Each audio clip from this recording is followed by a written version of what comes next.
the Power Business Technology Toshiba Studios. Sactown Sports, 1140. The Carmichael Dave Show. He's on the microphone when he's not on the microphone. He's playing a song, and when he's not playing a song, he's on the microphone, and then boom. With Jason Ross. No, he didn't. Yes, he did. Call or text.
Everybody, Anthony in for a still ailing Christopher Verlade. We keep him in our thoughts And prayer. and prayers as he Godspeed. Godspeed as he cycles through whatever sickness. I called him the night before last. I didn't want to keep texting him because we had questions for the hookup yesterday. And so I said, look, I'm just calling you so I don't have to text you anymore. He answered me, hello. I go, hey, man. And I was trying to be nice at first. I didn't want to dive right in. So I was like, man, what do you think you have? And he's like, I don't know. I was like, you think it's a cold or a flu or something? He's like, I don't know. I was like, okay, all right, okay. I was like, enough. Yeah, enough. Stop questions. asking. Yeah. And then, honestly, I really wanted to be like, so you think maybe it's I just wanted to keep going, see how far. But, everybody, you got to have mercy in those situations. When he gets back, that's when you really 100%. Oh, we're going to recap that. Yeah. So, anyways, he should be back hopefully tomorrow. Okay. You were here for, remind me after I ask you this because I want to hear about yesterday. Say, hey, you had something you had to share from yesterday. I wanted to call you last night. Okay. And I purposely did not because I wanted to share this with you when we got on the air. Okay. But you drank your drinky drink. I did. You had already drank your drinky drink. And for those who are just joining us, maybe you missed yesterday, Jason had a colonoscopy yesterday. We like to talk about colonoscopies in the first segment. We do. Good morning. It's a good way to start the day. Honestly, better than coffee. Yeah. They'll wake you up. So I drank that potion on the air with you guys. We had that weird connection. Not with us. No, you just drank it. Wait, it's true. I didn't have it. But you saw it. I did see it. So that was at 6:30. The 7 o'clock segment was coming up, and that's one of our longer segments. Uh-huh. And in my mind, I'm thinking at about 6:55 when we went to break, I'm feeling good. At 7, right before we were starting, I'm thinking, I'm good, but the highway to the danger zone is coming. Oh, Kenny Loggins. And so that actually no Loggins. So that long segment, I was thinking, I'm gonna have to bounce at some point to get out of here to go to a room I'm all too familiar with. Which would have been great on the air.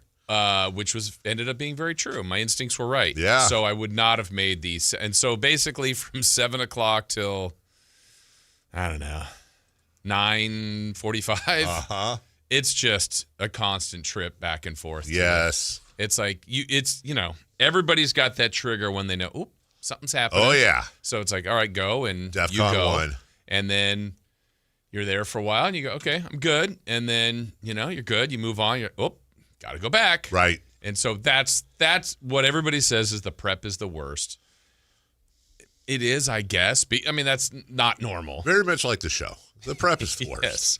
So made it through all of that, all the prep, and then you feel like I literally have nothing left. You're like done. There's nothing because I had liquid diet on Sunday, Did you happen to weigh yourself before and after? I didn't. I didn't. Curious as to how much you lost. Yeah, I mean, it ended up being, you drink so many. You drink the solution, and I think I told you there was 2 more 16-ounce cups. Yeah. So on the first day and then yesterday morning. So that's a lot. And then I had the one thing, the sensation I had this time that I don't remember the last time, I actually felt cold internally. Really? So, like, when I get, like, it's like, oh, I'm just, I mean, I put on a sweatshirt in the house, put my hood up and everything. I was like, oh, I'm just cold. And then kind of once everything was out, I'm like, oh, yeah. And you run kind of cold. You run colder than I do.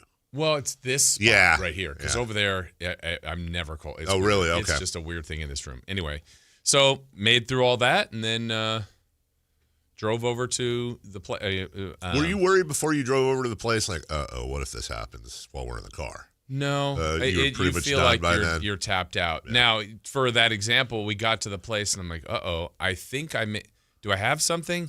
And I actually just went number 1. And did they ever talk to you about what if you're actually in the procedure and something happens? Yeah. I'm assuming something has happened because they just have one of those welders. If you've had, because I think they do like 60 a day. I mean, it's just like it's a conveyor belt. It is. So, I mean, does everybody drink all of it and follow all the way through? Yeah. I mean, they ask you. I'm like, yeah, I did it all. Yeah. But I don't know. I mean, maybe like, I drank most of it, I do want to be considerate to our listeners here. Sorry about that. I'm going to try to find a way to ask this question in just analogies. Yes. I'll try to answer it the same way. Let's imagine that the colonoscopy itself is our commute home. Okay. In rush hour traffic. Okay. Is the drink designed specifically to take the traffic off of the freeway so that it is a clear trip from point A to point B? Okay. So you're not having to change lanes or go through rush hour. The drink would be the equivalent of a video game that shoots traffic gone. Like, hey, there's a bunch of cars. There's no cars. No cars. It's an immediate disbursement of traffic.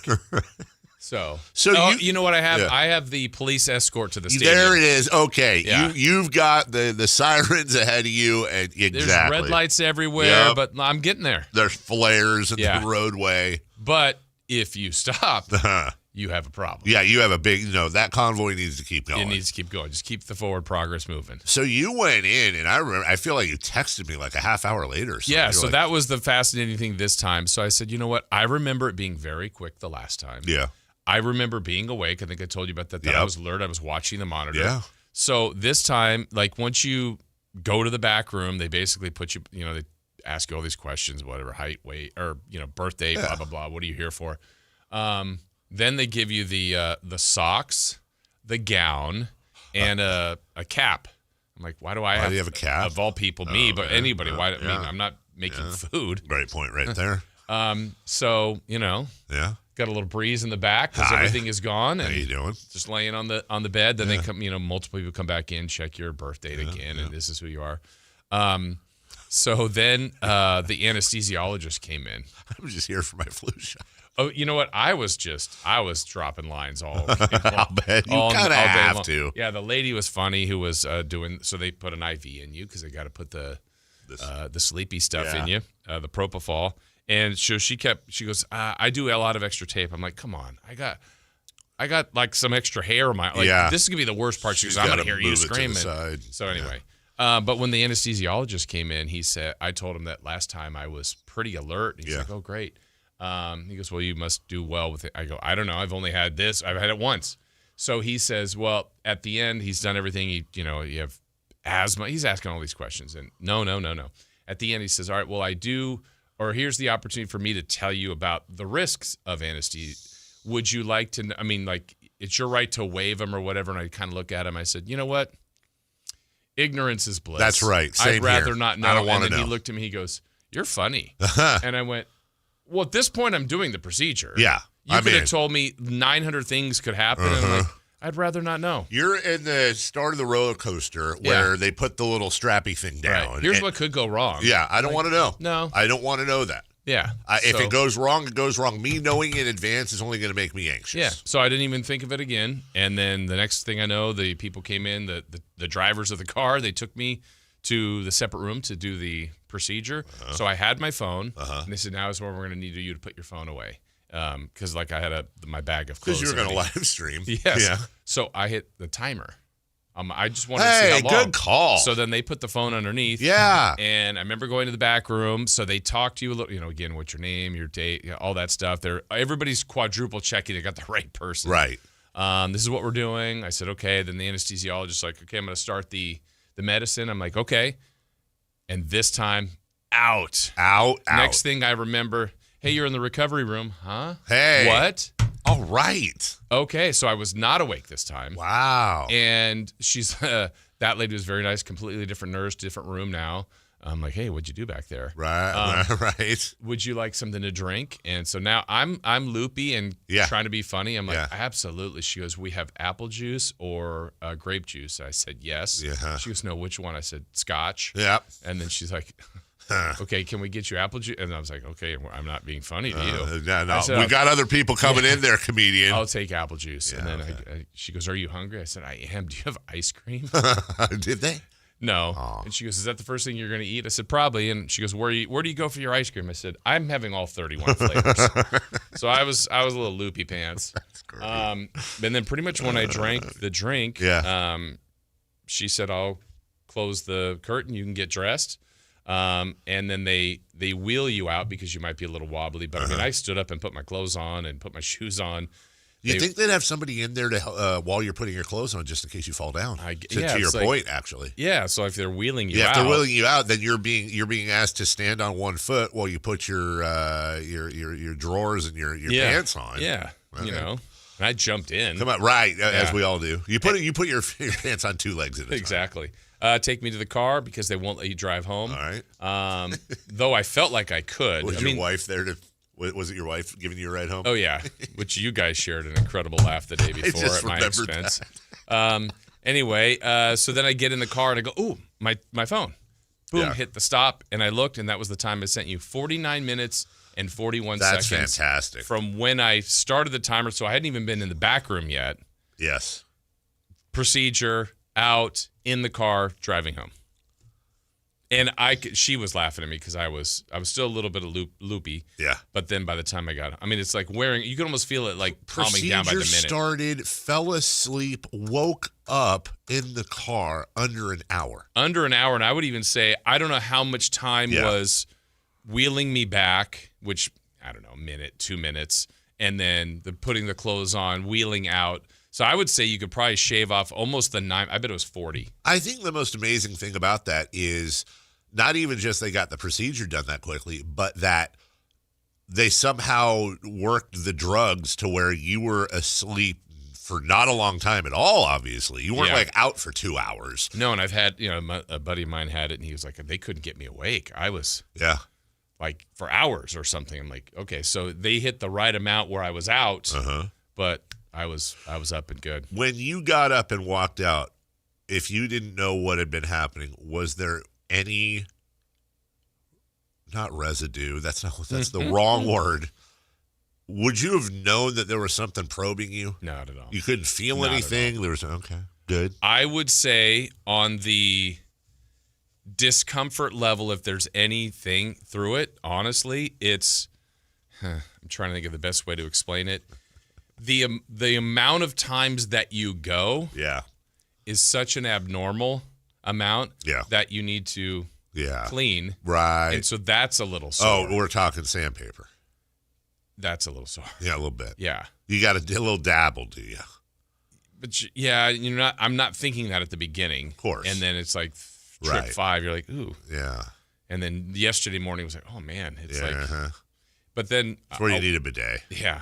Yes. Yeah. And I haven't gone since. Okay. Because I was cleaned out and I ate. Oh, did they make you remember that video? Those videos I was telling you about. Did they make you have a gas? Yes. Because you've said that. I've heard other people like that's how you get released. Just so people understand, my Facebook algorithms are French bulldogs. Cool. People redoing classic songs, generally from the early 90s in funk and soul. Yep. And farts. From colonoscopies? From colonoscopies, where after somebody has a colonoscopy, they make them, you have to pass before you leave. And some of these are like 8-octave amazing ones out of like these tiny little people. So if that's a thing, yeah, and I've gone twice, the first one I was awake, I don't remember doing it at all. And if it happened this time, I was asleep. I was out. And I guess last question there. So so I would say no. Was there at any point on the way home or later that day where you were like, oh my God, I wish I was recording that? Like what? Oh no, I haven't had really like anything like wow. that. So okay. what's weird is that's lame. Yeah, that'd be fun. The day of prep or the whatever it is, because it was 6 p.m. and 6:30 a.m. of doing the prep. Yes. You will never, ever, ever in that period trust. Yeah. Oh, no way. Never. No way, dude. Since then, I know I've had one. It's gonna take a while to build it back and up. I was like, oh, do I want it? And I'm like, oh, it's just a It's just a gas. Well, that's where you have to do like the one cheek sneak. Yeah, it was definitely a sneak. Yeah. Like I could be painting. Oh, we're clear. Yeah. Okay. So clear for takeoff. I guess if anything, you feel kind of a little bit like our fasting when we did that earlier this year. What was your first meal? I was really hungry. I just made like a tuna sandwich. Oh, okay. Yeah, because it was like I didn't want, even though they said there was no restrictions, I just didn't feel like I want to put like I don't know, something greasy, a burger, pizza. No, of course not. I was like, we just went home. Like, you're all cleaned out now. I want something. And no red meat. Had tuna. Nothing I would have, but I just. And then last night had. I made something I've never made before. I had actually, while I was waiting in the waiting room, was looking at reels or something. Sure. And someone talked about how they made. It would be equivalent of like avocado bread. Yeah. So they made an egg, avocado, and cheese. And then put it on parchment paper, baked it, and so that was kind of the bread. That's cool. And then I made an egg salad. So hello today. Oh dear Lord. Yeah. Yeah. I hope that doesn't kick in. So far, I had that as a little sando last night. So really mild day. Yeah, no, it should be. Now, do you already know, or is there a time frame where like they'll call you and be like, all clear? I think they're going to call to check up, but since last time and probably my family history, and I had a polyp the last time, I'm like, oh no, and they were like not even freaked out about it. I was, and they removed it. 0 polyps. Okay. Yeah. So they tell you right there. Yeah. They're like, everything looks good. But I think they called to check up on you. And I'm like, sure. I feel like there's nothing that's happened. Well, there you go. And part of the reason why, I mean, we always talk about our lives and stuff, but part of the reason we wanted to talk about this is, as you said, your father, rest his soul, passed away from that. And it's very important for men. It's something. And, I think look, for me, I get very anxious at that stuff. I do everything I can to avoid any of that stuff. But I think somebody walking through it as silly and detailed as it is one way. I mean, you were, it's like you got your colonoscopy basically in the time it takes to get a Domino's pizza. Basically. So under an hour. They should advertise that. That's what they do. You should get on the app and order it. Yeah. You're here and you're gone. So I would tell you and others it was no big deal for me. Yeah. Now, I guess, Yeah. Basically what everybody says is the prep. Now, there's other ways to do it. I know you've got the box. Yeah. I feel like the prep is fun, though.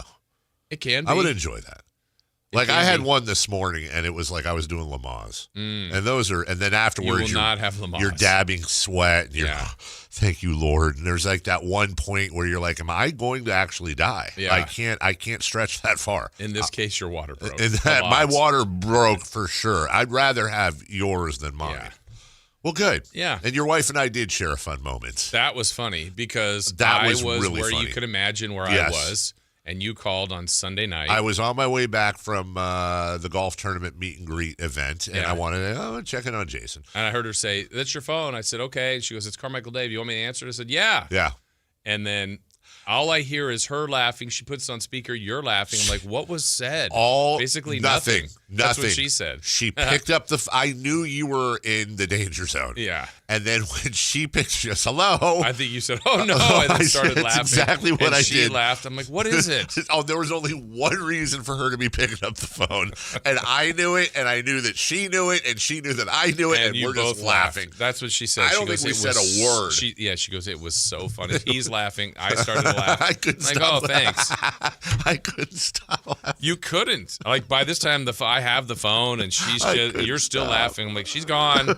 I'm here. Hello. And she leaves she's going down the hall laughing. I'm like, it was the best. So what was the joke? You're like, nothing. No joke. Literally an unspoken. That's when you know you love someone. When you can have an spoken, funny moment. And your wife's one of my favorite people in the world and makes me laugh like nobody else. So she enjoyed that. So did I. That was sorry. Thanks. No, it's fine. Sorry about that. That's fine. Well, part of this whole process, And remember, you had something to tell me. was yesterday morning. Yeah. I called you on the air. Oh, yes. Have you check in? Yes. And you answered the phone. Hello. And I said, hello. Hi, who is this? And I'm like, oh, it's a funny bit. Let's roll with this. Because we've already talked. We talked 5 minutes prior, maybe. You knew I was calling. Yeah. I knew you were awake. So I'm like, okay, we're having a bit here. So who is this? Oh, this is Kyle Ledbetter. How you doing? And there was a point where I started thinking, okay, let's move on. Yeah, bit's Jason. going on a long time. But whatever. And then you said, Kyle, it's 6 a.m. and hung up. And only at that exact moment did I go, oh my God, I called the wrong person. Oh my God. And I put them on the air. And we talked. And there were 100,000 things wrong. Now, I went straight from here into the golf tournament, and that's a whole different story. And I got home around 4:30, and I texted Kyle because I told him during the break. I said, oh, yeah, to get the number. Save that number. Yeah. So he texted me the number, and I went, oh, okay, got to do this. It's the right thing to do. Because, my on-air persona is I'm a big giant D-bag, but off the air, I really try to put a lot of effort into being kind and polite and ethical. I try to. And I felt like I owe this gentleman an apology, right? We could have let it go. Yeah. So I call him, and this could have gone a ton of different ways. And he picks up. And I go, sir, I'm going to throw you a curveball. Bear with me here. I'm not trying to sell you anything. But did you get a phone call this morning around 6 a.m.? And he goes, yes, I did, from Kyle. You remember that. And I said, well, it wasn't Kyle. It was me. My name's Dave. I do a radio show in town. And then I proceeded to explain. This is going to seem entirely strange. Just let me get to the end, and I think it'll make sense. I do a radio show with a partner. He was having a colonoscopy yesterday morning. He was a couple hours away from going in, and to start my show at 6 a.m., I called him to do a check-in. His phone number is one digit off of yours, and yours is let's just call it a 0, and his is a 9. I must have mashed the wrong button. Not only are your phone numbers almost exact, but I've known this guy for a very long time. You both sounded very similar. You sounded like a sleepy version of him, and I thought we were doing a bit. So I just wanted to call you back to sincerely apologize, explain to you what had happened. And, that's all I got to say. Just, I'm really sorry. It was not intentional, and I just didn't want you thinking. And so he goes, I really appreciate that. And he introduced, I'm going to leave the personal details off the air for the most part, but we ended up talking for 40 minutes. He lives near my high school. He works, my old high school. He works internationally, and so he will get calls on that work phone. Okay. And sometimes he has to pick them up, much like I do with the England stuff at all hours. Right. That's why he picked up. We go on talking. Turns out he's a Rotarian. My dad has been a Rotarian. He's in the club that merged with my dad's club. He knows who my dad is. He also collects pinball machines. I know. By the end of the conversation, you had a best friend. We exchanged contact info. I said the least I can do if your club has anything, because they do a ton of charitable things. Next time you have something that you guys are doing that you think it's appropriate for, this is my cell number. Mm-hmm. Text me. Let's talk. I'll be happy to do everything I can to promote it. 2 a.m. Yeah, exactly. And we ended up exchanging contact info. There is a pinball tournament in Lodi in like 2 months that he invited me to that I actually think I'm going to go just to kind of see what it's all about. He has, I think he said, 17 pinball machines. Wow. Yeah, exactly. Also, huge Christmas display. He puts up a huge so we start talking about decorations and all that. Anyways, by the way, he has one extra. I may actually be buying a pinball machine. I mean, it was one of those things where it's like, how does this even happen? Could have blown up. Could have been. It goes the other way. Could have been horrible. He couldn't have been a nicer, more That's understanding guy, and it restores my faith in humanity. Yeah. So there you go. All right, we still have a lot to talk about, including my experience yesterday playing golf with Brad Miller is our celebrity in our group. Yeah. Getting to meet, which I did not know they were there for some reason, Leon and Derek Lee. That was a great moment. Yep. Informing my daughter, I was gonna FaceTime her with Marcus Allen after I, of course, as a proud dad, showed him a picture of my daughter at USC, and of course turned into all that. And a very interesting factoid about Marcus Allen that I was not aware of. In the meantime, we'll get to Safer Out as well. We've got Sean Salisbury joining us just after 8 o'clock, around 8:12. We had 2 football games. We had 2 baseball games. We've got Kings. We're almost at full strength, at least the parts that matter. Anthony's joining us for Chris. We'll be right back after this. Live and local. With everything 49ers. Intercepted by Fred Warner. Dives for the end zone. Touchdown! San Francisco! Lob ball. George went up and caught the ball. Touchdown! The 49ers play on Sactown Sports 1140. How can you free your team from time-consuming office tasks? Amazon Business. Smart business buying tools enable buyers to find and purchase items fast so they can focus on strategy and growth. Free up your team and focus on your future. Learn more at amazonbusiness.com. Let's go! You're still glowing, flirting, grooving. You still got it. But your immune system weakens as you age, making it harder to fight flu, pneumococcal pneumonia, RSV, and COVID-19. Vaccines are a key part of any health routine and help strengthen your immune response. Ask your doctor or pharmacist which vaccines you need. Schedule in minutes at vaxassist.com. Sponsored by Pfizer. Right now, receive up to a $25 O'Reilly gift card after rebate with the purchase of select Superstart batteries at O'Reilly Auto Parts. O'Reilly Auto Parts. If you're 55 or older and into that whole saving money thing, T-Mobile has an exclusive phone and internet bundle just for you. Right now, get 2 unlimited phone lines plus 5G home internet for just $30 each per month with AutoPay, plus taxes and fees. And with 5G home internet, setup is easy with just 1 cord and no technician needed, which is great if you're also into that whole keeping it simple thing. Switch now and experience the best mobile network in the U.S. Visit your local store to start saving. T-Mobile, it's better over here. Based on analysis by Ookla Speed Test Intelligence data Q4 2024 to Q1 2025, Ookla trademarks used under license. Unlimited on our network. Customers on voice plan may notice speeds lower than other customers and further reduction if using more than 50 gigs a month due to data prioritization. Video streams and SD on this plan. Home internet pricing after $20 a monthly bill credit plus $5 to line without autopay. Debit or bank account required. See 5G device coverage and access details at T-Mobile.com.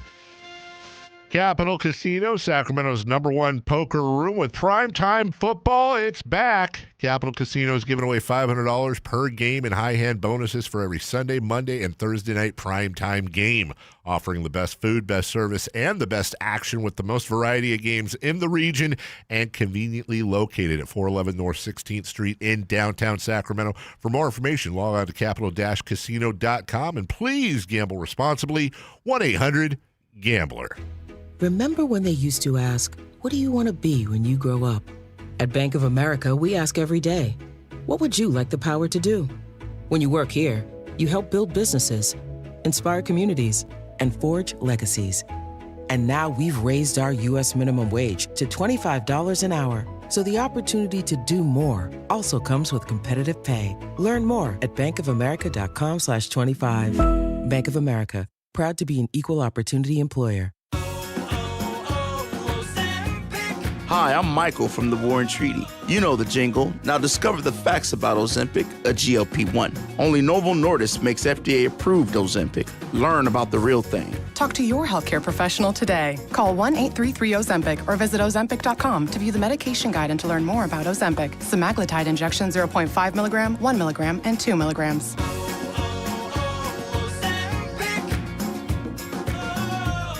Golf to Go is brought to you by the Hagen Oaks Golf Super Shop. Here's Frank LaRosa. Amateur players will be pleased to know that the USGA doesn't object to a friendly bet with your weekend foursome. Friendly bets include soft drinks after the round, hot dogs at the turn, or even a $2 Nassau, one of the most widely used bets in golf. It takes its name from the Nassau County Country Club of Glen Cove, Long Island, one of the many clubs frequented by the well-to-do in the late 19th century. As the story goes, matches between these clubs were often reported in the local newspapers, sometimes to the embarrassment of wealthy industrialists coming out the loser. The Nassau captain J.B. Coles Tappan then devised a format where the worst possible result could not be reported as anything more than a 3-0 defeat. In a Nassau, 3 equal wagers are placed on the first 9, the second 9, and 18-hole total. A $2 Nassau is sometimes referred to as a 2-2-2 bet.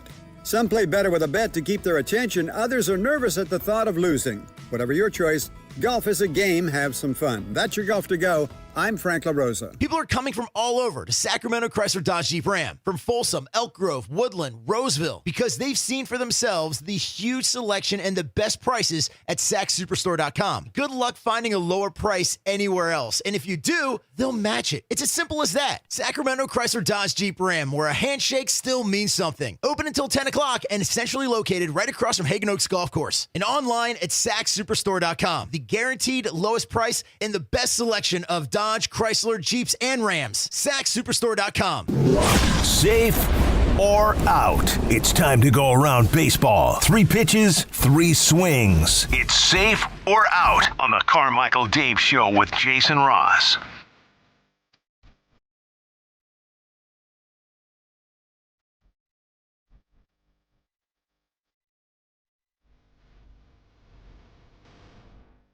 So here's a fun fact. Wanted to, before I forget, it's actually a really good trivia question. Okay. Marcus Allen. Not, by the way, as I was talking to Pat during the break, he thought half the time I was talking about our Mark S. Allen. Right. The taco eating champion. Yes. Not the taco eating champion, the guy who was okay at football. Unanimous All-American. Heisman Trophy winner. National champion. Rookie of the Year, MVP, Super Bowl champion, Super Bowl MVP. He's the only person alive. And by the way, also comeback player of the year. You can take away unanimous All-American and comeback player of the year, and he's still the only person alive that has done all of that. I did not know that. That's actually really, really cool. He was good. He was good. He was pretty darn good. Yeah. Super nice guy. So yeah, just to finish that up, he offered to FaceTime my daughter, and USC, give her some tips and tricks and good luck and all that, right? And we were supposed to meet after the tournament was over. I ended up not doing it, and maybe I should have, but I ended up not doing it because she would have absolutely no idea who he was. Right. And I just felt weird about that. Yeah. You know what I'm saying? Yeah. Like, it's not her fault. She'd think it was just my friend Mark. Yeah. It's Marcus Allen, Hillel Heights, football royalty. Yeah. So, nice to meet you, Mr. Allen. By the way, playing with Brad is always fine. I actually thought he'd be a little more. It was actually subdued, Brad Miller. He didn't throw you around? Did not throw me around. Oh, well, it was a garbage talk fest. He and I went at it so hard the whole 18 holes that, like, Scott Marsh was with us. It was Scott Marsh, Frank DeRosa, our friend John Jacobs downstairs, and Brad and myself. And I think they were just watching the show. Like, it was just, we were killing each other the whole time. And I'll tell you this much, though. When we did talk, And this is we're gonna have him on, and also I think I might head out there, and obviously I would say you're welcome, but it's more like I'm welcome to go with you. Here's what he won't shut up about: Sapp State basketball. I know he's there all the time. He is into it, yeah, and he is not doing it for the money. He is. I don't know how they're gonna do this year. I have no idea, but they are into this. Like, I haven't seen Brad passionate about anything like that other than hunting. Right. And they are dialed, him and Bibby and the whole scene. And it made me actually think, and it's funny because Luke Wood is this type of dude. He gets this world, the president over there. I don't know how they don't have a camera crew with him. This year would be a hell of a. You got like 4 guys on the team. It's a last chance saloon for them. That are huge talents that have come there. You've got Bibby and Brad Miller, all the NBA guys surrounding them. You've got Shaquille O'Neal's son.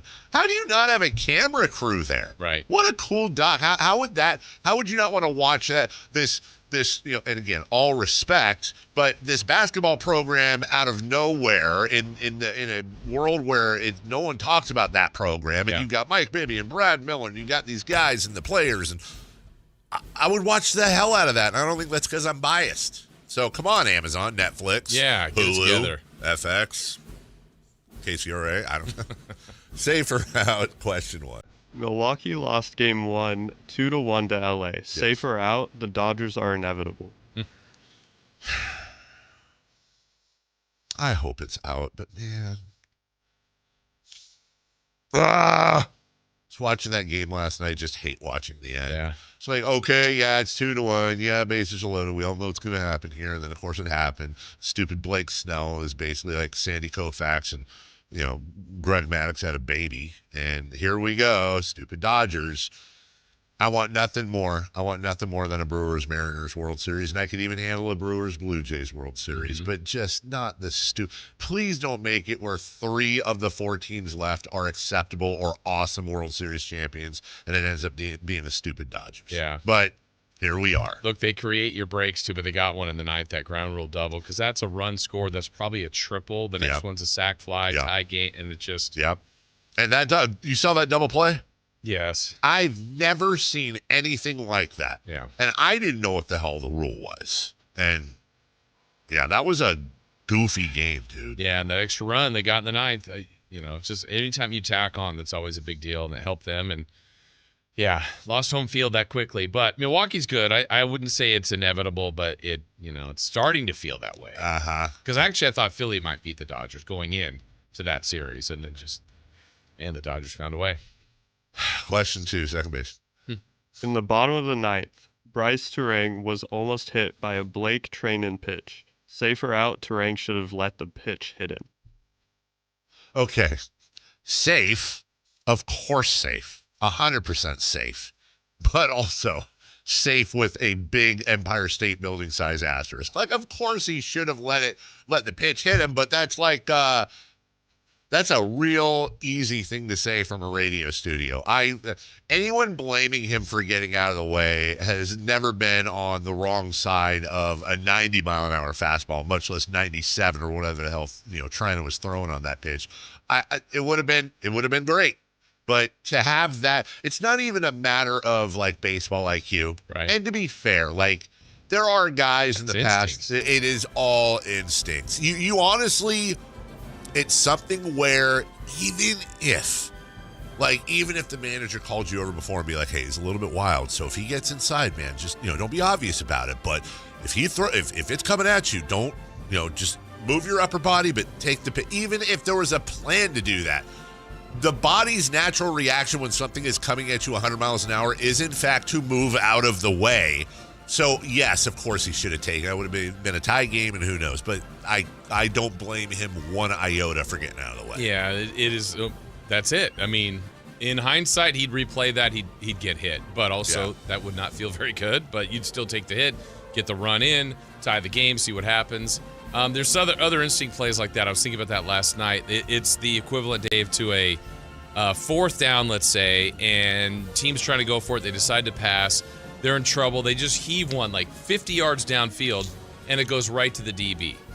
He's going to catch it because his instincts have always thought it's an interception. Yes. And he gets tackled right there. It's like, knock it down because you get the ball That's back right. at the other spot. That's but right. Instincts tell you. Or like the Todd Gurley, remember sliding right before Yep. the end zone to win the game in fantasy football. People were so pissed at him. It's like, dude, that's what you're supposed to do. Yeah. So there's instincts here. It's a tough one. I'm sure he would do it over, but you can't. Third down. Third base.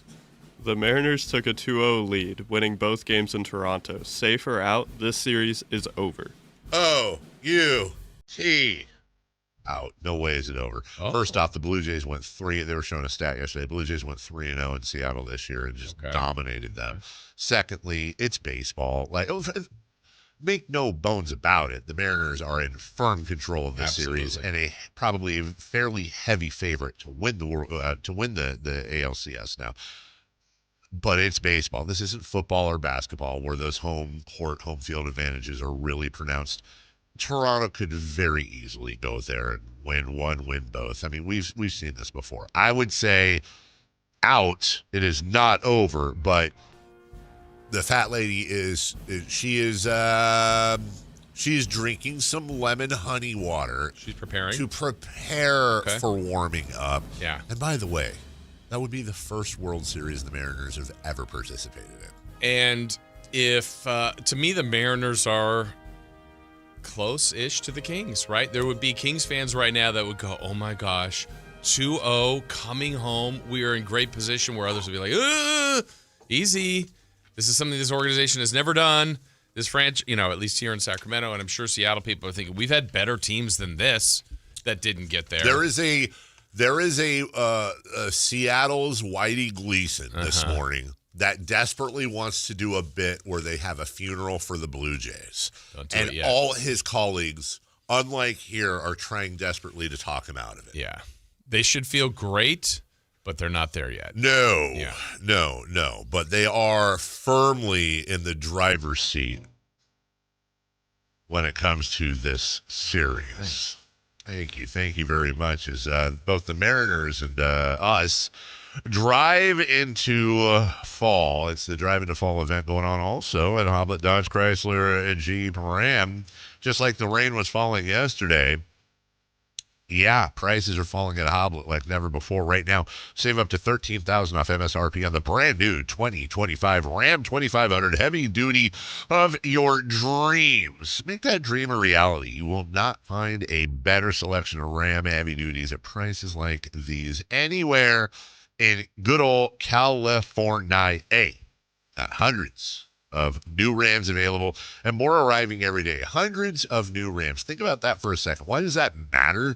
Because let's say you like the color, but you don't like the interior. You like the interior, but you don't like the color. Odds are you're going to have the best selection and the most accurate selection for whatever your tastes are. And there's a reason why. That's one of them. Hoblet is consistently one of the top Ram dealers, not just in California, but in the entire United States of America.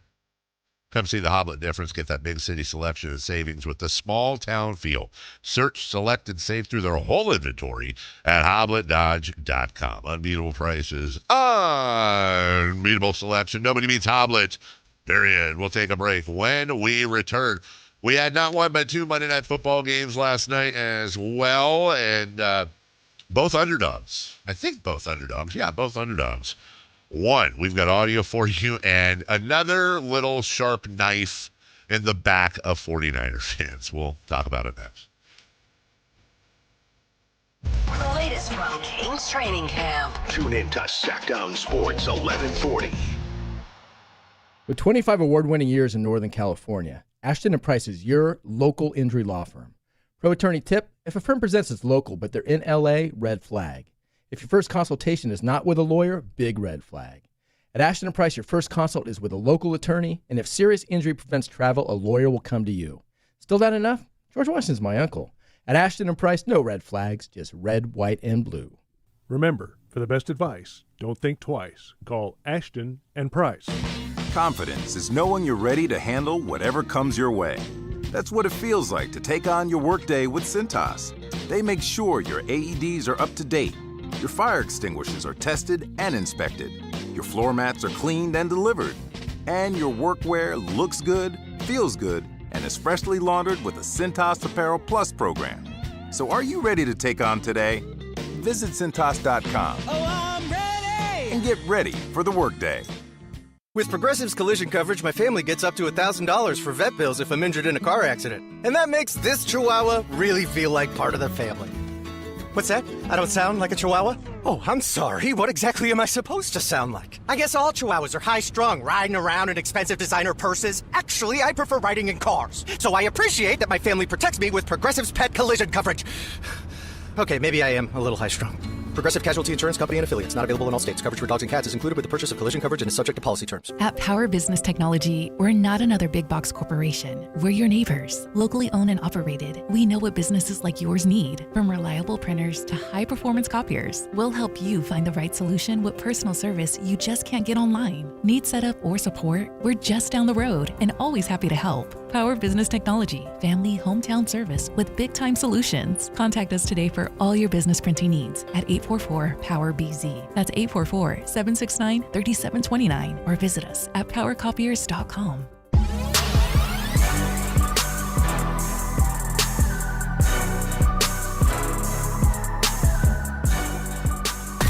Carmichael Dave. He has very good sources, and he just kind of tells it as it is and gets to the point. Jason Ross. He has a lot of pretty smart things to say. He's good at what he does. On Sactown Sports. You and I are both massive fans of the Muffaletta. Yeah. I would say you are more than I am. I think you're right. You're right. But if a cheesesteak is done right, that might be the go. Here's what I would say. I love cheesesteaks, but the hit or miss on cheesesteaks is a lot more of a delta than the hit or miss on a muffaletta in my experience. It's really hard. As long as you follow the basics, you've got to have the bread and the tapenade and the meats and cheeses, right? It's very hard to screw up a muffaletta. You can have some that aren't as good as the others, but it's really hard to screw it up. I have had all kinds of cheesesteaks across the board, and some of them are just like, God, I can't stop eating this. Right. And like, for example, and I know that this is like when I say I actually like the clam chowder at Sizzler. It's not the best I've ever had. I like the clam chowder, right? Like Subway used to have a cheesesteak, and I was like, this is really good. Is it? It's really good. Like, I know that's not a cool thing. I'm not saying it's the best cheesesteak I've ever had, but for what's effectively a fast food chain, the biggest chain in the world, it's a damn good job that they do. Have you had the one from Jersey Mike's? I have not. I have heard things. And I'll bet you that's really good too. Yeah, because they cut it fresh there, and it's just, oof, man. Here's my thing. It's good. Unlike, I think, a lot of people who would be like, if they had their choice, like if I had a choice between like a ribeye or a New York or a filet mignon, right? Cut up and put in there so it's like these little slices of the steak itself, okay? And then all the same ingredients and bread. So you put that to one side. I think 90% of the world is going to choose that. For me, I would so much rather have that steakum like texture of the thinly, I don't know what part of the beef it is. I don't care what kind of beef it is. It's always tender. There's never something weird in there. There's never a gristle or this or that. It's not thick. Just give me a big, and when you bite into it, there's just this big oval you look at of just nothing but steakum type cheesesteak meat. By the way, I'm out of steakums. I haven't had a steakum in a long time. Remember when I had a whole case and and then the freezer went out? I do. Tragedy. It was. Yeah. It was. I had a case of it, dude. I got a case of the steakums. And now it's like I don't even know where the hell, finding steakum is like finding treasure. Yeah. If I find it, I buy all that I can. That and Bigfoot. It really is. Yeah. Steakum is the Bigfoot of the food world. Yes. There was football last night. Couple games. Yeah, let's start in Atlanta. The Bills and the Falcons. One of the big storylines coming into this is with their win on Sunday. If the Bills stumbled at all, the Patriots would be in first place in the AFC East. Well, there's no chance of them stumbling. Well, according to Tyler Algier, he wanted to give him a chance. Tyler Algier, man. I think we got to turn up my end there. No, you got it up? Hello? You do? That's weird. I'm up here too. We had the same problem yesterday. Yeah, try another one. Why not? Let's just keep seeing if we can do that. And just playing the audio of Tyler Algier scoring. My sound's turned up. My little volume's turned up. I'm on all the right things. There's nothing. Oh, well, that's going to be interesting. What if I unmute this? Oh, I can't. And when I unmute YouTube, by the way, it should be playing us in some weird. So for some reason, both of the computers here are currently out, and I guarantee you, there's like one button, and this isn't Anthony's fault. Right. There's like one button you have to press, and of course, we don't know what that button is. So I'm going home. It's time. It's time. Well, yes. Anthony, if you can find that, great. If Bijan in motion here to the near side, going to hand it to Algier. Here goes Tyler. Bang, 10, 5, and Atlanta's on the board. Touchdown. Big boy. He banged away at a man at the 15 and then just dropped the hammer into four-wheel drive. And then Bijan Robinson. Hey, the amount of fantasy games this switched right here. Buffalo adds another man to the front. They're going to hand to Robinson right side through the first wall around the corner. Here goes Bijan Robinson. Keeps his feet. 30, 25, 20, 10, 5. Touchdown Atlanta. Oh, my goodness. Well, you had a couple of Josh Allen thrown touchdowns, including Ray Davis. Allen on the move now, flips it to Davis. He's got some space. Davis for the pylon, dives, touchdown. Bills score to open the second half as they did the first. D'Angelo Malone, though, a little bit of defense from the Falcons, ices it. Here's Allen up in the pocket. Atlanta trying to shadow him. He'll move to his left. He's going to throw. He got intercepted. And that ball is down on the play. And that's D'Angelo Malone after Zach Harrison deflected it. By the way, again, unshout out to baseball and football for putting all that content on basically at the same time. Yeah. Too much good stuff. Washington-Chicago game, basically I had to sacrifice it. Right. Yes, Something had to take a hit. Something had to take a hit. Yes, I have multiple screens. Yes, I know you do too. Like but at some point, like I gotta. Well, you get locked into certain things. That's too. exactly right. And I was locked into Brewers-Dodgers, and I had Falcons-Bills on the other TV, and then I just had to watch Falcons. Yeah, I was early on in the Toronto, Seattle. I'm like, all right, 3-3, and then next thing I know, home run, 6-3, 9-3. It was like, okay, then it was over. Now I'm done with that game. Okay. Yep, same. I skipped out of that one in the 8th. Yeah, it was fine. Anyways, that was neat.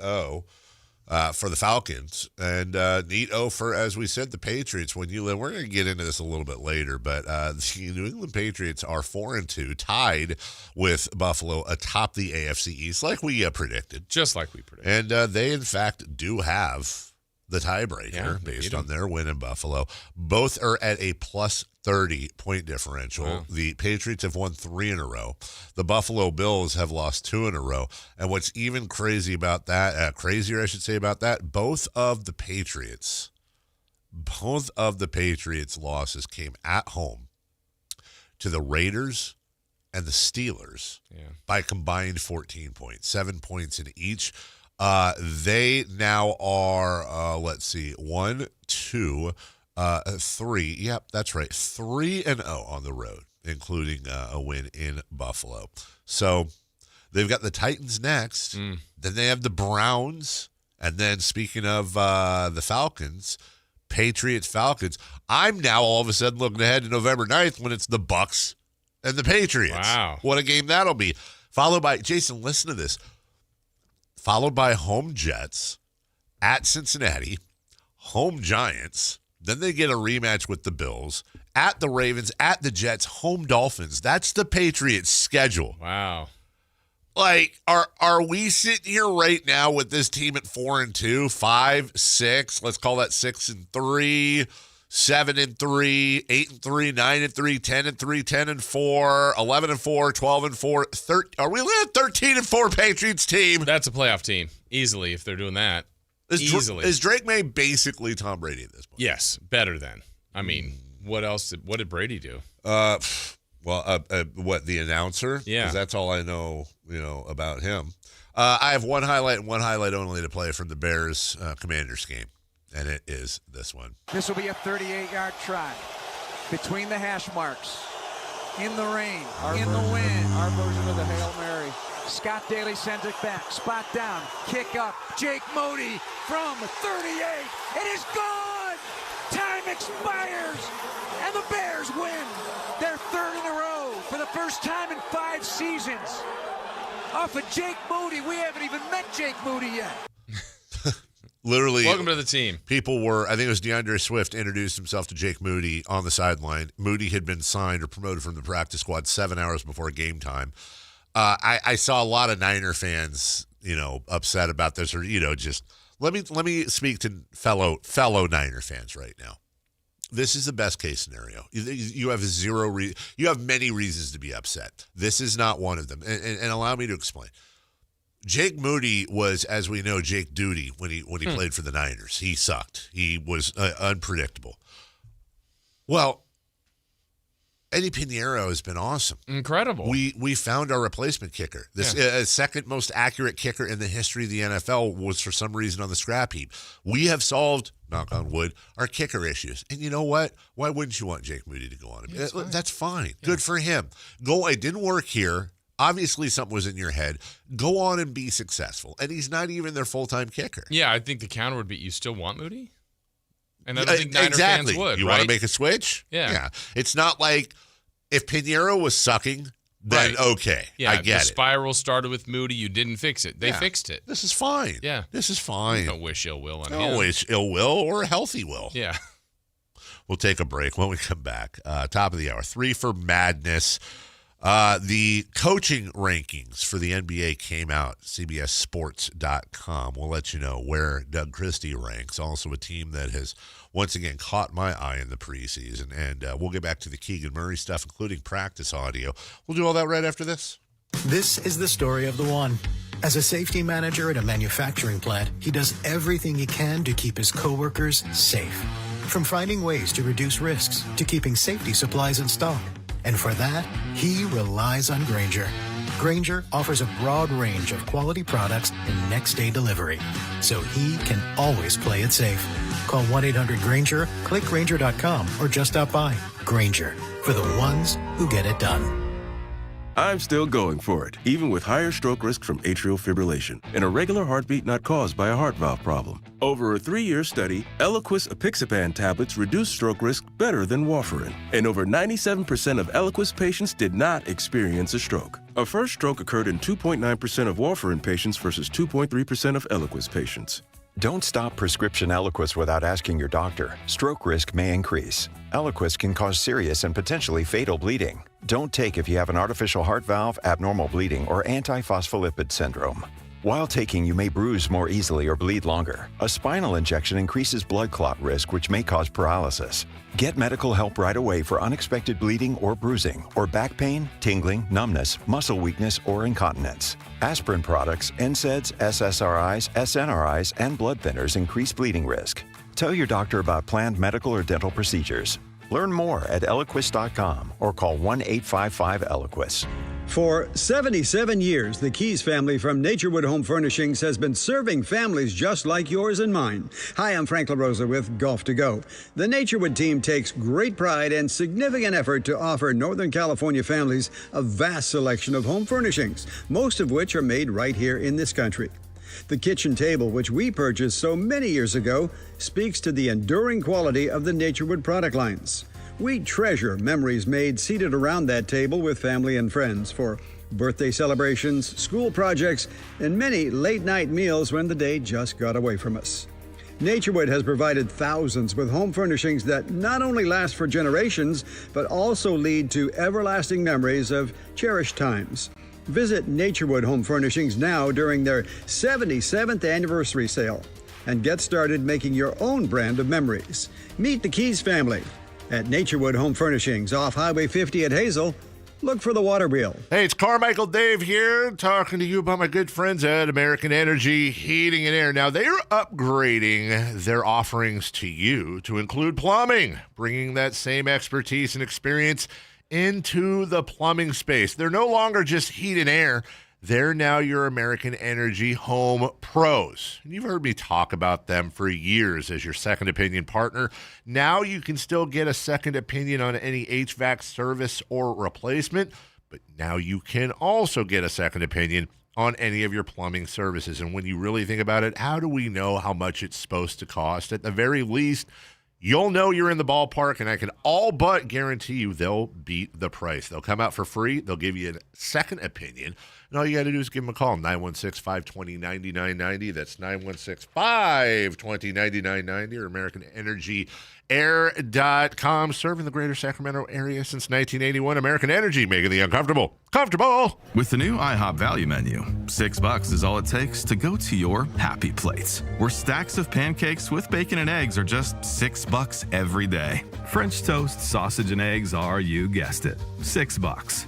And fluffy omelets come with a side of pancakes and only cost $6. Go to your happy plates every day at IHOP. $7 in some locations. Available every day for a limited time at participating restaurants in the U.S. Hours may vary. No substitutions. Not valid with other discounts or promotions. Prices may vary. Wesley Financial Group is not a law firm, and Chuck McDowell definitely not an attorney. This is Chuck. If someone talked you into buying something really silly and you want to get out of that silly little thing, my advice, get the facts. Call me and I'll send you our timeshare exit kit absolutely free. Inside, you'll learn how timeshare works and all your options for cancellation. Call Wesley now for your free exit info kit. 800-838-6767. That's 800-838-6767. KHD 1 Sacramento, KYMX HD3 Sacramento. From the Power Business Technology Toshiba Studios. Sactown Sports 1140. 3 questions, 3 answers. It's 3 for Madness on the Carmichael Dave Show with Jason Ross. Here's question 1.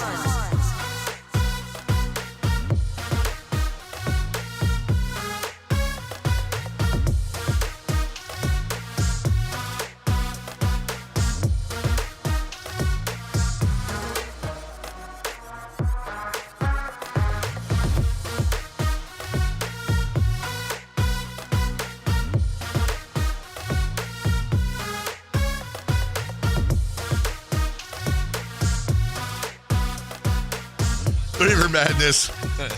Sorry, Jason and I were watching funny videos. Yes, that's a good one. Just going to be honest. I have to watch that one again. Yeah, that's the funniest video I'm going to see all day. I can promise you that. This girl puts on like this Joker mask and goes into the shower and closes the curtain to prank her boyfriend, right?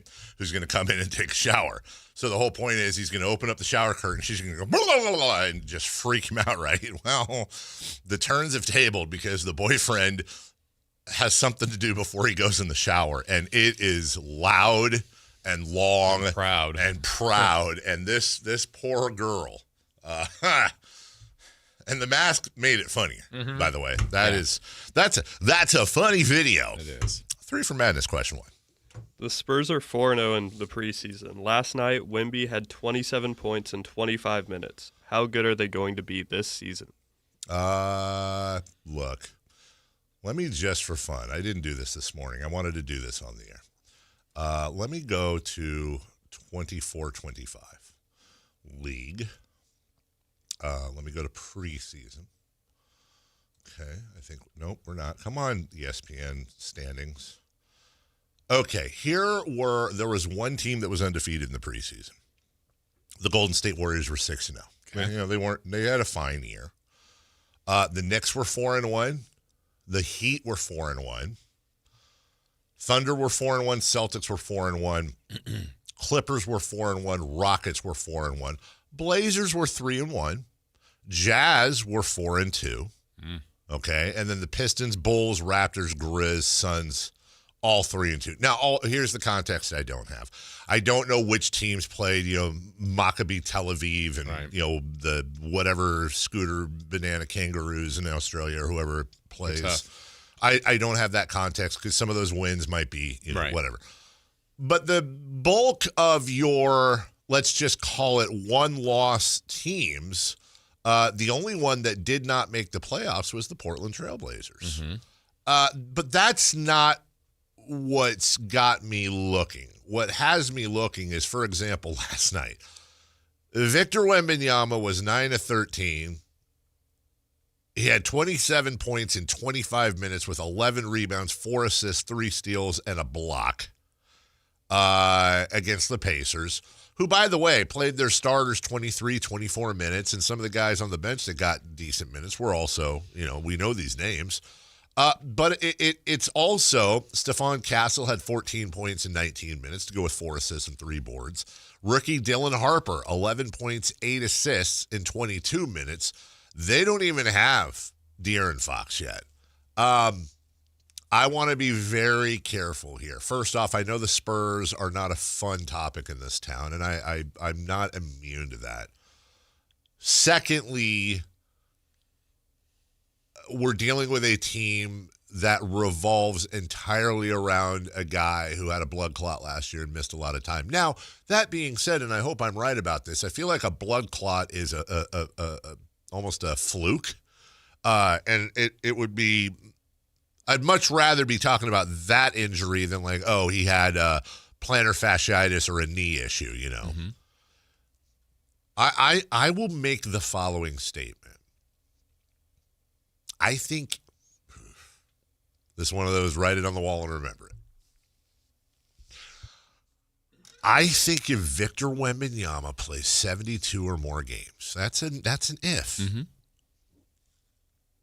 I think the Spurs have home court advantage in the playoffs this year. Top 4 seed. Wow. I think they're a top 4 seed. I think they're going, this is the year they take the leap. They're not going to win the title. I don't think they'll be in the Western Conference Finals. But Jason, when I look at that roster, I look at that depth chart for the Spurs, I see a team that has the biggest unicorn in the NBA. Mm-hmm. In Victor Wembanyama. That, by the way, his offseason going to being a monk and doing all those crazy exercises. And I mean, there's real actual basketball benefits to his offseason. He wasn't just sitting around. And when I look at their depth chart, all from a guy, by the way, that doesn't turn 22 until January, you're looking at a team that at its best is going to be starting De'Aaron Fox and Stephon Castle in the backcourt with Devin Vassell, probably Harrison Barnes and Victor Wembanyama, and you're bringing in Jeremy Sohan, Keldon Johnson, Dilton Harper, Luke Cornett, Kelly Olynyk. Like, you have a bench. I think this is the one everyone wants to pick a team to take the leap. Funny enough, I started looking at Vegas like, wow, I wonder if there's value there for people. I don't know if we're under on wins. I think it's either 43 or 44.5. So Vegas has noticed as well. I think the Spurs are going to be much improved this year. Oh, yeah. And I think the thing to watch to me for them, I wish the one thing I feel like they're missing a little bit is shooting, but that's nitpicking. Yeah. Well, yes, but it's a fair nitpick, though. Yeah. You're 100% right. This is not a... Like if it was Wembanyama with like a bunch of shooters, there's people that can shoot and make shots. Yes. It's not like it's, but I don't look at them as just this roster filled with great shooters. But every team at some point needs to go through it. Now they have to make a significant jump because even with him last year, and he was playing great before the blood clot, I don't know if they were going to make it. Uh-huh. So now you got to make that next leap. I feel like I wonder if they're becoming a parallel. Like I would take a bunch of other teams over them, but I don't know that I would take a player over Victor Wembanyama. That's a great point. I don't know either. And so I wonder if they're becoming, and this is a compliment, but also maybe a cautionary tale, a little bit like Milwaukee, the early version of Milwaukee, where at one point they got all the ingredients right and they ultimately won a championship. They're always kind of in consideration, but in the end, you're like, they do have a unicorn of their own in Giannis, who's fabulous. Now, this is a different version of that. Sure. But like this year, I think Milwaukee will be good, but I'm not picking them. And we're not talking about the Spurs winning it because they're in the earlier stage of this, but I wonder if they're going to kind of become that kind of team over time. But look, they're in the infancy of this. So I don't disagree with you. I think that's a great insight. I think it may take this. They got to find the right combination. That's and right. They may have it. And I feel like Wembanyama and the Spurs, I feel like they're a year away. Oh yeah, from like being at that. Yeah, but that's okay. But you got to get to that next one, and this may be that step. I think the ceiling for Wembanyama. Well, the ceiling is obviously everything, but I feel like this year, I think if he plays 70 games, he's the defensive player of the year. That's the one thing I'm most sure of. Likely be in the MVP race. Will be in the MVP. But then, I feel like next year he'll win the second of his 900 Defensive Player of the Year awards, and he'll be either MVP or top 2 or 3. And you're right. They're going to have. Now, here's the scary part of what you just said. There are not that many teams in the NBA. In fact, you can count them probably on one hand that have the realistic assets, both player and pick-wise, to make a real offer for Giannis Antetokounmpo. Right. The Spurs are one of those teams. And as a Kings fan, hoping that we are able to rebuild, turn things around, and be in line for something, I have fevered, sweaty nightmares about Wembanyama and Giannis Antetokounmpo on that front line. You think you do? How would opposing teams and coaches, right? Just imagine, if Giannis said he wanted out, and by the way, they're in Texas, so taxes are far lower. There are all kinds of reasons why players love to play in Texas. You have Cooper Flagg sitting there in Dallas. You have Wembanyama there, and then of course you have Houston on the way up. And I don't know. I'm just thinking. Imagine if the Spurs offered De'Aaron Fox, who's now under control, Jeremy Sohan, and 4 first-round picks, including the Sacramento Kings unprotected 2031 for Giannis Antetokounmpo. Get my attention. And you're still sitting there with Dylan Harper, Stephon Castle, Victor Wembanyama, and Giannis Antetokounmpo, plus whatever you put around them. Yep. That's a wrap, dude. That's OKC handing it right over to San Antonio, and those two are fighting. See you later, Knicks. See you later, Boston. Yeah. See you later, Indiana. See you later, Lakers. And then, maybe Dallas. Maybe Cooper Flagg is everything we think he's going to be. Yeah, right now that battle of Texas and Oklahoma, right? The 3 Texas teams should be pretty good. Oh, Dallas, my Houston, goodness. San Antonio, OKC's the reigning champs. It's all that little circle. Yeah. They have a very decent chance at just owning the NBA for the next 5, 6, 7 years. Ugh. Number 2. Question 2. Doug Christie was ranked 29th out of 30 head coaches by CBS Sports yesterday. Is that fair? If you understand what their parameters are, I don't know that that's still, again, purple glasses on. Maybe it's not fair, but for example, Jordan Ott of the Suns is ranked dead last, and it starts out by saying let's put it this way, tier 8, they have 8 tiers. Tier 8 has 5 coaches. Jordan Ott, Doug Christie, Charles Lee, Mitch Johnson, and Thomas Isalo. Whatever, the Grizzlies. I never even heard of that dude. As has become tradition on this list, the final spot is occupied by the least experienced coach. So the theme of the list is we don't know. Yeah. So even though Doug is near the bottom of the list, the main reason they're saying is we just don't know. Mm-hmm. That's a fair point. Totally. Here's what they said about Doug. The Kings had a better record under Doug Christie last season, 27-24, than they did under Mike Brown, who was 13-18. But their net rating actually dropped from 1.6 to 0.0 after the coaching change. Brown was the victim of poor clutch luck and a star that was clearly on the way out.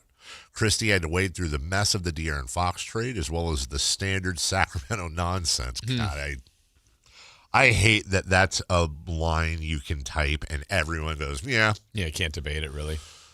So Doug shouldn't be judged too harshly, but there wasn't too much to latch onto in his first few months on the job. Sacramento's defense took a meaningful step back in Brown's absence, which is unsurprising given his stellar defensive track record. And a home play and loss to a Mavericks team that was more or less without guards was pretty discouraging. When you see that Doug Christie is ranked second to last, that got my hackles up a little bit, just as a Kings fan. But then when I read their explanation, I go, okay, well, they've shown their work a little bit.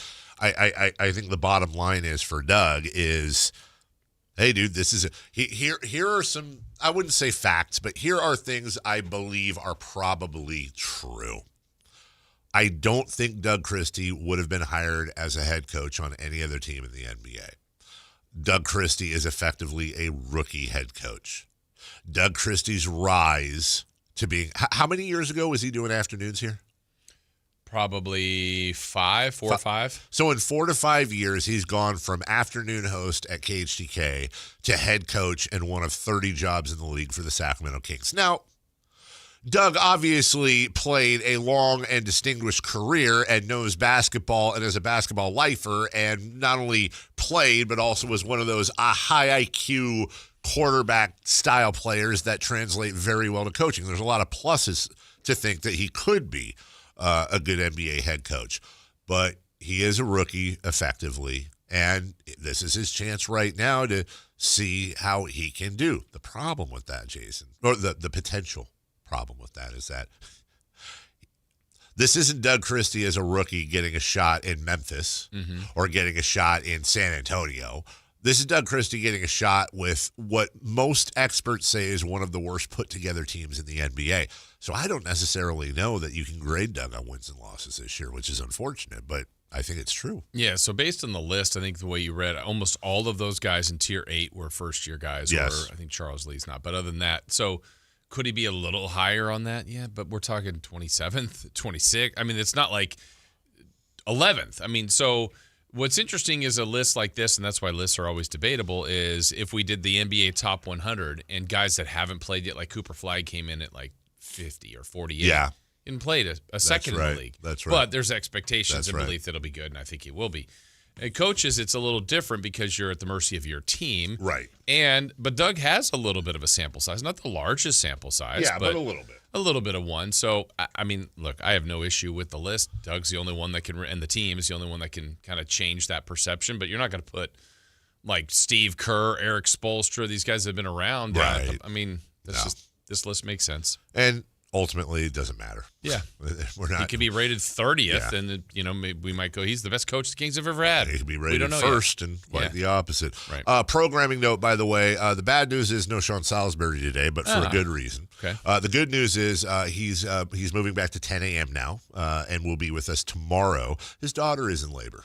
Oh, wow. He's at the hospital right now. So thoughts to that makes sense. Team Salisbury. And, I know Sean's more of a thrower than a catcher in his career, but maybe he puts come on. So he's with us tomorrow, you said? He'll be with us tomorrow. At 8?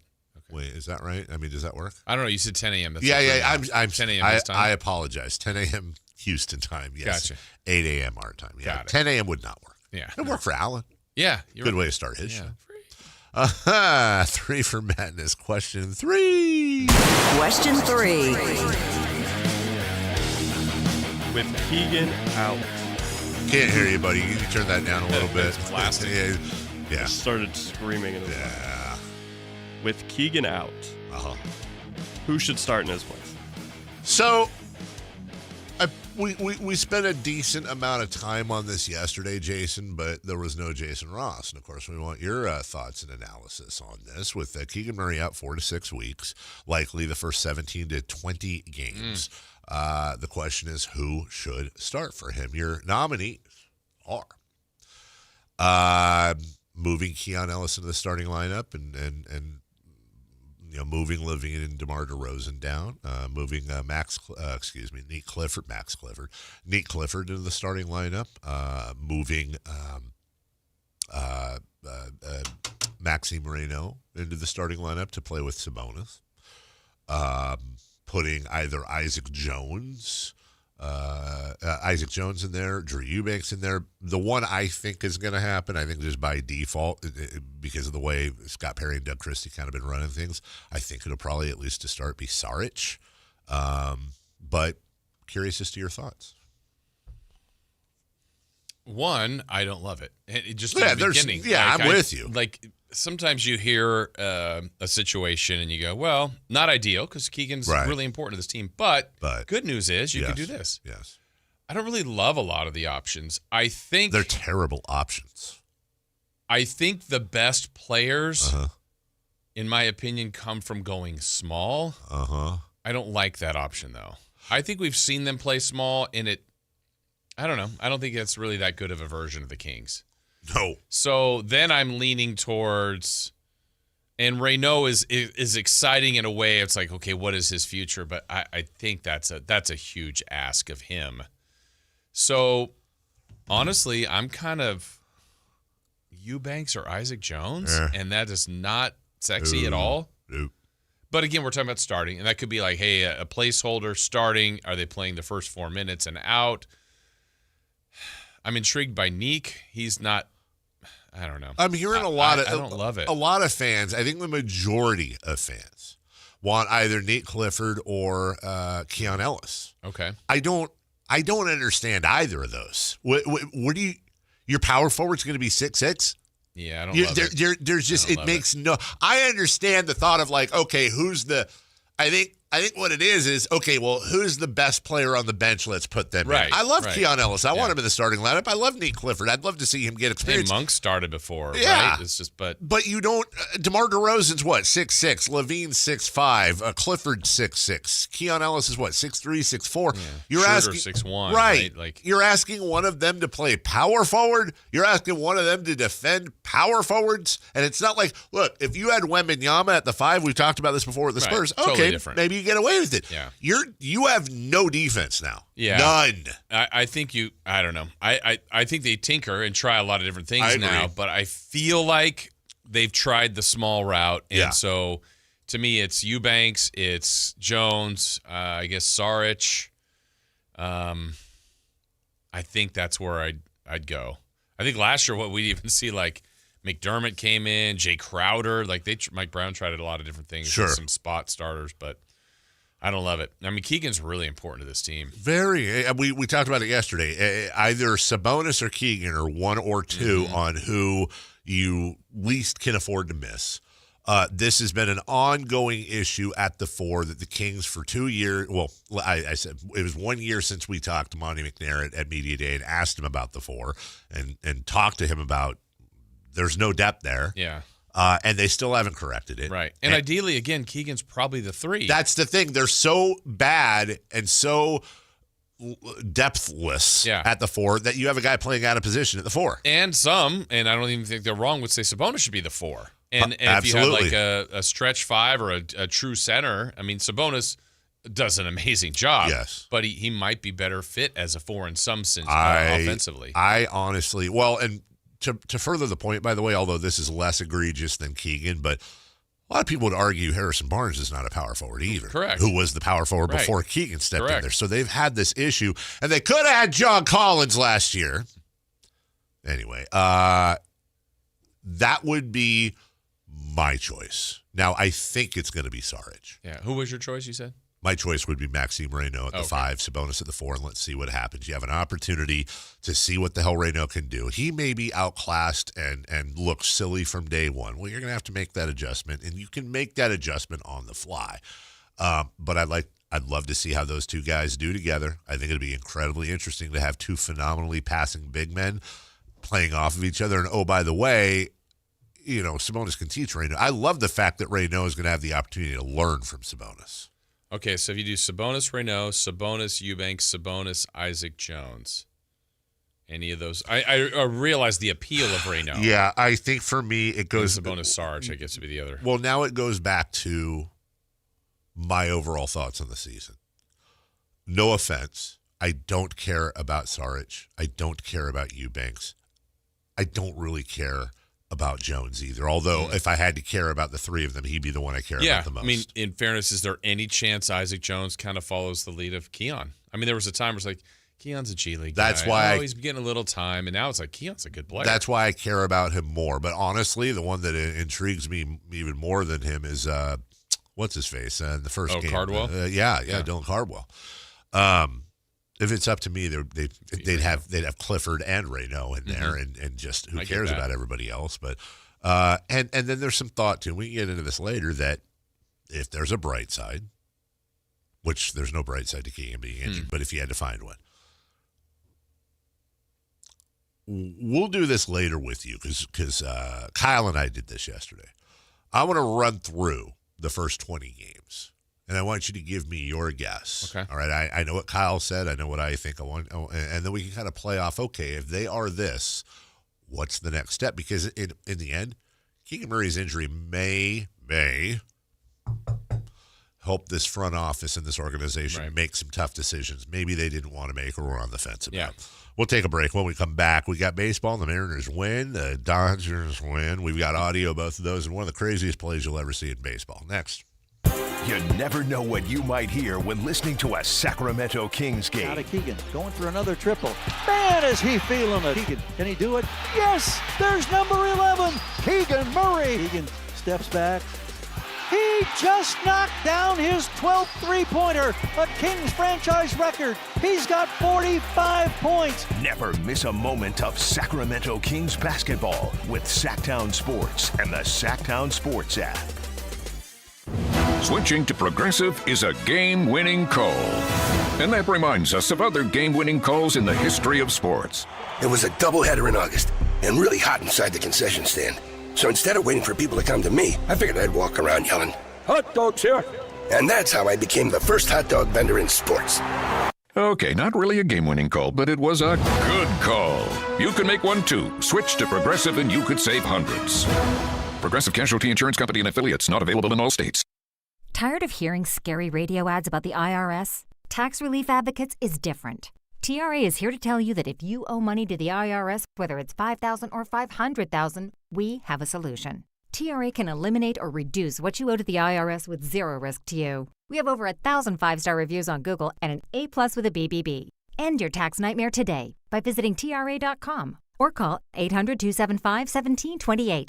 That's 800-275-1728. What's going on? We're talking to Chad Hoblett of Hoblett Dodge, Chrysler, Jeep, Ram, and Woodland. Tell me, Chad, what's happening for the Drive into Fall event? There's still time to get some adventure in when you save up to $8,600 off MSRP on the brand new 2025 Jeep Wrangler Willys. I love how these modern Jeep Wrangler Willys are filled with the latest and greatest tech and comforts, yet pay homage to the iconic past of the Jeep with huge off-road capability, distinctive exterior styling, and special interiors you will love. Man, you make it sound like you're buying a modern-day piece of history. It's true. Once you get into one of the Willys, you won't want to get out. But whatever you're looking for, you can find it at Hoblett. Check out our certified pre-owned supercenter with nearly 200 vehicles available and over 50 under $20,000. Whatever you need, it's at Hoblett right now. Search, select, and save through their whole inventory at HoblettDodge.com. Unbeatable prices, unbeatable selection. Nobody beats Hoblett, period. $8,600 toll net savings on select new 2025 Jeep Wrangler Willys after $4,000 factory rebates and $4,600 dealer discounts. Rebates include $500 first responder bonus cash for eligible first responders. 3% savings. Sample VIN 608-744. See dealer for details. Power Business Technology is proud to be a 100% independent, locally owned and managed Toshiba copier dealer. Local ownership cuts out the red tape, allowing ourselves to never be too busy to personally answer the call when our clients need us. Recognized for excellence in service execution, training, and customer service, we're proud to be named a Toshiba ProMasters Elite dealer since 2021. Contact us today for all of your business printing needs at 844-POWER-BZ.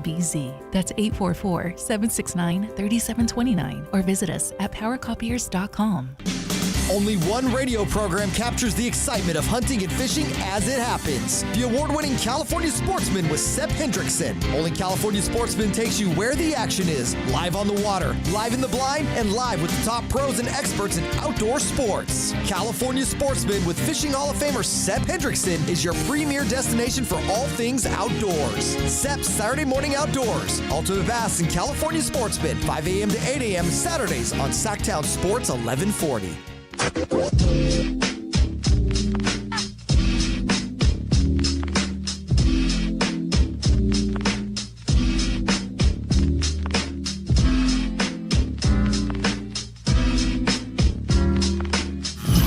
only place in the morning to get your sports fix. Live and local. The Carmichael Dave Show with Jason Ross.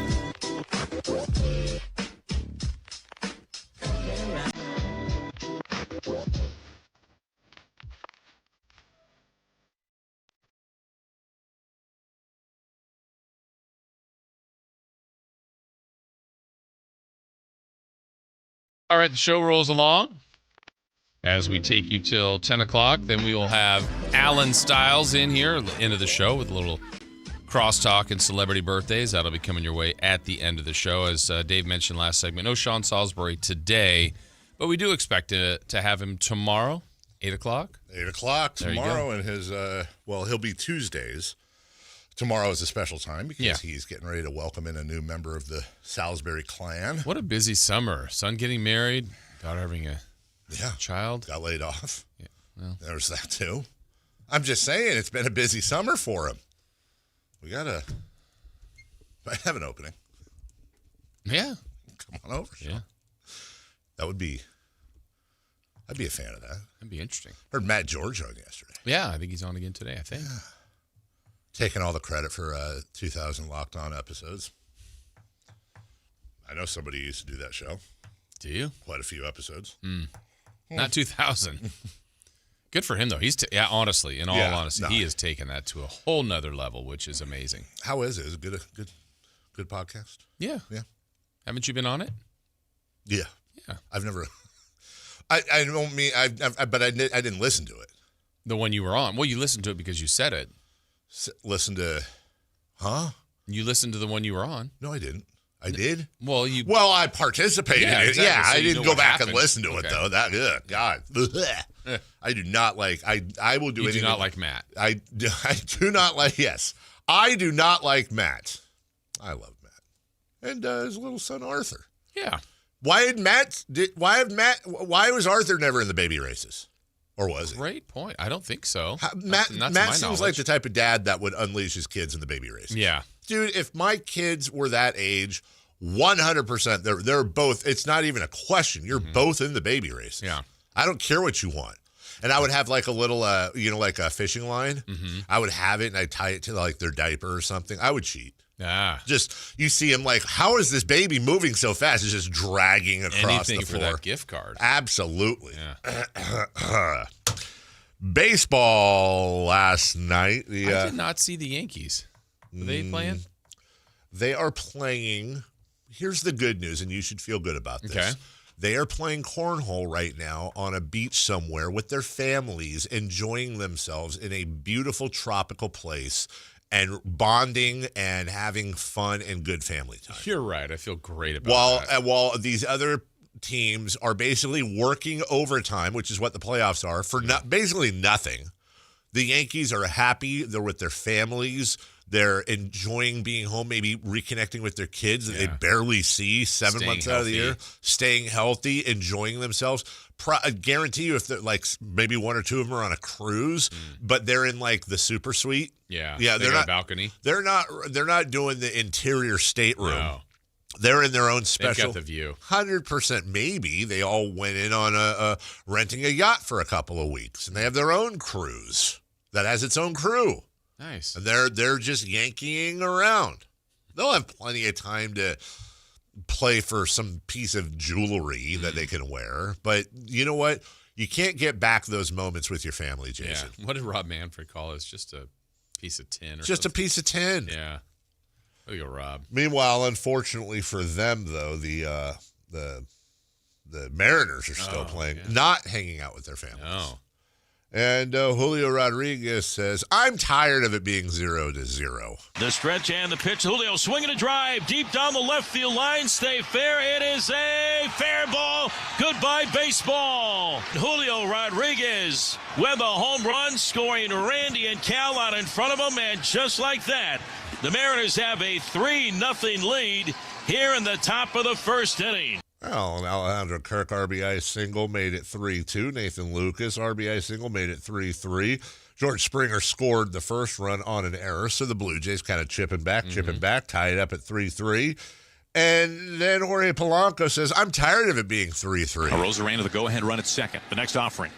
Swinging a fly ball drilled right center field. This is back at the wall, and it's gone! Jorge Polanco, Mr. October. A 3-run smash over the wall in right field. Mariners get another run to make it 7-3. And then you know what? Josh Naylor said, I've had enough. I do not like 7-3. That's what we call a goocher. I'm going to go yard. Here's the pitch. Swung on and blasted. Right field. This has a chance. It is gone. Josh Naylor, a 2-run home run. The Mariners add on 2 more. 9-3 Mariners. That was a Josh Naylor. He nailered it. He nailered it for sure, and the Mariners win the game. And the 2-0 pitch swung on, ground ball to third. Up with the ball, Gino down to second, 1. Polanco's relay to first, and the ball game is over. The Mariners are 2 wins away from the promised land. They take a 2-0 lead over the Toronto Blue Jays with a 10-3 win here in Rogers Center. They win the opening 2 games on the road here in Toronto. Yeah, this is to the point for Seattle fans, for the Mariner fans, that this is one of their most memorable seasons, and it's going to remain that, right? Because 100%. If it doesn't go the way the rest of this series. That's right. It's Kings 2002. You're up 2-0 going home. I mean, you won that iconic classic Game 5. Yep. That just, was just a knockout, drag out. Whoever survives just is happy to advance. And then you win the first 2 on the road in Toronto. To come home to that place, it's going to go bananas for you. You're just thinking, you're thinking the dream. Right. And that's what I'm hoping for their sake stays. But if it's not, it's going to be one of those memorable, like, oh my gosh, we were so close. It'll be 0-2 for us. It's going to be that. It'll be like, we were so there. And then, next year, Brock and Salk did a funeral for the Blue Jays. And actually, we should have those guys on. Yeah. Talk a little baseball. Over to the Mariners and, Brewers and Dodgers. Blake Snell was ridiculous, and we have numbers on him as to how he was a hit away from Don Larson territory. Yeah. Faced the minimum. Just in a day and age where you have openers and guys that go 3 innings, this was an old school 80s circa pitching dominant performance. The Dodgers get a run in the top of the 6th, but my God, with the bases loaded, it could have been a lot worse. Priester fires. Muncy swings, hits a high fly ball, left center field, on the warning track, at the wall, a leaping attempt, he bobbled it, and he brought it in! Sal Frelick, incredible, now the relay home, and Hernandez is out! Teo trying to tag from third. And then Contreras, the catcher, runs down to third. He's ruled out.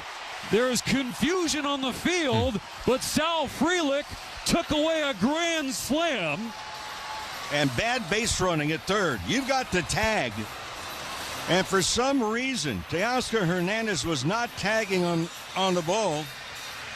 The ball went off the glove, then it hit the fence and came down. Okay, so let's get the Brewers side of that call, too. 1-0. Here's a fly ball to center. It's hit pretty well. Frelick's back. Frelick's at the track. Frelick settling up at the wall. He jumps up, and he caught it! Oh, he bobbled it, but he ended up catching it. Tagging at third is Hernandez. Here's the throw home, and he is going to be out at the plate. So now the Brewers are going to have another out at third as Contreras is going to run to the bag and double him off. And the Brewers are going to get out of this inning. Okay. A lot of confusion. Yes, total confusion. Ball is hit. Frelick goes up. Almost robs it. And by the way, the bases are loaded. Mm-hmm. When the ball comes off of Frelick's glove and hits the wall, you might as well count that as it hit the ground. Okay? It is now a live ball in play. The batter is safe. No outs as of yet.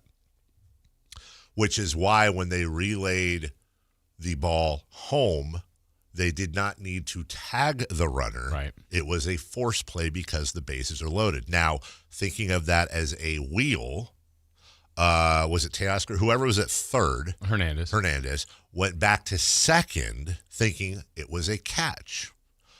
What that runner had to do was go to third to move the wheel around. He did not. It was then a force play at third. I think I have that right. Yeah. Just bizarre, though. And absolutely bizarre. I'm sure in the long history of baseball, something like that's happened before. I've never seen it. I've never heard of it. That got them out of the inning. That inning could have been a heck of total a lot disaster. worse. Total disaster. Later on in the game, a ground rule double was actually kind of unfortunate for the Brewers because that would have scored a run. The one RBI in the game for the Brewers came from Jackson Chourio. Or every year when we watch the baseball playoffs, because I don't watch a lot of regular season baseball, which means my family does not watch a lot of regular season baseball. My daughter's gone. She was always really good at this because she's forced to watch it along with everybody else. But every year they come up with different things. Like, remember when Costa Kufis was here and they called him Baby Pigeon? And then Alex Cruz is now Super Baby Pigeon because they think they look alike. So now every time Jackson Chourio comes to the plate, they all scream Cheerios. That their favorite player is in the entire playoffs is Jackson Cheerios. We have a long history of doing this. Okay.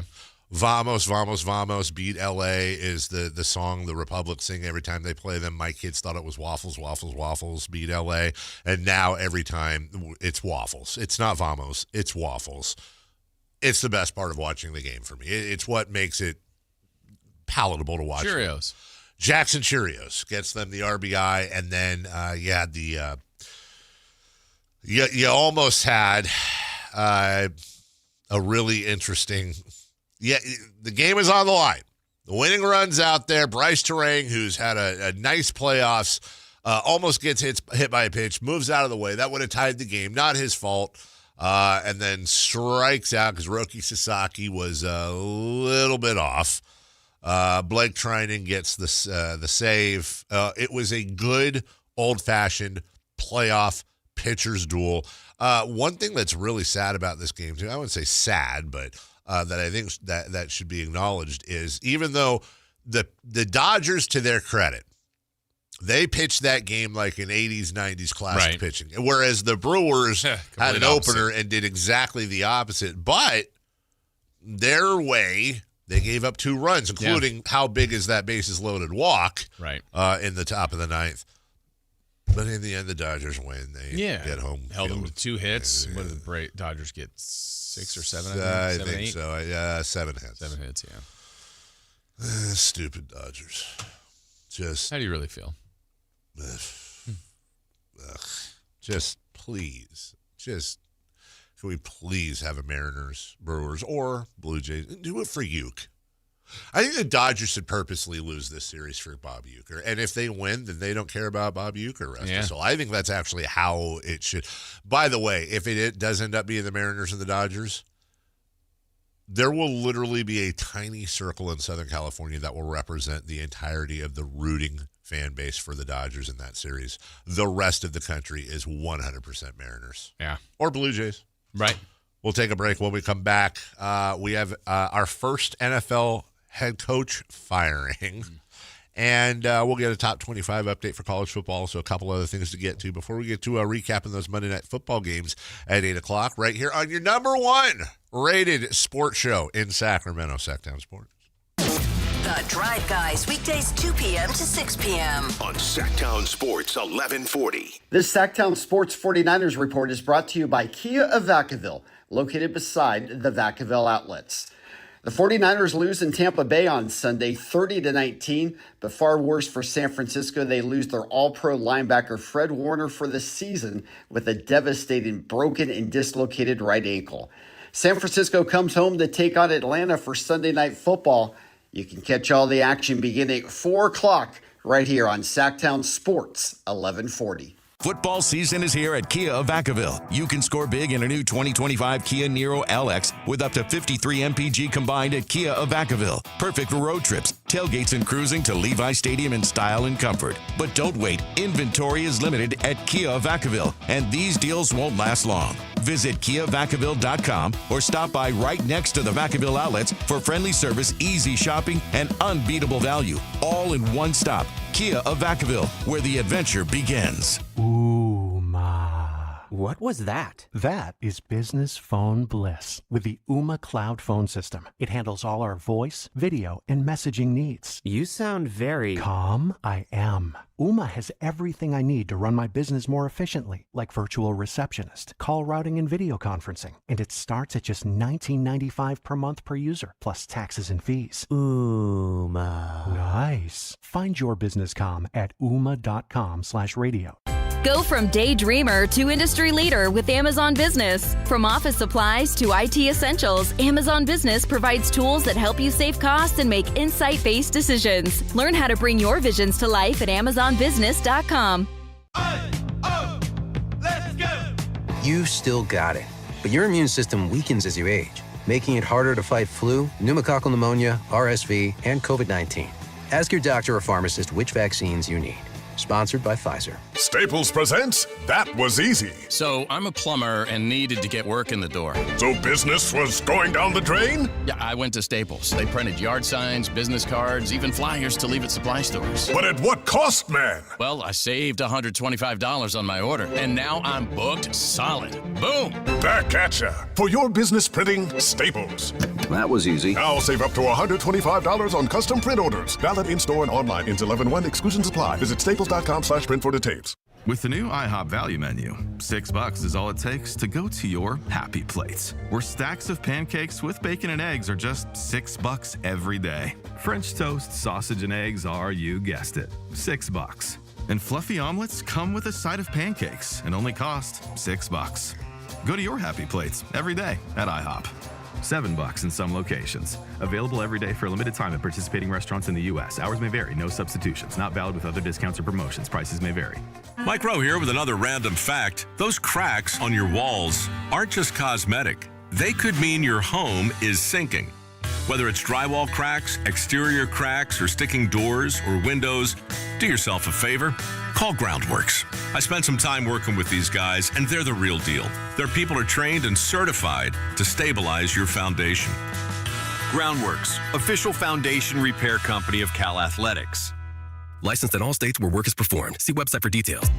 If you're 55 or older and into that whole saving money thing, T-Mobile has an exclusive phone and internet bundle just for you. Right now, get 2 unlimited phone lines plus 5G home internet for just $30 each per month with autopay, plus taxes and fees. And with 5G home internet, setup is easy with just 1 cord and no technician needed, which is great if you're also into that whole keeping it simple thing. Switch now and experience the best mobile network in the U.S. Visit your local store to start saving. T-Mobile, it's better over here. Based on analysis by Ookla of speed test intelligence data Q4 2024 to Q1 2025, Ookla trademarks used under license. Unlimited on our network. Customers on voice plan may notice speeds lower than other customers and further reduction if using more than 50 gigs a month due to data prioritization. Video streams and SD on this plan. Home internet pricing after $20 and monthly bill credit plus $5 per line without autopay. Debit or bank account required. See 5G device coverage and access details at T-Mobile.com.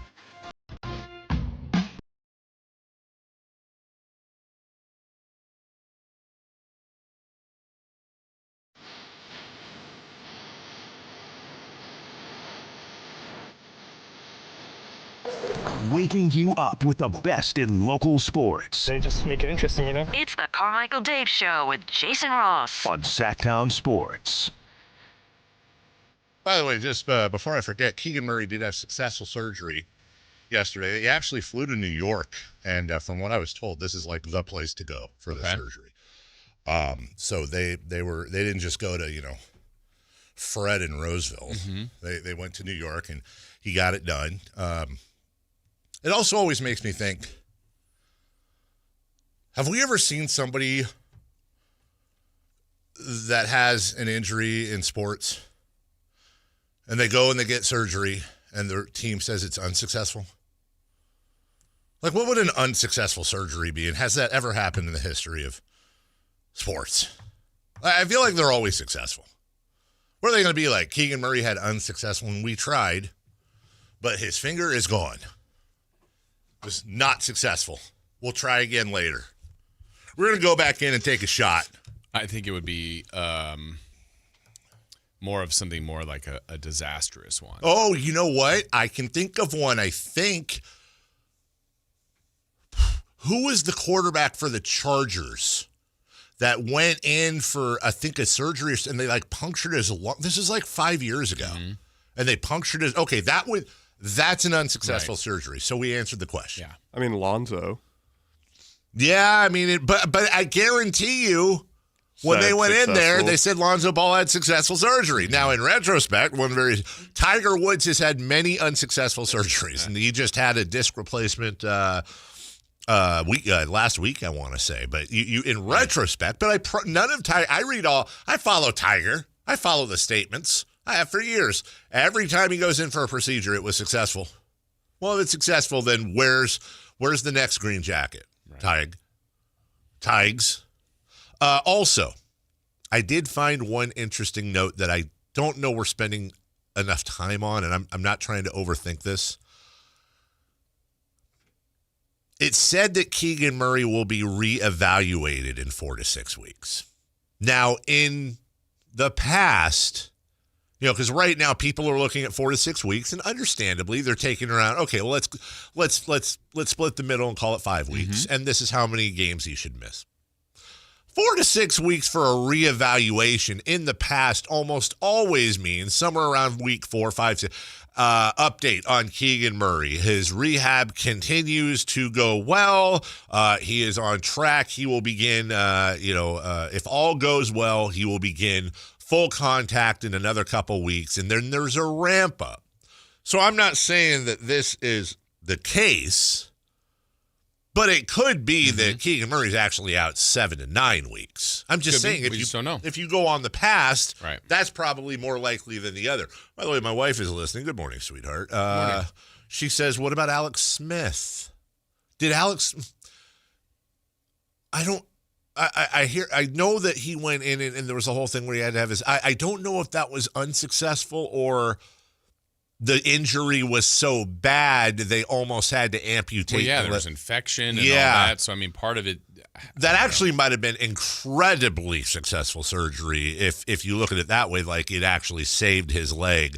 But at some point you got to the previous part that led to that. Right, exactly. So and she's watched the doc and I haven't. So it's amazing. She may know. No, he was an absolute miracle.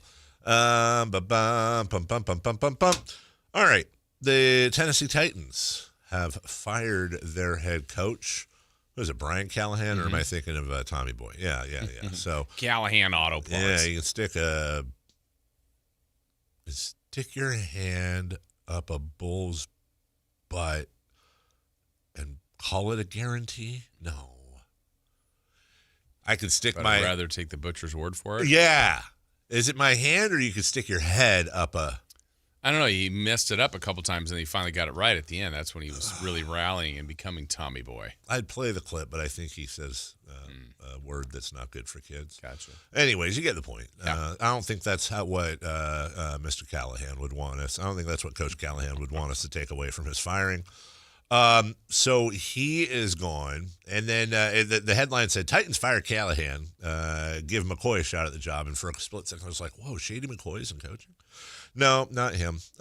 So Mike McCoy, senior offensive assistant, will take over as interim coach. He was the head coach of the Chargers for 3 years with a 27-37 record, but he did make the playoffs his rookie year. With Callahan's firing, the last 4 quarterbacks selected number 1 overall and 6 of the last 8 have seen their head coaches fired during their rookie years. Cam Ward this year, Caleb Williams last year, Bryce Young in 23, Trevor Lawrence in 21. Joe Burrow and Kyler Murray kept their coaches, but Baker Mayfield and Jared Goff did not. Imagine being a Titans fan, man. It's just, what are we doing? Yeah, you had Vrabel, right? He's now killing it with the first place Patriots. Yeah. The only the Titans were 3-14 in his first season. They got the number 1 pick. They selected Ward. Only Ken Wisenhunt had a worse record in both Titans and Oilers history at 3-20. The Titans offense scored only 83 points. Maybe Callahan sucks and maybe he's just a fall guy. But one thing we have learned when it comes to many, I should say, number 1 pick quarterbacks or high pick quarterbacks is that they're allergic to success their rookie years, and that might be we just went over yesterday whether it's Daniel Jones, Baker Mayfield, and there was a couple others. We've got Sam Darnold, I think there were 4 quarterbacks, I'm forgetting one, that have just completely turned it around after being a high pick. Yeah. But for Is every Geno one? Even though this year's not the... Yeah, exactly. Well, for every Sam Darnold, to be fair, there's 8 Josh Rosens or whomever that aren't able to do that. Top 25 is out, Jason Ross. Okay. Now, the bad news, your Bruins are not in it. And they shouldn't be. But they are hot. 2 in a row. Not bad wins either. Oh, great wins. Is the Penn State win that I good know, anymore? but still. They led to the firing of James Franklin. They got James Franklin fired. Yeah. Ohio State number 1, followed by Miami and Indiana. Those are all in both polls. Those are all of your first place votes right there. Those 3 teams, and dare I say, get off of. How about Indiana with that great win? What honestly, what a great story that is. Last year to this year, all those teams undefeated, followed by Texas A&M and Ole Miss rounding out your top 5 with the. Exception to Texas Tech and Georgia Tech, BYU as well at 6-0, and Memphis at 6-0. Every other team has a defeat. Florida State, understandably, didn't just fall out of the top 25. They are not even in others receiving votes. And how many losses do they have? They now have 3: Virginia, Miami, and Pitt at home. Yeah, 3 in a row. Yep. Whereas UCLA is going in one direction, Florida State's going in the exact opposite. Thus is the teeter-totter of college football. Yeah. I will say this. Not that I care, but sitting at number 20, getting back in the top 25, are USC Trojans. Excuse me? Our meaning myself and my daughter. Not that you care, though. I do not. As a matter of fact, they are one last-second walk-off field goal away from being 6-0. Was that your stomach? It was. Jesus. That I heard that with headphones on. Right. Wow. Jason's stomach just went, I hate USC. I do find myself wondering, had USC won in Illinois, and again, Illinois needed a walk-off field goal, they'd be 6-0. I'm pretty sure. Well, I know they'd be top 10. Oh, yeah. But I wonder if they'd be knocking on the door at number 5. And you're not going this weekend, right? I am not. This is my. So they don't travel freshmen. My daughter was was in line to go to Notre Dame. But the funny thing is they didn't have enough people that were able to travel to Nebraska. So she will be spending Halloween in Lincoln, Nebraska. That will be her first visit. By the way, Nebraska entering the top 25, at least on the AP side of the poll. So that's going to be an interesting matchup. But they have Notre Dame this weekend. Notre Dame is sitting, as your USC update, everybody. Notre Dame sitting at number 13 and number 15, respectively. I know you played golf with him yesterday. Isn't Marsh going to that game? I believe about he that? is. Yeah, I think they have a bye week, so I know he wanted to. Yeah. I don't know if he pulled the trigger on that.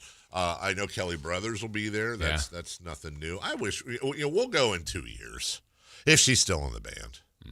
That's becoming a conversation. Really? Dude, I'm super glad she's in the band. I love that she loves it. It is a time suck, man. It is they just absolutely take up all the time. Like there's no free time. And the deal we have is, hey, look, we're getting ready. We're not that far away from first round of grades. Hey, if your grades don't suffer and you're doing okay and you're not drowning, no problem. But if it gets to the point where we had to have a conversation like, look, if you're starting to miss opportunities because you got to go, whatever, then look, I want her to have fun. Yeah. I want her to do all that, but she, that 7-year program is going to take a while. That's what I'm saying. And if I'm being honest, I don't mean to sound how this is probably going to sound, but I feel like her participation in the band is a completely social college experience type thing, which is what we want her to have. Mm-hmm. I just don't know where that's going to take her once she graduates. Like you can't, was she going to major in band? Go be a band leader? What's wrong with that? She going to be on the Tonight Show? Is it taking over for whoever? Is that? I mean, fine, but I got to feel like that's not a popular way to go. I'm just saying, as long as Be different, Avery. Oh, she is. We'll take a break. When we come back, we'll hit the second half of the program. We'll recap the Monday Night Football games. Bills, Falcons, Commanders, and Bears. No Sean today. Sean will be with us at 8 a.m. tomorrow. Still 4-down territory and so much more to get to right here on Sactown Sports. Stay up to date on Sacramento sports. Join the Sactown Sports 1140 newsletter. Visit SactownSports.com. This is the story of the one. As a safety manager at a manufacturing plant, he does everything he can to keep his coworkers safe. From finding ways to reduce risks to keeping safety supplies in stock. And for that, he relies on Grainger. Grainger offers a broad range of quality products and next-day delivery, so he can always play it safe. Call 1-800-GRAINGER, click Grainger.com, or just stop by. Grainger, for the ones who get it done. Staples presents That Was Easy. So my sandwich shop was opening in a week, and I needed signage. A week is plenty of time to panic. I went to Staples. They printed banners, posters, and flyers to promote my grand opening. All in time for your grand closing. Nope, I had it same day. I even got $125 off my order. Hold the onions. For all your business printing, Staples. That was easy. Now save up to $125 on custom print orders. In-store and online, same day if ordered by 12 p.m. Into 11/1 exclusions apply. Visit staples.com/print for details. With the new IHOP value menu, $6 is all it takes to go to your happy plates, where stacks of pancakes with bacon and eggs are just $6 every day. French toast, sausage, and eggs are, you guessed it, $6. And fluffy omelets come with a side of pancakes and only cost $6. Go to your happy plates every day at IHOP. $7 in some locations. Available every day for a limited time at participating restaurants in the U.S. Hours may vary. No substitutions. Not valid with other discounts or promotions. Prices may vary. When I was a kid, I remember my dad, a lineman, leaving in the middle of the night. Families were depending on him to get their power back on to keep them safe and warm. Watching him taught me that this work isn't just about wires and circuits. It's about people and the trust they place in us when the lights go out. That's why I started Maverick Electric Heating and Air, to carry on that same promise of showing up, doing it right, and protecting families when they need us most. Visit callamaverick.com. The deals are on now at the model year-end sales event at Folsom Lake Honda, your one-stop Honda shop. Looking to own or lease? Save on year-end models and drive a brand new Accord or Civic. Visit us today at folsomlakehonda.com, your one-stop Honda shop. As a family-owned and operated dealership since 2009, customer service is our #1 priority. Our customers love doing business with us, and you will too. Go to folsomlakehonda.com. Your one-stop Honda shop. With 25 award-winning years in Northern California, Ashton & Price is your local injury law firm. Pro attorney tip: if a firm presents as local but they're in LA, red flag. If your first consultation is not with a lawyer, big red flag. At Ashton & Price, your first consult is with a local attorney, and if serious injury prevents travel, a lawyer will come to you. Still not enough? George Washington's my uncle. At Ashton & Price, no red flags, just red, white, and blue. Remember, for the best advice, don't think twice. Call Ashton & Price. KHD HD1 Sacramento, KYMX HD3 Sacramento. From the Power Business Technology Toshiba Studios. This is Sactown Sports 1140. The Carmichael Dave Show. He's on the microphone when he's not on the microphone. He's playing a song, and when he's not playing a song, he's on the microphone, and then boom. With Jason Ross. No, he didn't. Yes, he did. Call or text at 916-339-1140. It's the Carmichael Dave Show with Jason Ross on Sactown Sports.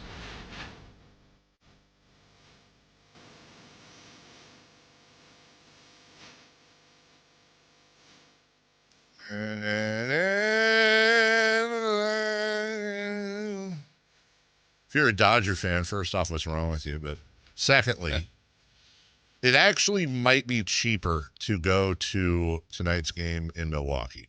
Really? You can get seats 10 to 15 rows behind the dugout for less than $275, and that is with fees. I mean, you factor in a flight, hotel, maybe get some, I don't know, whatever food they eat there, sausages. Yeah. I was in deep thought about the 4 places that are left. Where would you want to go the most? Milwaukee, L.A., or to the stadiums I'm speaking of, and maybe the outlying areas. So Milwaukee, L.A., Toronto, Seattle. That's an unfair question. It is an unfair question. Why? Because I'd probably choose L.A. Because of your daughter? Yes. So can we take them out of the equation? No, what if this implies that you will not see her? Okay. If she's home on break. Yeah. Okay. Which you've been, of the stadiums, I know you've been to Dodger Stadium. Yeah, I have not been to... I've only been to Dodger and Safeco. Yeah, I've not been to Toronto. I've not been to Milwaukee. I've not been to Milwaukee. Have you been to Safeco? I have. Okay. I went there. We watched... That's a nice park. As a matter of fact, I didn't even realize I was doing this. But while I was watching the game last night, I was... my go-to drink, by the way, at home, everybody, because I do try to drink a lot of water, but sometimes the taste of water gets old, so I have these little sweet tea, sugar-free Kool-Aid, tropical punch. It's the blue one. So good. So I was drinking my big 32-ounce tropical punch drink. Didn't even realize it until Mason pointed it out of my Safeco Field Seattle Mariners collectible cup. How about that? Because we got when Big we went Mariners there, fan. the huge Mariners fan. We got 4 of them. We brought them home. We were up there a couple summers. Yeah, it was the summer before last we went up there. Okay. And, that's a beautiful park. Very nice. Beautiful Very park, nice. beautiful area. I think probably I've never been to Toronto. I went to Milwaukee briefly on the RV trip. I've never been to Toronto, so I think that'd be kind of cool. I'd want to get one of them hotel rooms where you can see the stadium and then explore what I can of Toronto. I know it's a huge place, but just honestly, I've never been there. Secondly, I'd want to go to Milwaukee. We've talked before about how sometimes, I don't really drink, that I sometimes get jealous of the guys that go meet their friends at the bar and have a few, or maybe, you're having a couple or watching football. I've had a brief stint, a 2-year, well, if you count Minneapolis, a 4-year stint between there and Omaha in the Midwest, although Minneapolis is more East Coast style than Nebraska, but there's always been kind of something attractive to me that I think I would fit in. I would enjoy myself living in the Wisconsin, Illinois, heart of the Midwest. Heart of the Midwest. It's all about your sports and your food and your friends that are all named, Chaps and Miffy or whatever I don't know, whatever they call themselves, and George and Billy and Chaps, Miffy, and George. Yeah, that's my crew out there, and we all go to the local, what's up, Miffy? The Brew Crew pub and watch the game, or we go to the Packers games on Sunday, and then we all go to the restaurant after, and we have sausages, and cheese curds, and we hang out, and just all the food that just clogs us up artery wise. Just living your best life. Living your best life. Everybody has and that is one thing about the Midwest I am to this day jealous of, is there's basements in every house. Mm-hmm. And it's not like, before I got out there, I was like, basement, ooh, cobwebs and pipes and, gross. But no, there's basements that are awesome. It's basically every house comes with an optional man cave. Yeah. And so all of us have finished basements that are man caves, and we rotate at each other's houses for sports, and we're always wearing hoodies, or we all have Christmas parties, like what's that movie I love with Nick Cage and Tia Leone, Family Man, and when they have the Christmas party and he's talking, I always remember the scene where Nick Cage is talking to Jeremy Piven, his neighbor, and they're in these sweaters, and they're just Christmas partying, and all the wives are hanging out, and your kids all go to the same school. Hey, where's Avery? Oh, she's down at Billy's house with his kids. Oh, call her, tell her it's dinner time. Yeah. Okay, she walks home. 4th of July, everybody closes down the street, and you all have fireworks and sing songs and whatever, and someone's grilling sausages. Always jealous of that.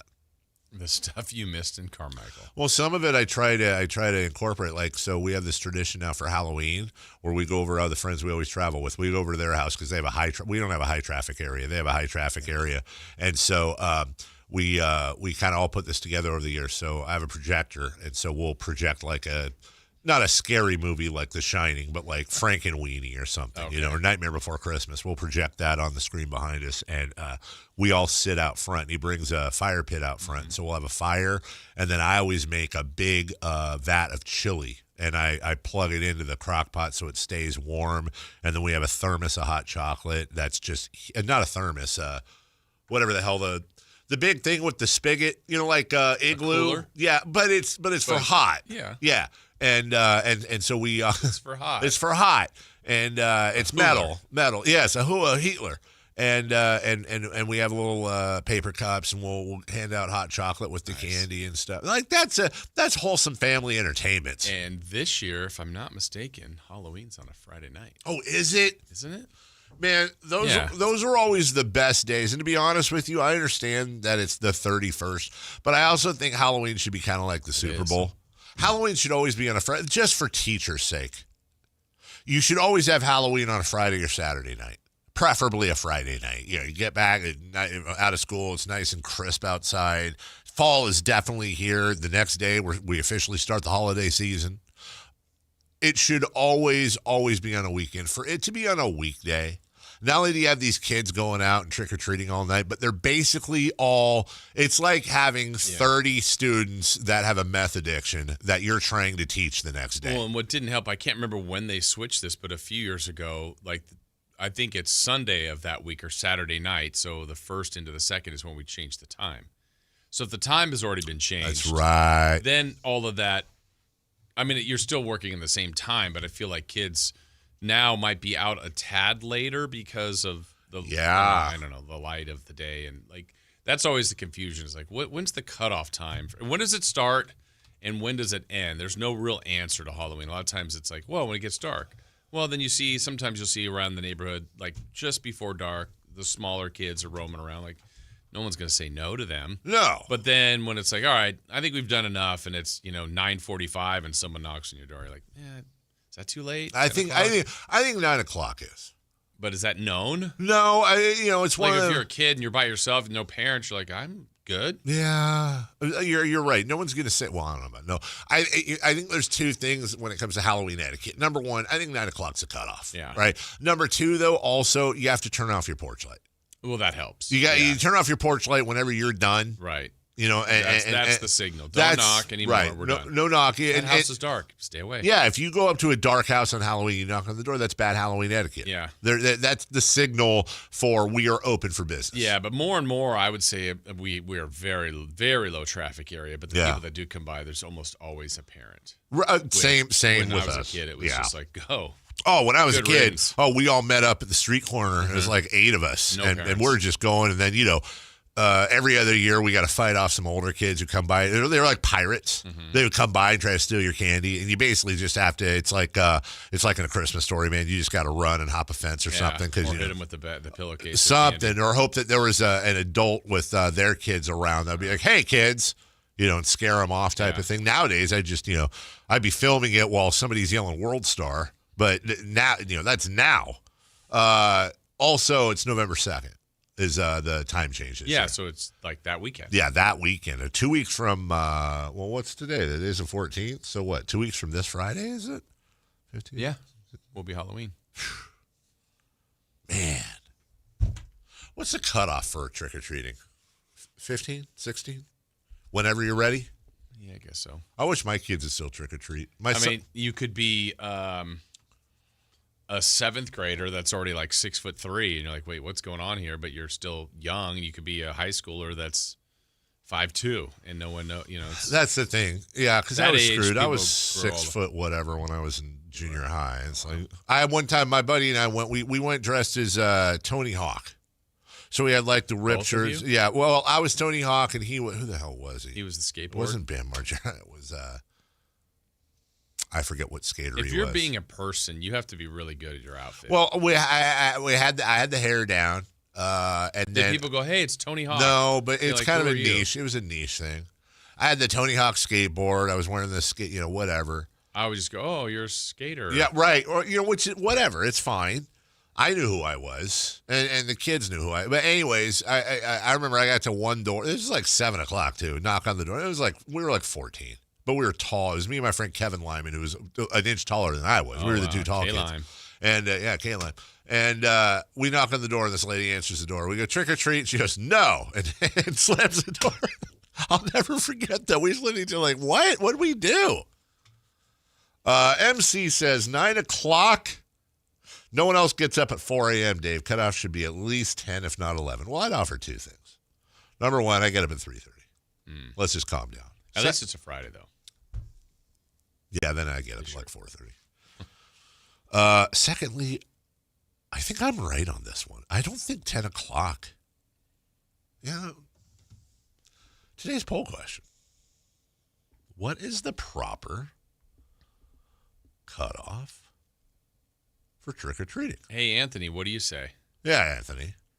You're closer to the time. What's an appropriate end time for trick-or-treating? I feel like 9 is good. Yeah. But I also am waking up early, so I don't know if that affects anything. I feel like you were right. It's just when they turn the lights off. Sometimes as it gets later, less houses have their porch lights on, and you just don't go to those houses. You have to know when you're like 12, going out a little bit later than like the little kids who start going out at like 6. Yeah. Then you just need to know that there's going to be less people handing out candy. Now, the difference on a regular, so let's just take tonight, October 14th. It would be weird if someone knocked at your door at 9 o'clock tonight. Now, it's not Halloween. No. But wouldn't that like... Yes. Like if you were in a spot where you're like, man, I have to knock on this house for whatever reason. Yeah. I would try to have the same... Unless it's an absolute emergency and it's a fire and there, like... Right. It doesn't matter if it's 1 in the morning. There's a whole protocol at my house when somebody knocks on the door. Mm-hmm. I always, if I'm home, I always go answer it. And I always tell the kids, don't answer it no matter what. Yeah. Unless it's a fire. But you'd have your attention up. You're like, 9:15, who's knocking at our door? Yeah, I'd have a weapon. I'd have something ready to go. I'd have my butterfly knives. Yeah, exactly. Take it to the gun show. So I got my bazooka in my back pocket, which is my preferred weapon. And so you have my door, and then there's a little like rectangular vertical window to the right of my door that goes from the floor to the top of the door. And that you can see into the dining room. So what happens is, if we get knocked on the door and we're in the dining room, we're screwed. But generally, we will come from the living room and we'll make our way around where they can't see us. Stealth. And then I'll come to the door. And by the way, stealth works because my dogs go absolutely insane. They're serial killers.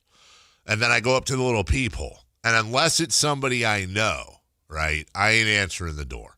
Although this guy had like a month ago, and I'm always very respectful of telemarketers and of people that go door to door, because let's be honest, man, it's like it's like the when I see the Mormon kids in the white shirt and the black tie, or I see the Jehovah's Witnesses by Winco, right? I'm always super respectful of these people. I may not, whatever it is, I may not want to buy what you're selling. I may not want to join whatever you want me to.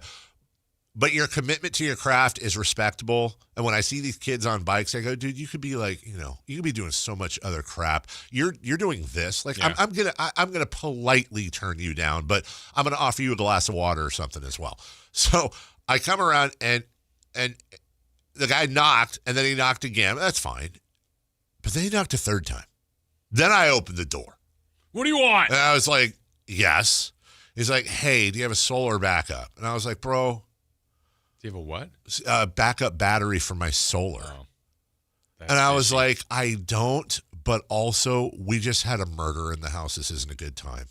I didn't say that, but I wanted to. But I was like, man, I respect what you're doing, but honestly, they're kind of screwing you here. You're coming to my house at 8:45 at night and doing this. Like, you have no chance, bro. You should get a different job. Like, this is not, they're screwing you. Like, how have you been doing? Like, have you been making money? How long have you been doing this? Month and a half. You've been making money? Not yet, but they say I should soon. I'm like, you're not. They always say They always say that, dude. I respect what you're doing. You're wasting your time, brother, man. Anyway. So 9 o'clock. I think we've established it. Well, I did put out the vote, and we should get to football here, but sorry. I did put out the vote. Let's see. Early results and... What were your times? Okay, so here was the question, and I wanted to frame this as fairly as possible. What is the proper cutoff for trick-or-treating? 9 p.m., 10 p.m., 11 p.m., or other? And then I said, list the time, please. So maybe somebody says 8. I don't know. Maybe somebody says midnight. I don't know. 11. Wow. I'm just saying. Let's see. How many votes do we have in right now? We got 30 votes in. So I just put it up like literally a minute ago. 4% say other, but didn't list the time. So way to follow directions, stupid. 7% say 11 p.m. 41% say 10 p.m. Mm-hmm. And at 48%, 9 p.m. Okay. So 30 votes in, I'm right, MC's wrong. Well, the 4% can't be midnight. It's got to be 8, which and that's too early. 8? 8? What are we doing? Yeah. And how have we not gotten some sort of automatic candy dispenser? You know, like you'd have the Jive thing where somebody put out a bowl of candy, which I feel like you could do right now. You put out a bowl of candy and say, please take one. And then also underneath say, and by the way, say hi to the Ring camera. Don't take more than one or I will find you and murder you. And not to a kid, but you know what I'm saying. I think you could do that now. But back in the day, everyone knew if there was a bowl of candy, you got there first. All those kids were just dumping that sucker in their bag, right? And that's bad karma, I think. But how do we not have a thing where like it's all enclosed and then you say, it says like press button for candy and you press the button and it's like time sensitive. Like it just, here's a couple of Starbursts and then you got to move on. Yeah. That way you don't have to do it. But I guess the point is you also want to see, like my wife loves seeing the little kids. Oh, yeah, yeah. That's the fun part to me. And, like I said, we're low volume. So you come by our house, you're going to get a lot of candy because we get too much.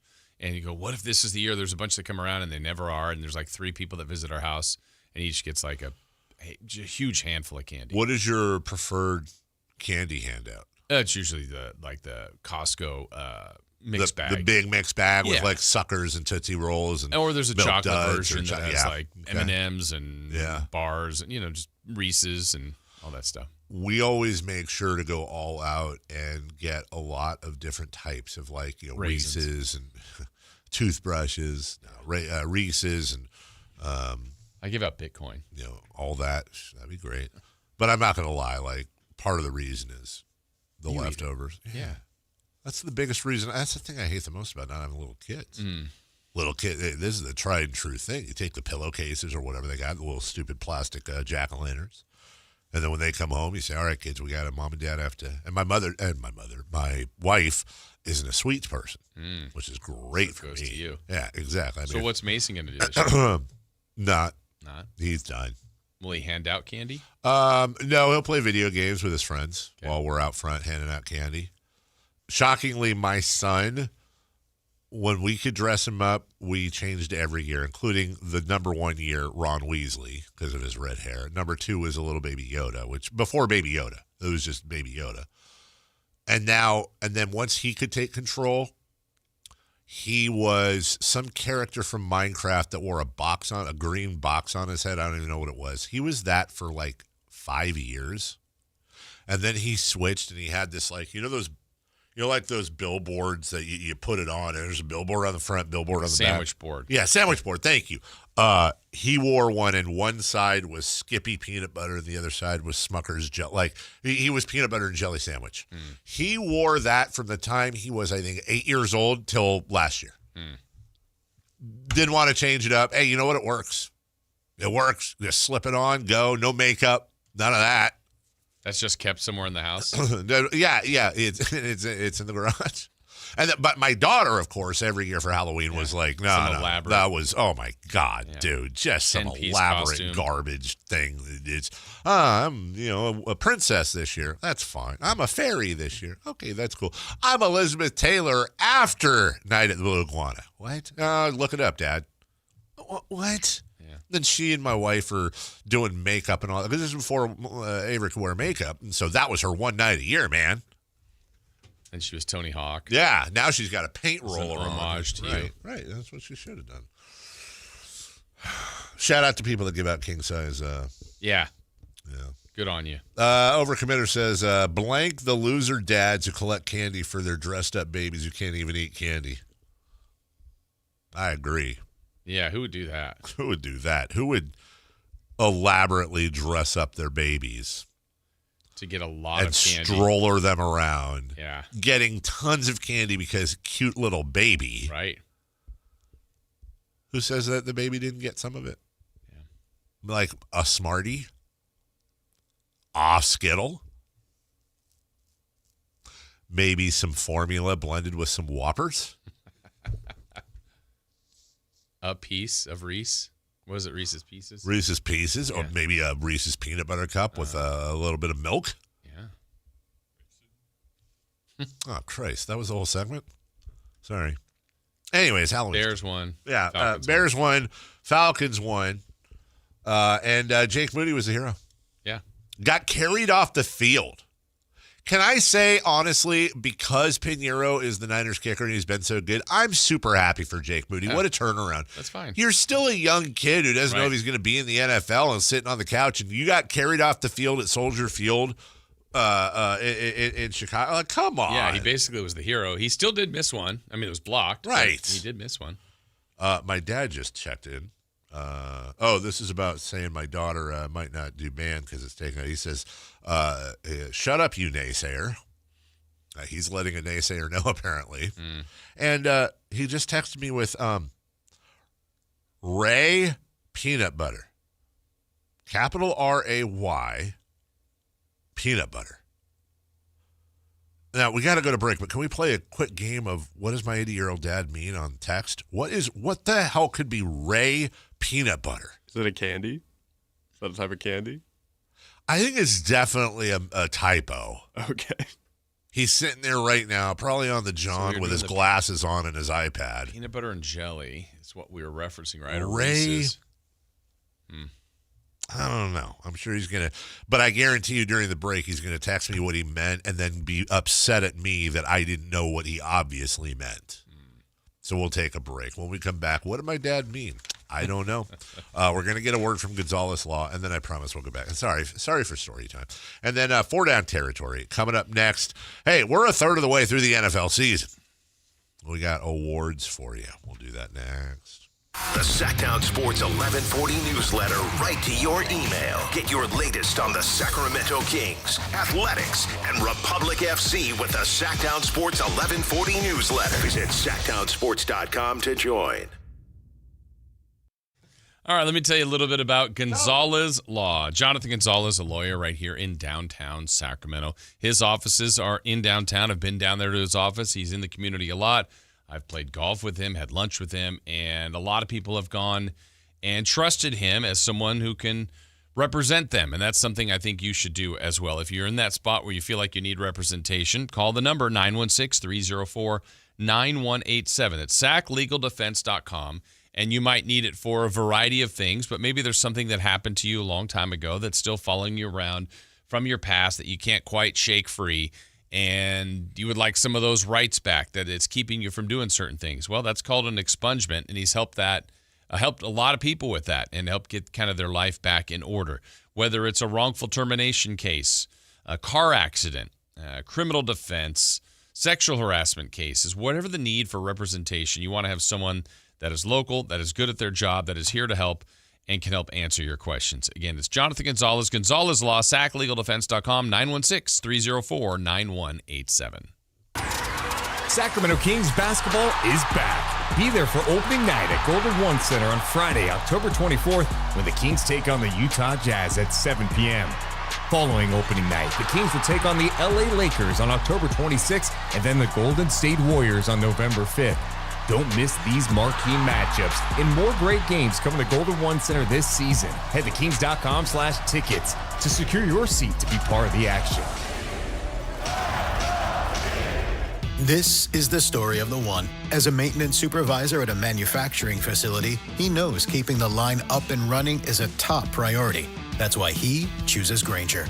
Because when a drive belt gets damaged, Grainger makes it easy to find the exact specs for the replacement product he needs. And next-day delivery helps ensure he'll have everything in place and running like clockwork. Call 1-800-GRAINGER, click Grainger.com, or just stop by. Grainger, for the ones who get it done. Sacramento.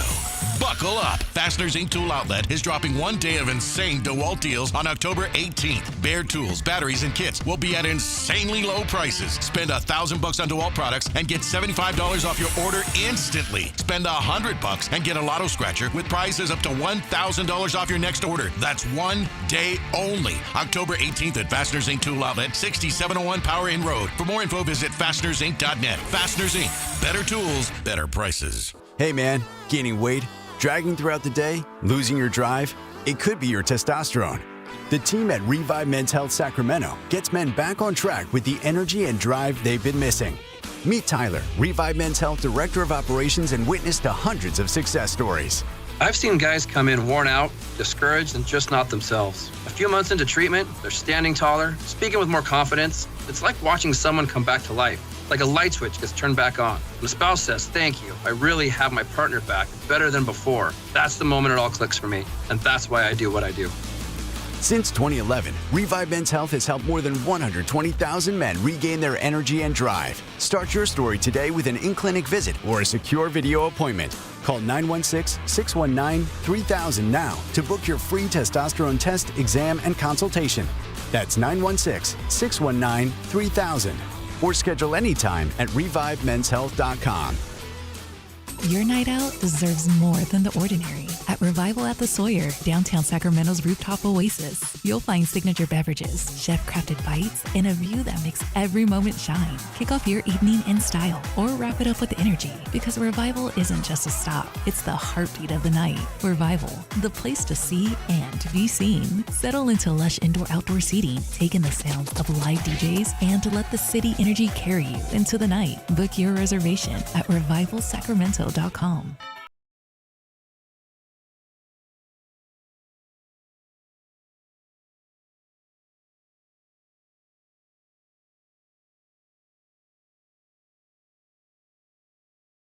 The only place in the morning to get your sports fix. Live and local. The Carmichael Dave Show with Jason Ross.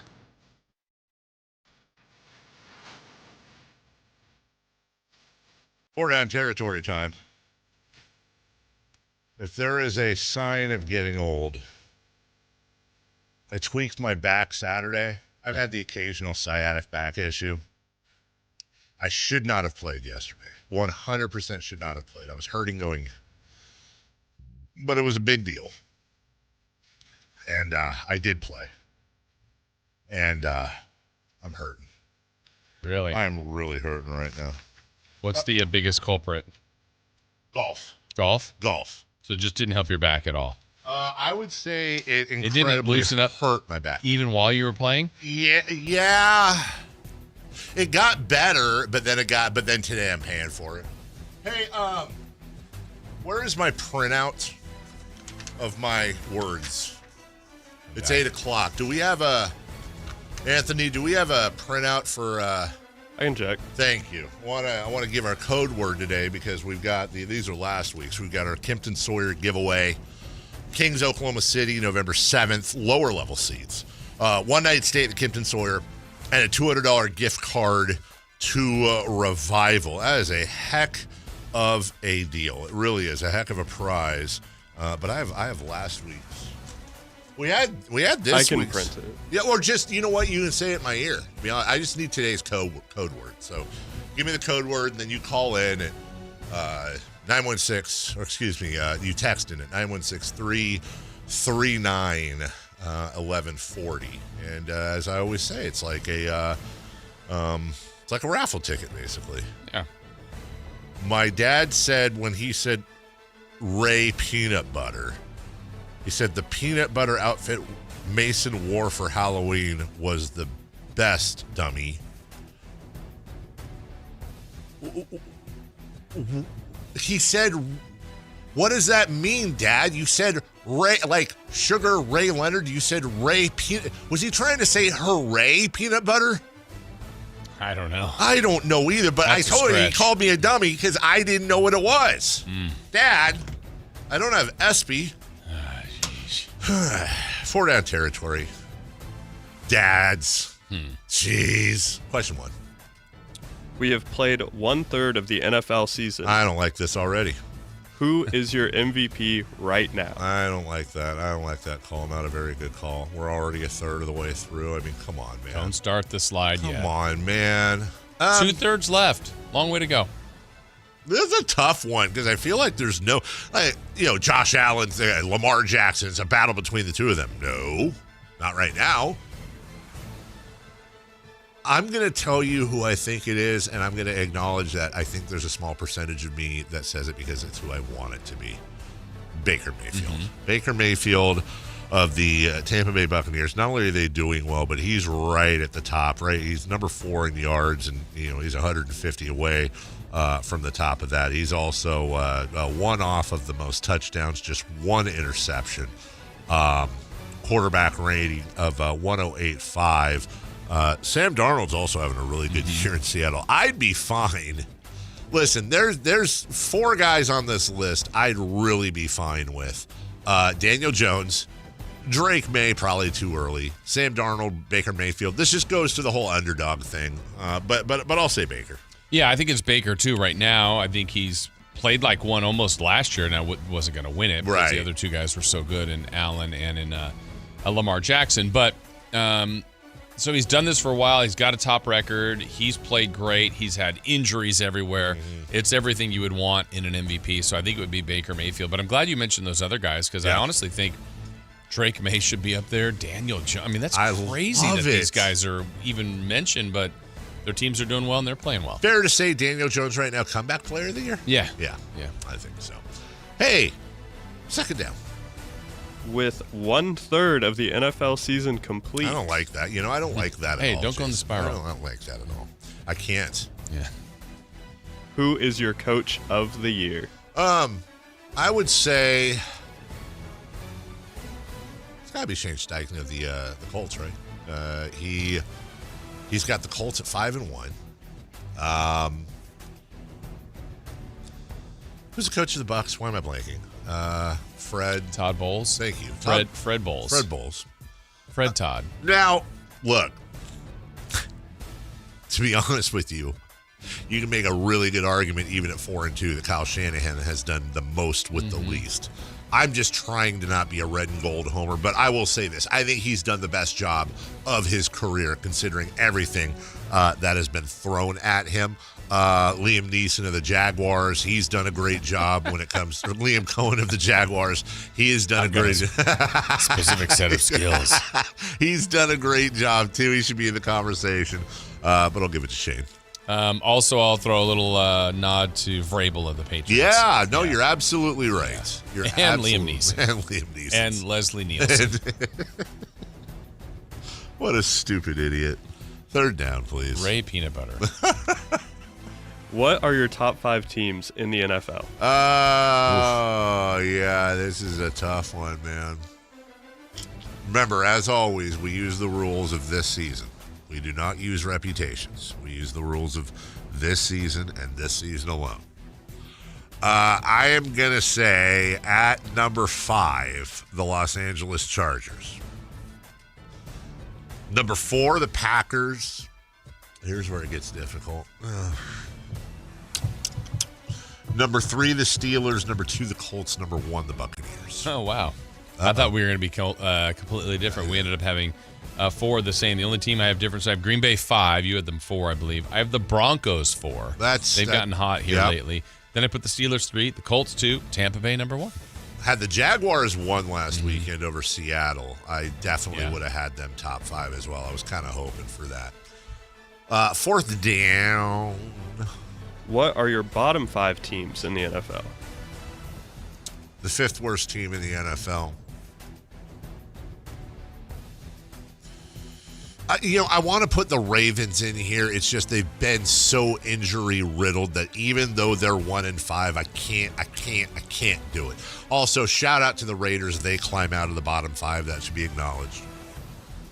With that gutty win over the Titans. Just gutty.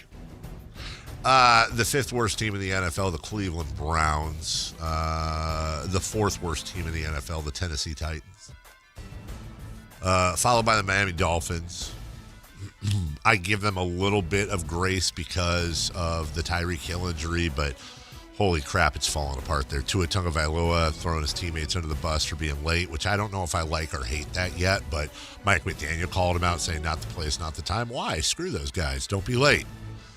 The second worst team in the NFL, the New Orleans Saints, and the worst team in the NFL, the New York Football Jets. All right. Well, we have the same 5, just in a different order for the most part. I had the Saints as the 5th worst, the Dolphins as the 4th, the Browns as the 3rd, Titans had just made the coaching firing in 2nd, but we both land with the same worst team. The Jets, Jets.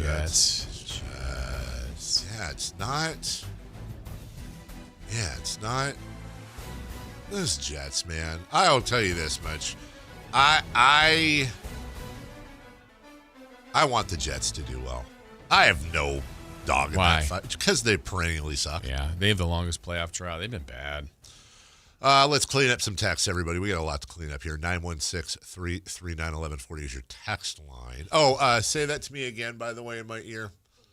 Okay, you said that with 2 syllables. All right, today's code word. Want to remind you, Sactown Sports gives you a chance to win a pair of lower-level seats to the Kings and Thunder November 7th, a one-night stay at the Kimpton Sawyer, and a $200 gift card to Revival. It's a heck of a prize. Text in the code word to 916-339-1140 right now. Today's code word is block. Block. Or as Anthony said it, block. But I don't want to do that because then we're going to get a lot of people spelling it B-A-L-O-C-K. Block, as in Dikembe Mutombo, rest in peace, was very good at the block. Text it in, and don't forget, Alan Stiles will have a word for you at noon, and Whitey will have one at 4 p.m. From the 541, Dave, did you ever connect with the guy you accidentally called yesterday? Told that story early this morning. As a matter of fact, not only did I connect with him, we had a great conversation. I went through most of it. Some of it was private, but he couldn't have been nicer. Couldn't have been a nicer guy. Super cool guy. Turns out we had a lot of things in common, knew some of the same people, were around the same age. And then we had a texter say, hey, is his name blank? Because I know that guy. And yes, his name was blank. I don't know that there's too many people that also collect pinball machines. Yeah. In this town. Kyle, it's 6 a.m. Kyle, it's 6 a.m. Click. I sent my boys, now 33, 35, and 37, out in their costumes the day after Halloween to trick or treat. People thought they were dumb. They came back with crazy amounts of candy. People felt sorry for them when they told them they didn't know Halloween was yesterday. We had a lot of laughs. From the 530, from Random Horse. Remember Random Horse on the Tesla, on the caller ID? What are the chances the Kings defeat the defending champs? Well, they say any given, let's see, November, any given Friday. They play him 3 times. Yeah, the night of the contest. Oh, gotcha. All right, well, there you go. Also, we have not turned the YouTube on. It still says we'll be right back. But we're about to go. Hey, don't do it. We're about to go to break. So for those of you, we were actually naked during that entire segment, and we could not turn on the camera. And what better way than to spend your winter than in your house naked? And you're not going to want to do that unless your HVAC system is working. And that's why you want my good friends at American Energy Heating and Air, now known as American Energy Home Pros. It's not, by the way, American Energy Home Amateurs. Yeah, it's Home Pros. Because now, in addition to your HVAC system, your furnace, your air conditioner, they now do plumbing. They do plumbing. Shower clogged up? Do you have a wife like mine that sheds like a German Shepherd and you constantly have to do what you do to unclog it and it doesn't work? You have little balls of wadded up hair on the wall of your shower. Not that I'm sensitive about that. Toilets, sewer systems, plumbing. They do that. And while you're at it, by the way, hey, why not get that furnace checked out for safety? Why not get that furnace checked out for safety?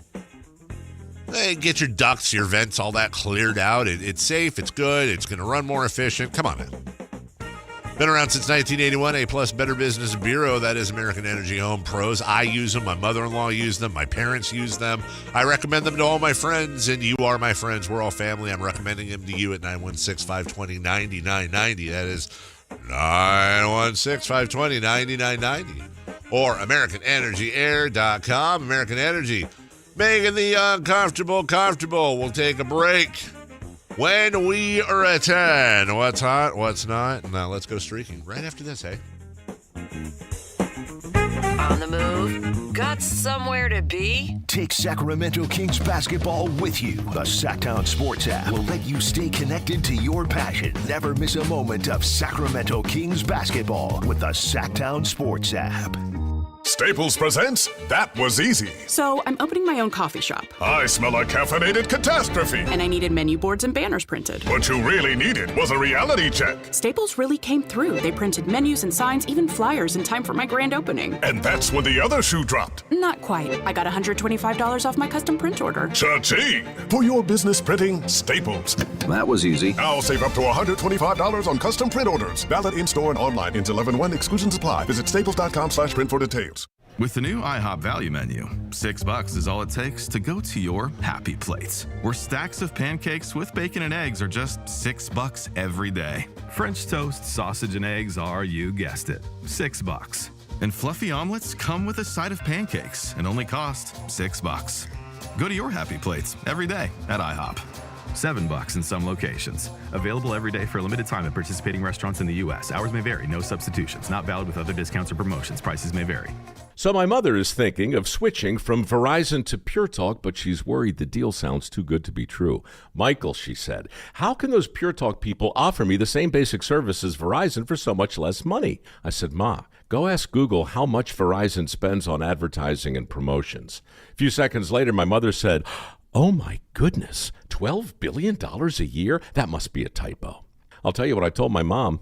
It's not a typo. Verizon spends $12 billion a year on advertising and promotions, and their customers are paying for it. Well, Pure Talk doesn't spend that kind of money on commercials. Trust me, I would know. That's why they can offer you and my mother unlimited talk, text, and plenty of data on a crazy fast 5G network for just $25 a month. And if you're a business owner, you could really save a fortune. Dial pound 250, say the words Mike Rowe, and you'll get an additional 50% off your first month. That's pound 250 Mike Rowe. Pure Talk. Everything you need and nothing you don't. Hey, this is Greg Papa. Are you working through a major insurance claim? SunPoint Public Adjusters can help. SunPoint prepares, presents, and negotiates your claim with the insurance company, working only for you, making sure you get everything you're entitled to, not what just some adjuster working for an insurance company thinks you should get. Call SunPoint today at 888-247-7865 or contact us at sunpoint.us. SunPoint Public Adjusters, the gold standard in public adjusting. License number 2N14884. The deals are on now at the model year-end sales event at Balsam Lake Honda, your one-stop Honda shop. Looking to own or lease? Save on year-end models and drive a brand new Accord or Civic. Visit us today at FolsomLakeHonda.com, your one-stop Honda shop. As a family-owned and operated dealership since 2009, customer service is our #1 priority. Our customers love doing business with us, and you will too. Go to FolsomLakeHonda.com. Your one-stop Honda shop. When I was a kid, I remember my dad, a lineman, leaving in the middle of the night. Families were depending on him to get their power back on to keep them safe and warm. Watching him taught me that this work isn't just about wires and circuits. It's about people and the trust they place in us when the lights go out. That's why I started Maverick Electric Heating and Air, to carry on that same promise of showing up, doing it right, and protecting families when they need us most. Visit callamaverick.com. What's hot, what's not? Brought to you by American Energy Home Pros, making the uncomfortable comfortable. Head to AmericanEnergy.com to find out more. What's hot? Yeah, hot. Real hot. And what's not? It's not good. Brought to you by American Energy Heating and Air, Sacramento's complete heating and cooling company, and second opinion partner.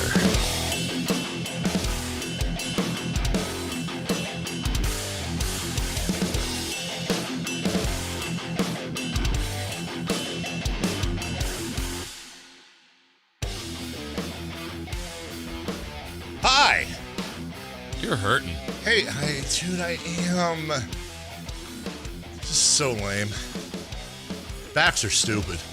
I agree with that. Before we get to who's hot, who's not, I don't know that I've ever done this before, but I have a supplemental read. I was just talking during the break because I was reading American Energy. Mm-hmm. And as I've said before, you do the same thing. Try to get to know and be friends with anyone we endorse. It's just not only is it good business, but absolutely. Also, good people. If I'm going to recommend them, I want to use them myself.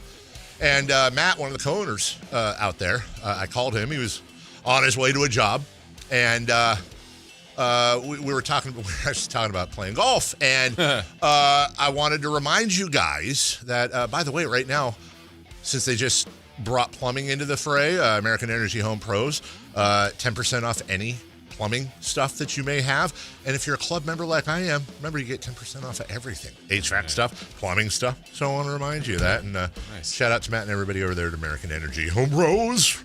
Hey, Anthony, wearing a nice Retro King shirt today, by the way. Yeah. I like that. Thanks. We're all almost in Kings gear. Except the one guy that works for the team. Yes. He's looking underneath the hoodie, and he's not looking underneath the hoodie. It is let's play, if I can get you there to the guess. It is a movie character. Movie character. Is it it's a comedic movie character? Correct. Is it a movie put out in the last 10 years? No. Okay. Is it Chevy Chase? No. Is it? So I really want a Fletch shirt, but everything Fletch is in the Lakers stuff, and I'm like, no, can't do that. But I love Fletch. Would this be considered by some a top 10 comedy of all time? Yes. I would say you would.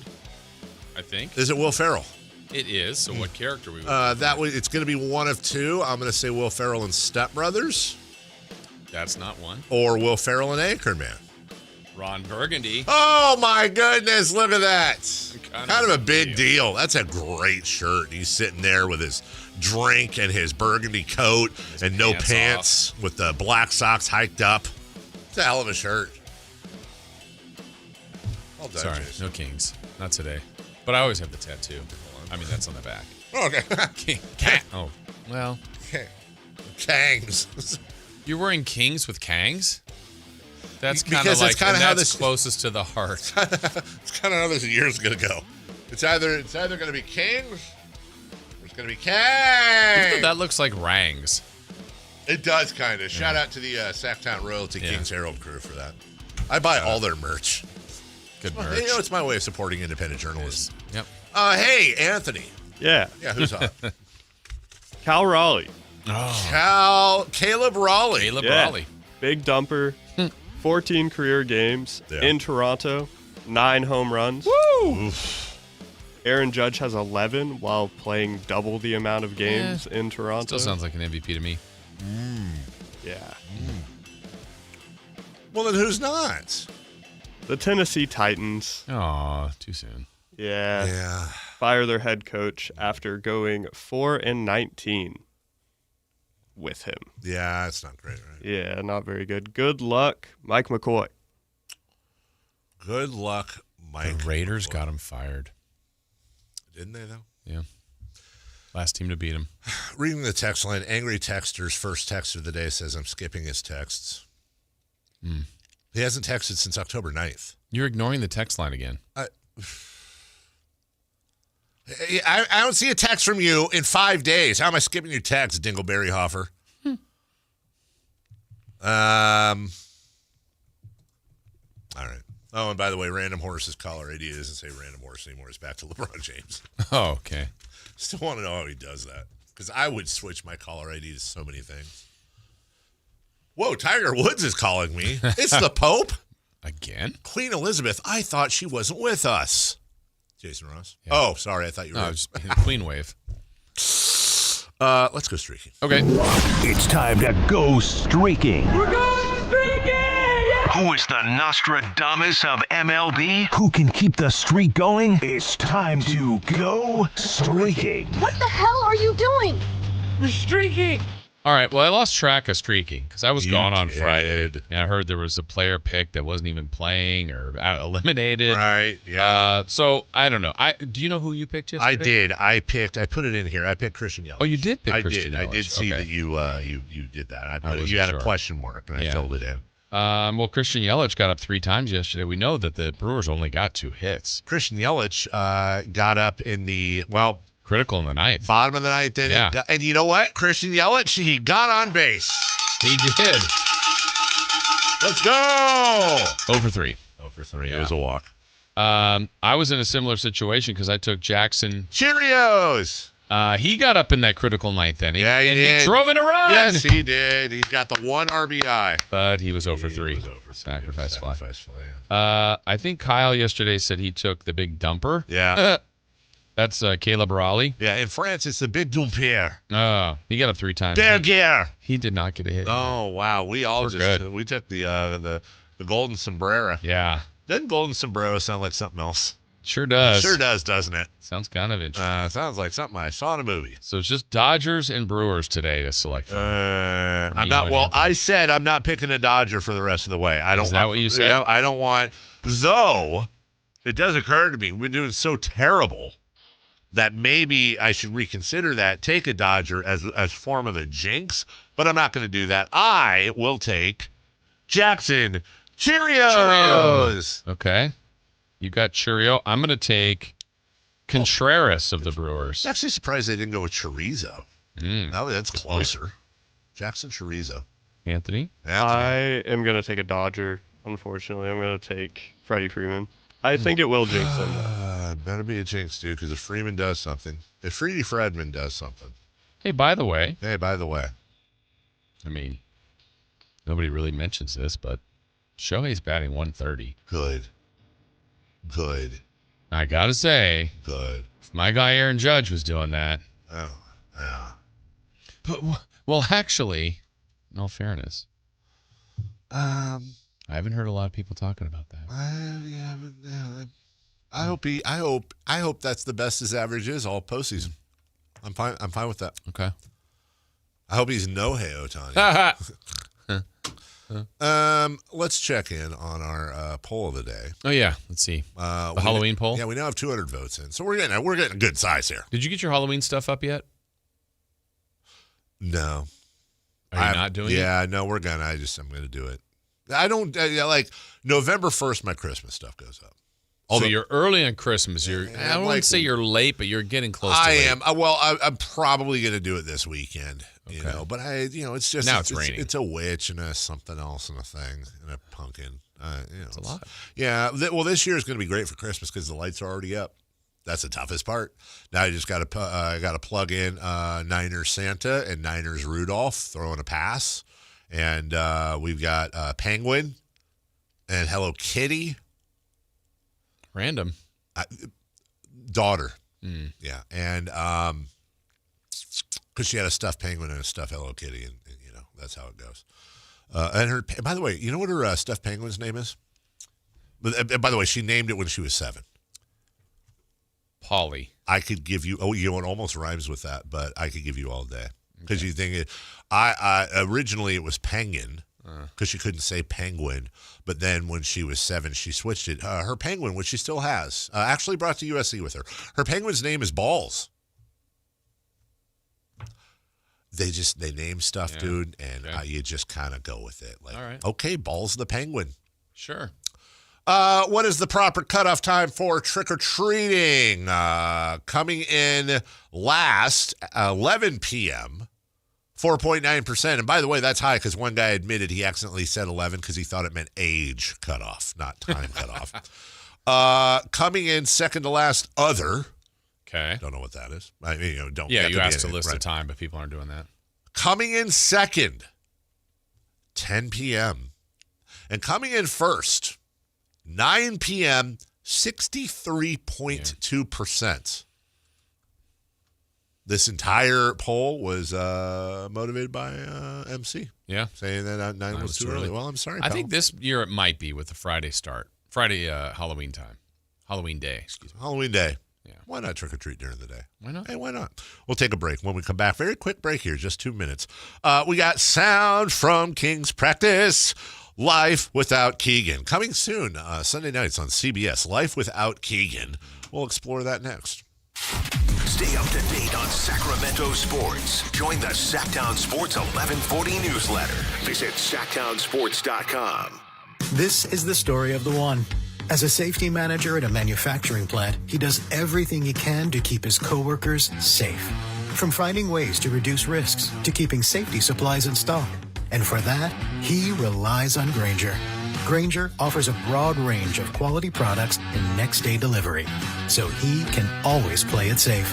Call 1-800-GRAINGER, click Grainger.com, or just stop by. Grainger, for the ones who get it done. Car Dealers in 2025 by USA Today and Statista. This prestigious award is based on thousands of customer reviews and recommendations, ranking dealerships for service, value, and satisfaction. Out of hundreds evaluated, Stockton Honda is proud to be #1, recognized for all-around excellence and commitment to our customers. Visit Stockton Honda, where reputation meets the road. Anytime, anywhere, it's all here. StocktonHonda.com. The NBA season is officially here, and we're going hard from start to finish.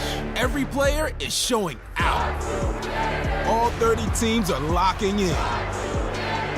To win it all in this league, fans and players need to give everything. All season long. The American Express NBA Tip-Off begins October 21st on ESPN, NBC, Peacock, and Prime. Hey everyone, it's Kyle Draper here. If you're in the market for a new car, let me tell you about my experience with Mercedes-Benz of Stockton. From the moment I walked into their state-of-the-art showroom, I knew I was making the right choice. There was no pressure from the sales staff, and if I'm being honest, I felt like a kid in a candy store. I settled on the all-electric EQS SUV, and let me tell you why. First of all, the comfort. After a long day at work, I actually look forward to being in my car. It has several different massage settings, including my favorite, hot relaxing back. Plus, the seat heating and cooling features are perfect for the hot summer or those chilly mornings. Mercedes-Benz has the reputation of making the finest cars in the world. Now it's your turn to experience what I already know. Mercedes-Benz of Stockton is the best car buying experience you'll ever have. They're just a short drive down I-5, or you can shop online anytime at mbofstockton.com. That's mbofstockton.com, and tell them Drape sent you. KHD1 Sacramento, KYMX HD3 Sacramento. From the Power Business Technology Toshiba Studios. Sactown Sports 1140. The Carmichael Dave Show. He's on the microphone when he's not on the microphone. He's playing a song, and when he's not playing a song, he's on the microphone, and then boom. With Jason Ross. No, he didn't. Yes, he did. Call or text at 916-339-1140. It's the Carmichael Dave Show with Jason Ross on Sactown Sports.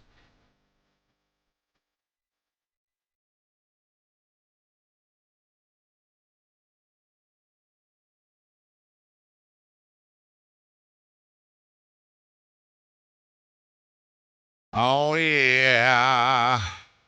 And tell me why I don't need my on.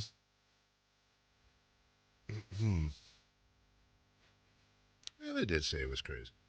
Turns out not that folks. Hey, welcome back, everybody. Keegan Murray. Wait, what? Keegan, more like Keegan hurting. Keegan Hurdy. Yeah. Surgery yesterday.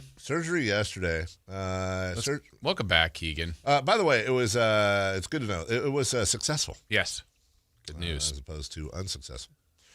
And we're all pulling for Keegs. By the way, no one's mentioned this yet. Keegan Murray has yet to play any of the first month of the NBA season since he got married. Jinx? Yeah. I'm just saying. Wow. For those of you looking to tie the knot, let this be a factor. Let this be a factor. Where is KZ Okpala? We need replacements. All right, so let's get to Doug Christie talking about the 40th anniversary game. It's big time because there was a time when the Kings were thinking about leaving. And there was a lot of community support and fight that is very reminiscent of who we want our team to be, is who our community is. So it's big time, man. 40 years of anything is huge, and I'm just proud to be a part of the Sacramento Kings as we go on the journey of taking that next step towards where I know we can be. I love that answer. Yeah. That is an answer that if you'd have brought in a coach from outside, they're not going to have that same answer, Jason, because they don't understand. And by the way, just for not for nothing, I think it's important to understand when Doug says that. I think it's an entirely different context when you remember that Doug Christie is a favorite son of Seattle. Right. He is so loyal to Seattle. He is so proud of his roots. He is one of the all-time great athletes out of Seattle. He is very active up there in Seattle. And obviously, I'm sure there were I wouldn't say there were some split thoughts. I think he was very clear on where he stood. The fact that he didn't have split thoughts is pretty freaking awesome, dude. Who else was like that was Isaiah Thomas. Where Spencer yes. Hawes was the other way. Spencer right? Hawes was and we talked about James Johnson yesterday, too, that whole thing. Because he's a free agent right now. And someone was like, hey, James Johnson. I was like, you know what? Honestly, normally I wouldn't care. But you and I can think of at least one member of the organization that would have a serious problem with the only one that no one would think would ever get mad. That's exactly what I said yesterday. The only one will never. Don't make G-Man angry. Oh, did we already say that on the air? We have before. Oh, we have? Okay. Yeah. But not the reason why. I forgot. No, I know, right. Yeah. We have. By the way, yesterday was an interesting anniversary, Jason. Yesterday was the 10th anniversary of what Sacramento Kings related thing? 10th anniversary. Yeah. It would. The opening of the arena or the first game at the arena? You're close. The opening of something, or what was supposed to be the opening of something, and it never opened. And only, unfortunately, a few people ever got to see what they were going to open with. And we'll almost certainly never get to see it again. Oh, the dock? Down in the valley. It's only 10 years? Okay, it's funny you say that because I was like, it's been 10 years. Yeah, because you know, they had to have it happen, you know, and then make it and do the whole thing 10 years ago. That still sucks, man. Yeah. Like, just release it. We all get it. We know all of the stuff. Let the people see. Yeah. Let them make their own conclusions. At least just sneak it into the pile of 30 for 30s. Yeah, I mean, I was fortunate enough to see it, but I'd like to see it again. Yes. I mean, I remember it, but, you know, there's always going to be parts like, oh, yeah. I personally think that dock, like, you know, like you've worked at jobs before. Like I worked at a car wash once, and like you have to go in, you fill out all your forms, your I-9s, your whatever. And then you go and you sit, and there's like some stupid like 13-inch TV. You got to sit down. They put the videotape in. It's like, welcome to Windmill Car Wash. You're our newest member in here. And they got the like music in the background. Right. I feel like I don't think Kings players have to go through an onboarding process necessarily like that. But I think it should be like, all right, sign your contract. Okay, here's your because this is exactly how it works. Here's your home and away uniforms. Here's some gear all in a bag. Here's your key to the practice facility. Here's your ID. Here's your badge, blah, blah, blah. Now sit here and watch this. And I think if I was Doug Christie, and I'm not, I would make sure that every single player had a copy of Down in the Valley downloaded onto their laptops. And when you join the organization, you watch that so that what could it possibly hurt? And now you have this understanding a better understanding of what this means to the franchise. Well, and I don't know how it was taken internally last year, but to me, one of the greatest moments of last season, as disappointing as the year was as an observer of it, so not being there, but was when Doug took the guys up to the beam. Yes. And kind of told you what we got to see of the story of what it signifies to this community. Yes. As Doug, a former player, as someone that's been in this community a long time. I was like, yes, yes, yes. Everything you're saying, I was agreeing with. Right. As someone that's a fan, also has been here a long time. And I think the players did too, but I'm like, that was a cool moment. No, I completely agree. I think, look, that's not going to make them hit their threes better. Of course. It's not going to make them, guard better. Right. But it's that extra whatever that makes it to. This is not the same as other places. Yeah. There are other places that might be similar, but it's very unique in Sacramento. And if they hired Jim Smith, who came in and tried to do the same thing, it's like, nice gesture, but I don't think it worked because of Doug. Like Doug, they could literally have a Q&A session afterwards, all asking Doug questions, and he'd know all of them. They have a film room. Yeah. Here's what you do. Start of the season, before the season starts, practice ends. Hey, guys, we're going to need you for another hour or so. Stick around. Hey, we're going to have a film session today, but it's not the same. And then you have like an intern handing out popcorn and red vines and stuff. And then be like, hey, we're going to watch a movie today. Just before the season starts. We're perspective. Yeah, a little perspective. We're going to do something different. These guys watch game film all the time. Sure. Hey, here's a little movie on a lot of what it means to be a Sacramento Kings fan. And these are the folks that are helping pay your salary. These are the folks that are showing up night in and night out, making, blowing the doors off the place when Kevin Herter hits a 3-pointer against the Jazz in the middle of the year and the roof falls off. Like, this is what it means to the fans. This is what you mean to the fans when you put that logo on your chest. This is what it means. And then, roll tape. That'd be cool. That'd be great. Roll tape. All right. Well, good answer, Doug. When it comes to missing Keegan Murray, Doug says, you got to make it work. I mean, it doesn't necessarily feel that way, but I mean, it is what it is. You gotta deal with it. Keegan is a really incredible talent that we value very highly, and unfortunate what happened. So, but as it goes, we have to figure out a way to make it work, and that's what we're doing every day. With the roster construction, do you lean into small ball at all? It's a possibility. I think, again, to the previous question, I think that's one that we look at and say, what are the matchups tonight? And if they are in that small ball arena, or we feel like we can get away with it, we test it out. And some of that is, listen, you're going to test it out, and small ball works if small ball is working. And two bigs works if two bigs is working. So it's gonna be we're gonna have to try certain things and see what's working on a given night, and then adjust accordingly. So kind of hearing that answer, they may adjust on that starter night by night, but because I think if we go back to what we were talking about earlier, I do think they're better players, just in general, blanket statement, are some of the smaller guys. Yes. I think there's some – I don't know that they're better options, though. I think those are better players, like a Malik Monk, Nick Clifford, a Keon Ellis, whoever in the backcourt. If you're shuffling, you go, yeah, those guys are probably better overall than some of the front court guys. But I think the front court bigs make more sense, I think. Yeah. But it's the ingredients. Yeah, the ingredients are weird. It's a weird mix-up. Misshapen, weird roster that – you're right, is backcourt heavy. And I don't know why it continues. Like, why are we like the flypaper for the little guys? And because that happened, and that's what came of that's why the Tyrese Halliburton trade happened. And remember, we were severely imbalanced in the backcourt. That was the running storyline. They trade Halliburton. They get a big. Monty balanced it all out, or did a great job at balancing it out. And then we're off to the races. And then slowly but surely, we've gone. And by the way, we didn't have a power forward back then either. We've gone back and imbalance.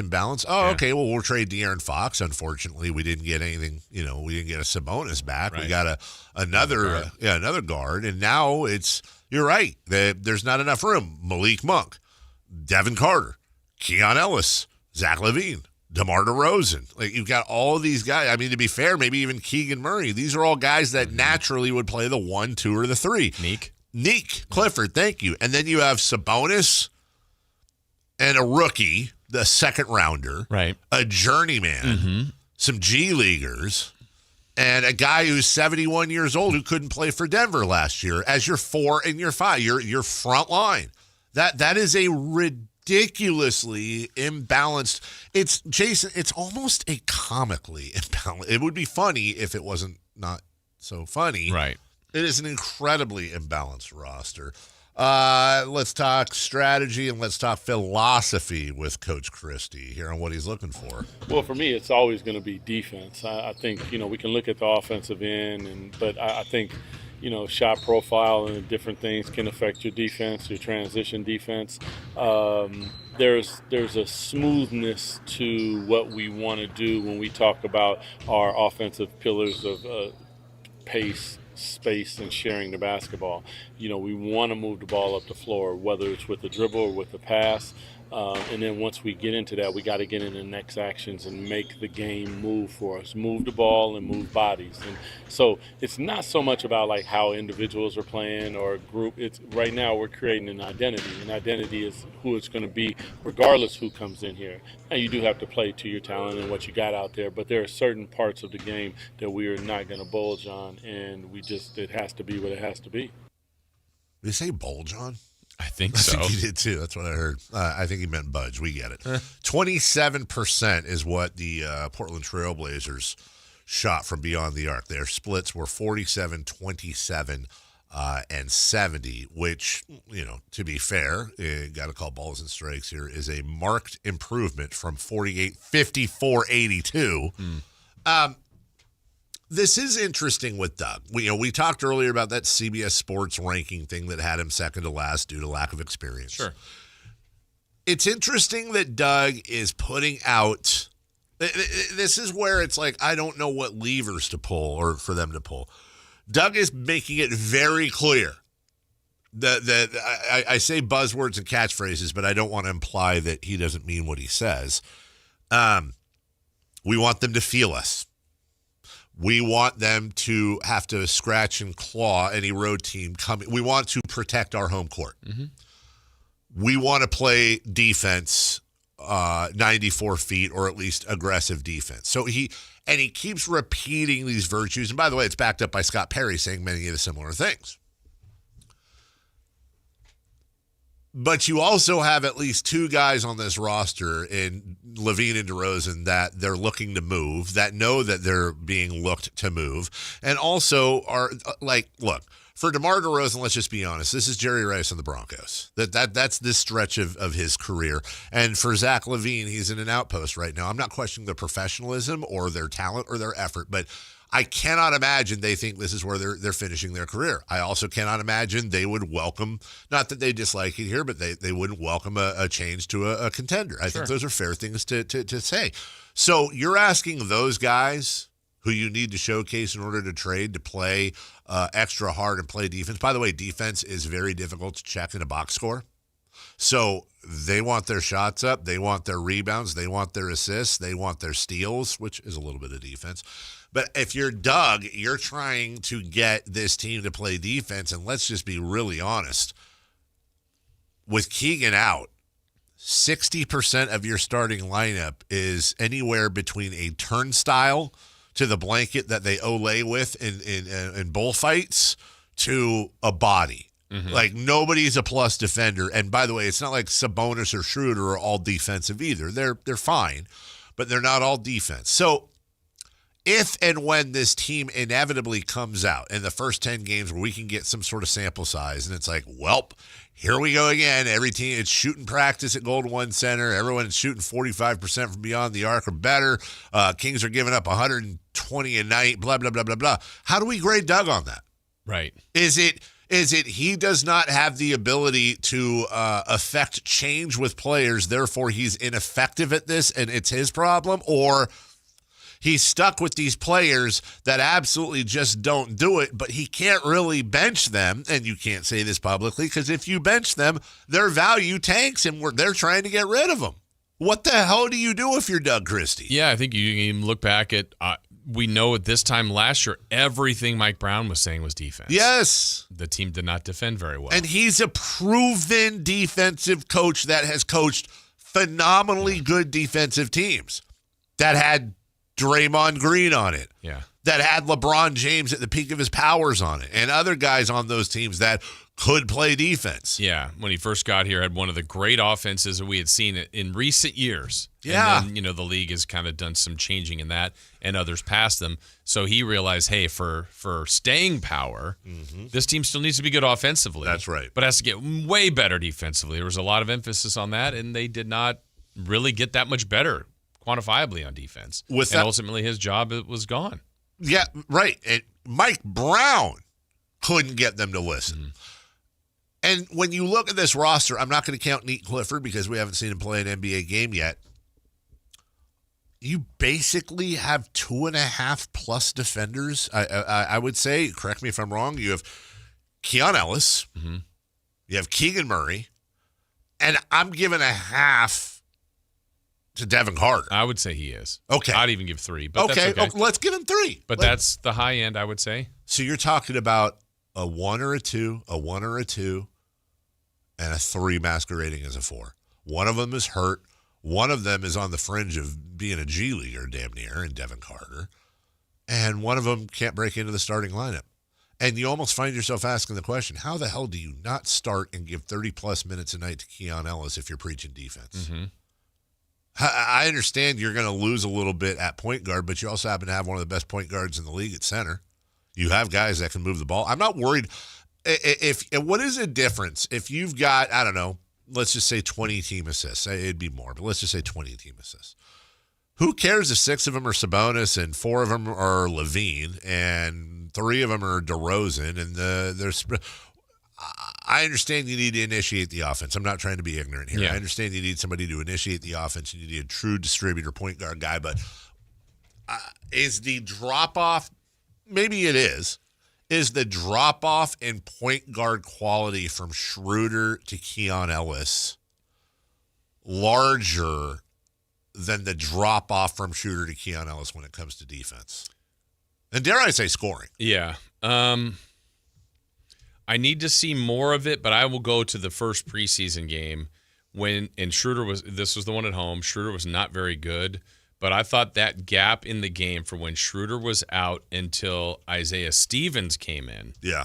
So he's the next, I would say, true point guard on the team. They did not function very well at all. Carter brought the ball up, yes. He also threw a ball in the backcourt to a big for an over in the back. Yeah. But not just that mistake. I'm talking about, there's just something about – I know what you're saying. Plenty of guys can make great passes. Malik, I think Clifford's got good instincts. Sabonis certainly does. Sure. But it's running the function of the offense. They just didn't function very well, and it's maybe getting into the possession late, maybe getting into the ball to someone not in the right spot. It takes everything a little bit off. And can it be done? Sure, but I didn't think it was very effective. At least the last time I saw it. I was wondering why Keon Ellis, I'm trying to do a comparison here between Ellis and Schroeder just to put the numbers in front of us. And I was wondering, why did Keon Ellis have all those blocks last year? I don't remember that. And it's because it was Keon Clark. Oh, okay. Keon Clark is not Keon Ellis. No, he'd be nice to have on the roster. He would be nice to have on the roster. When comparing these guys head-to-head last year. By the way, Keon Ellis was 3-0 against Dennis Schroeder head-to-head. It doesn't matter. It's just, he was. Okay. Ellis played 30 games. Schroeder played 75. Dennis Schroeder scored 5 more points a game than Keon Ellis. Ellis out-rebounded him by a 10th. Dennis Schroeder, 5.4 assists to Keon Ellis's 1.5. And then it is a sweep for Keon Ellis in every other statistical category. Okay. More than half a steal more a game, more than half a block more a game. He shoots 9% better from the field. He shoots 10% better from 3. His effective field goal percentage is 16 points better. His box plus minus is 1.9. Schroeder's was minus 2.2. Value over replacement player, Keon Ellis 1.9. Dennis Schroeder minus 0.1. So, look, nerd. Yeah. And it doesn't necessarily translate. And there's a lot of noise in those statistics. But I don't know. I wonder how many minutes of that and this isn't to slam on Keon because I think he's phenomenal. Yes. Where he was running point.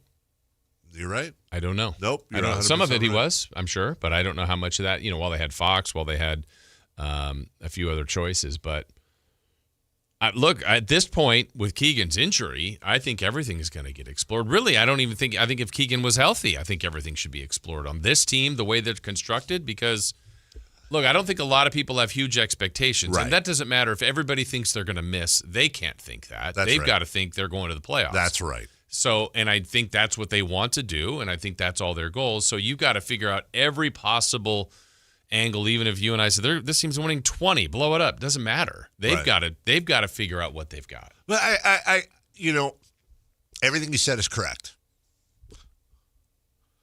But at some point, if I were to quit my job here and say, I'm going to pursue, this is what I want. I'm going to move to Hollywood and I'm going to pursue a job as, I want to be the new Calvin Klein model. Okay. I do.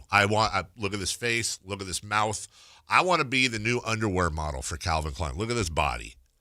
At some point, somebody has to come to me and say, you have a lot of people relying on you and it's nice to have dreams, but there's literally no chance you're going to be the face of Calvin Klein. Brother, I hate to break it to you. You're not the best looking guy. You don't have the best body.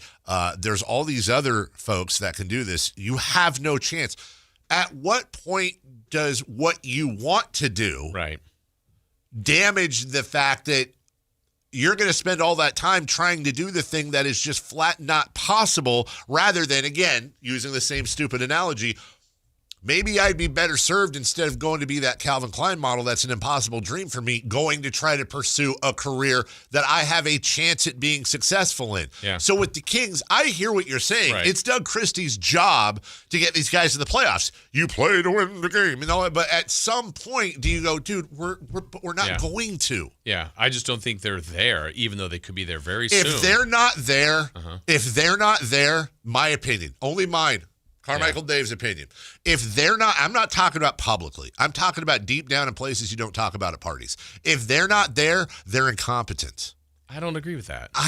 If you look at this roster and you go, this roster as it is not a playoff team. Maybe it's a play-in team. Right. This roster 2-3 years from now, with this roster is not a playoff team. Right, which might be true. You're stuck with a top 5 worst contract in the league. You've got DeMar DeRozan that's probably movable. You have Domantas Sabonis that has trade value, but can you and I both agree that when they trade, if they do Zach LaVine, they're getting nowhere near apples to apples basketball talent back. Right. It's going to be a bailout.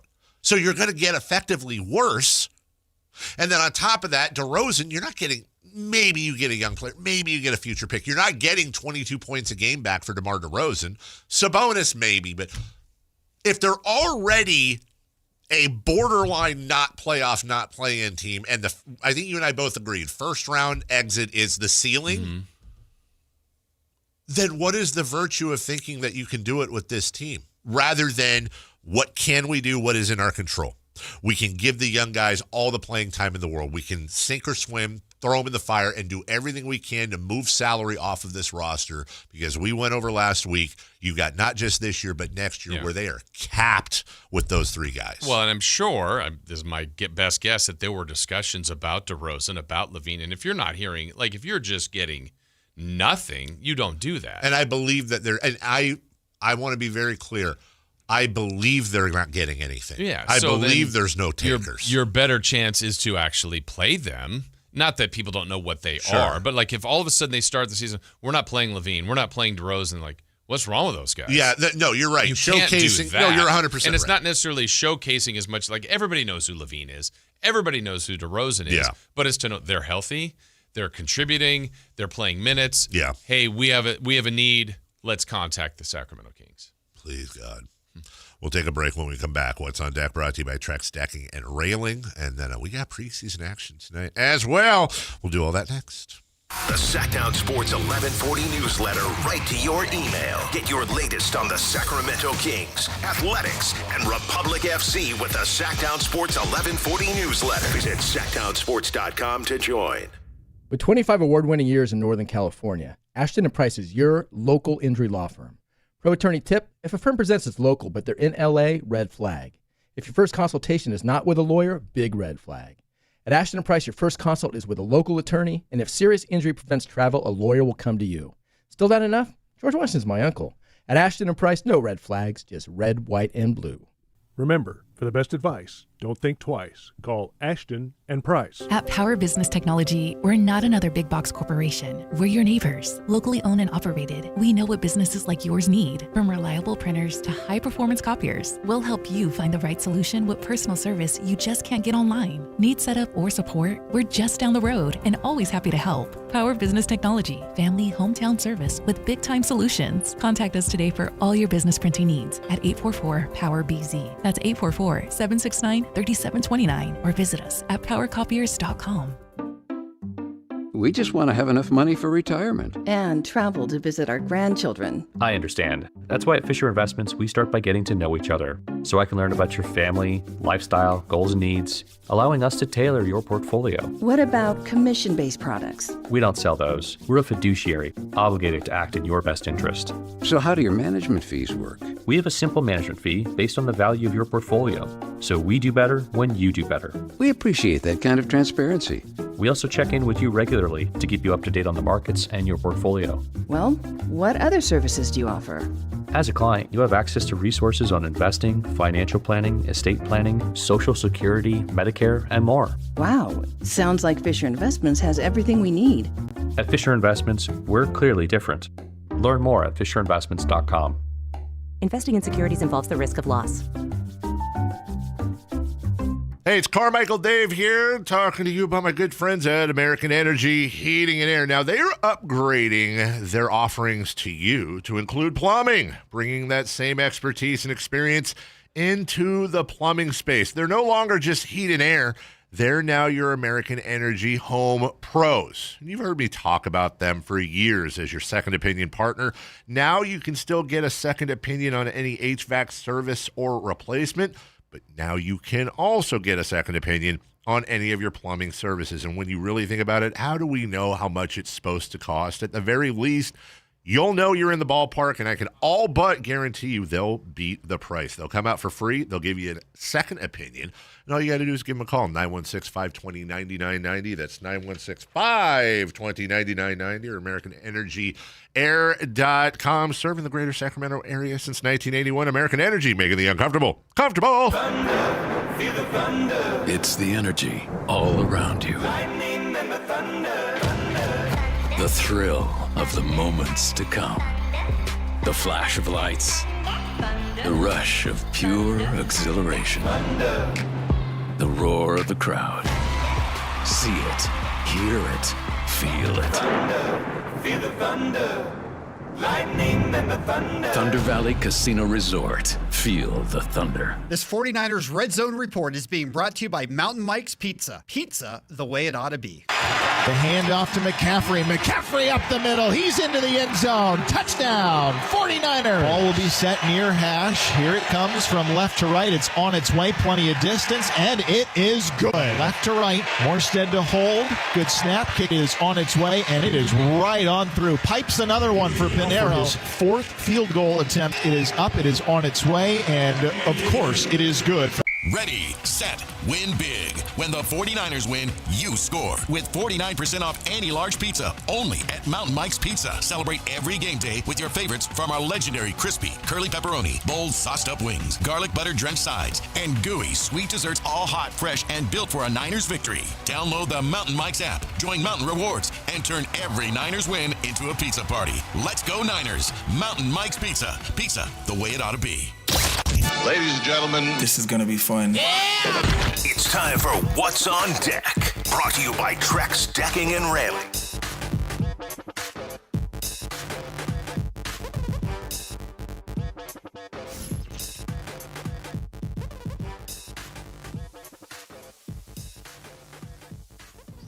Welcome back.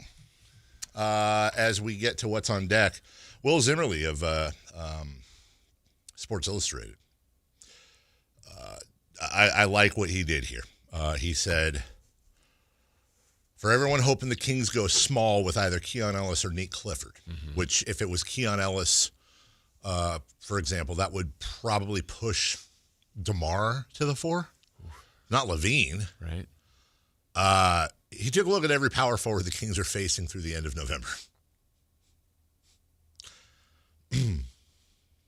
Phoenix Suns, that'll be Ryan Dunn. Followed by, I'm just going to spin these off here. Lauri Markkanen, LeBron James, Chet Holmgren, Matas Buzelis, Giannis, Aaron Gordon, Draymond Green, Chet, Julius Randle, Aaron Gordon, Jalen Johnson, Julius Randle, Harrison Barnes, Chet Holmgren, Jaren Jackson Jr., Aaron Gordon, Julius Randle, Ryan Dunn, Lauri Markkanen, Jaren Jackson Jr. Yeah, there's some real nightmares in there. There's a couple that would be fine, but I say fine. I don't even know if fine is the right word, but yeah. There are two of those players, one of which they faced 3 times. Two of those players that are 6'6", and that's Ryan Dunn and Draymond Green. Everybody else, 7 foot, 6'9", 7'1", 6'10", 6'11". Aaron Gordon, 6'8", but it's Aaron freaking Gordon. Yeah, who's Gordon's 6'8". what, 3 times? Randall's 3 times and Chet's 3 times? Yeah, dude. You can't. I mean, unless you're just like, F it, let's go. Then okay. Well, the other thing, too, would be like if there was documented proof like, oh, my gosh, when the Kings go small, who can guard them?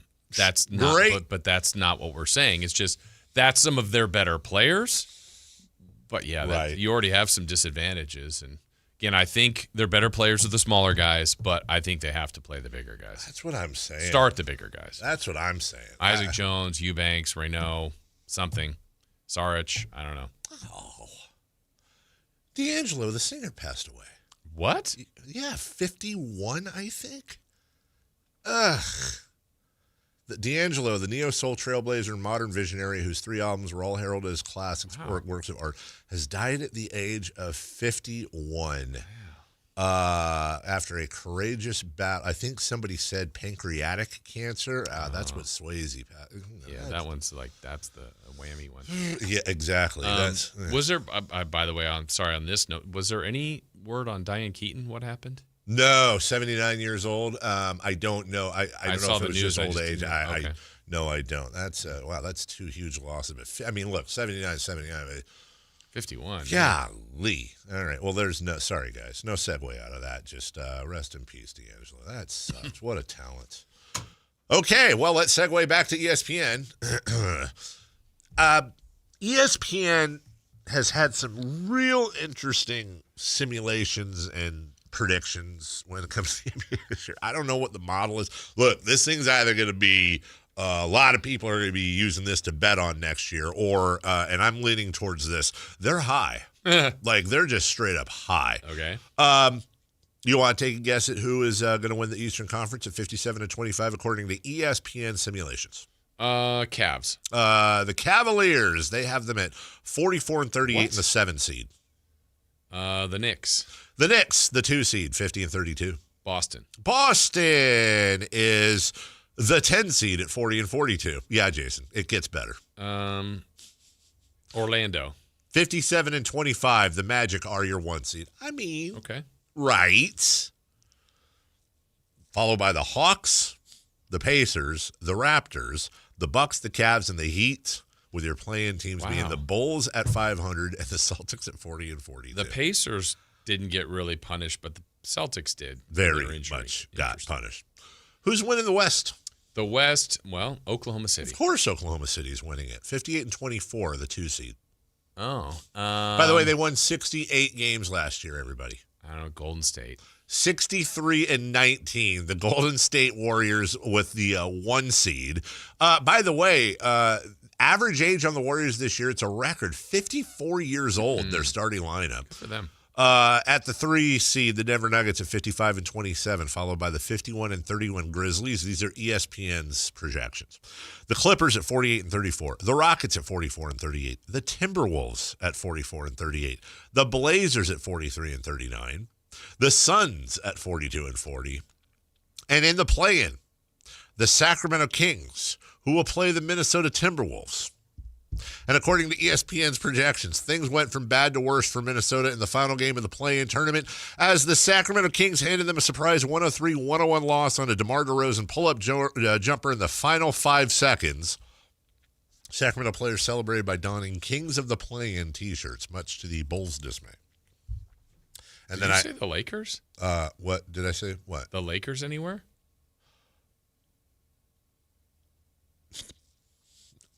Are you talking about the 36 and 46 Lakers tied with the 36 and 46 Mavs?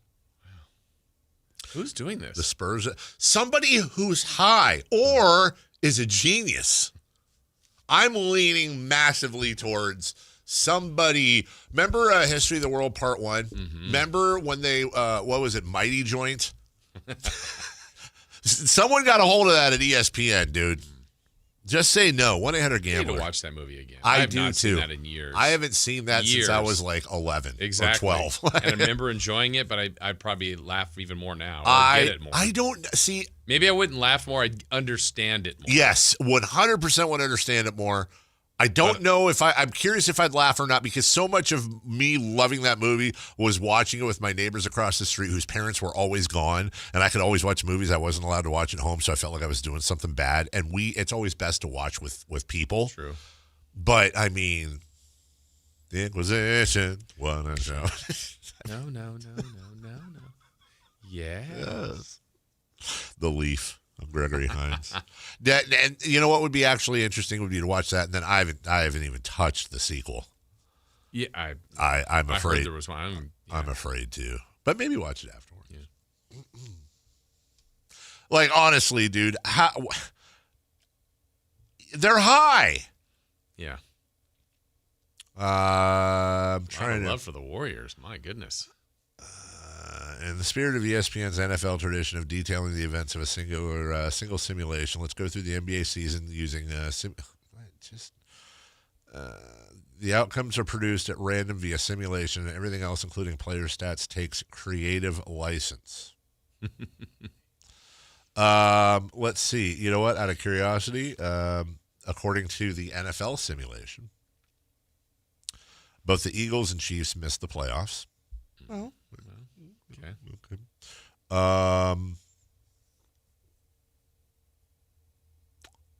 The Broncos steal the AFC West crown. Okay. The Cowboys win the surprise NFC East title. The Colts win the AFC South. Titans earn wild card. Ravens edge Bengals for AFC North title. The Cardinals win a playoff game. The Saints get the first overall pick.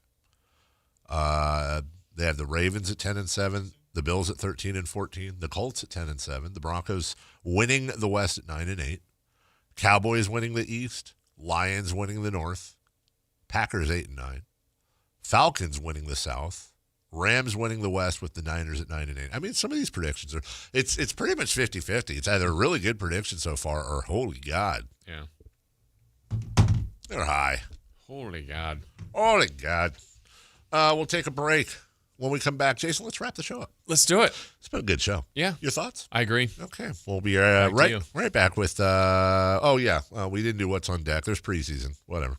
And Dodgers and Brewers game too. By the way, I want to let you know that this is all brought to you by Trex Decking and Railing. Crosstalk brought to you by Celebrity Birthdays, which is brought to you by Crumble Cookies. I need a relief pitcher, dude. Coming up next.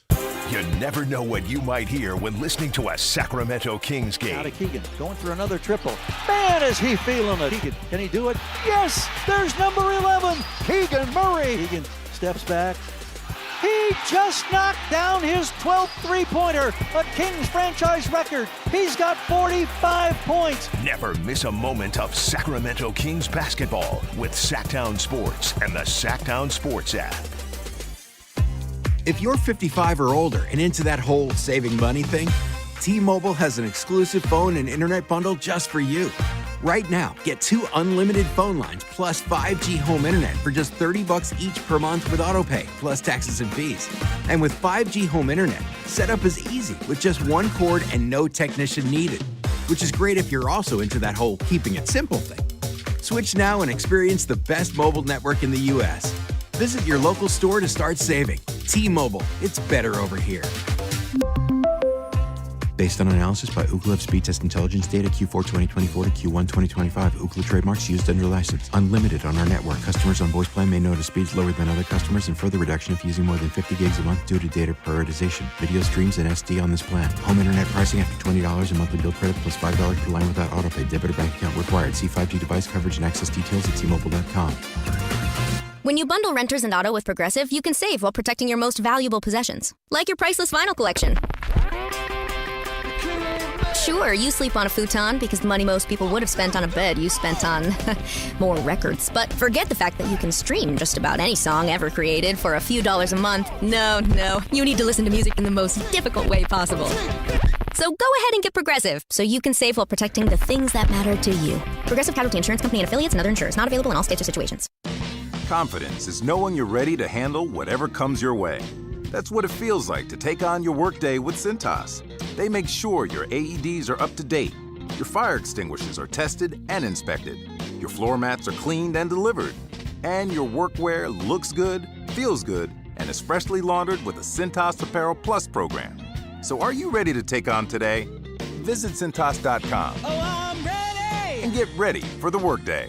I'm still going for it, even with higher stroke risk from atrial fibrillation and a regular heartbeat not caused by a heart valve problem. Over a 3-year study, Eliquis apixaban tablets reduced stroke risk better than warfarin, and over 97% of Eliquis patients did not experience a stroke. A first stroke occurred in 2.9% of warfarin patients versus 2.3% of Eliquis patients. Don't stop prescription Eliquis without asking your doctor. Stroke risk may increase. Eliquis can cause serious and potentially fatal bleeding. Don't take if you have an artificial heart valve, abnormal bleeding, or antiphospholipid syndrome. While taking, you may bruise more easily or bleed longer. A spinal injection increases blood clot risk, which may cause paralysis. Get medical help right away for unexpected bleeding or bruising, or back pain, tingling, numbness, muscle weakness, or incontinence. Aspirin products, NSAIDs, SSRIs, SNRIs, and blood thinners increase bleeding risk. Tell your doctor about planned medical or dental procedures. Learn more at Eliquis.com or call 1-855-ELIQUIS. Sacramento.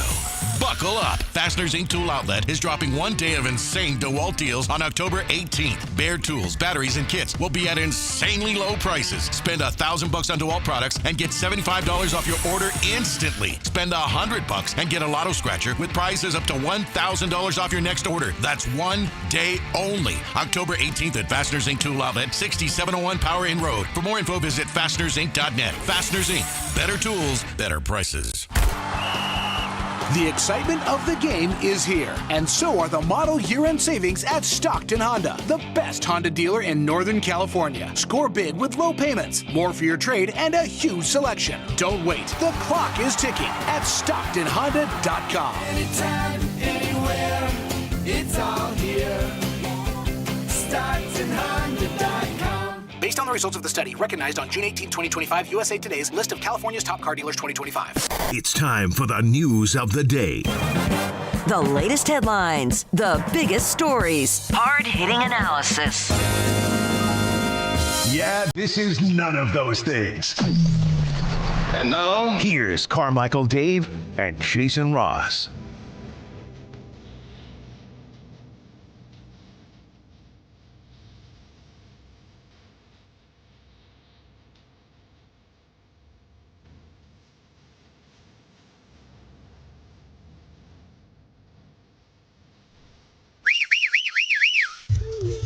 Bell. Oh, yeah, you get the bell. There you go. Nicely done, Dave. I mean, Alan. Yeah, I was making a pot roast and... Yeah? What did you have in it? The thing about pot roast is when you eat the pot roast... Oh, relax. When you have the pot roast, you put a little bit of honey. You ever put honey in a pot roast? It's sweet, salty. That's his Dave. Oh, okay. I thought you were being serious. He was. Yeah. Honey in a pot roast? You know what? I've never tried it. Yeah, see? On rosemary. Yeah. And you burn the rosemary a little bit, you get some of that essence. Mm-hmm. By the way, sorry, you guys will. You won't understand this. You will. I was having a conversation with one of our higher ups about the start of the show yesterday. Everything's good. Okay. No, it's good. Just had to run through it a little bit. Had to hold some hands. That's all. Okay. Back to you. How are you doing, Alan? Can't complain. It's a nice white jacket to wear on a rainy day. That's risky. It's blue.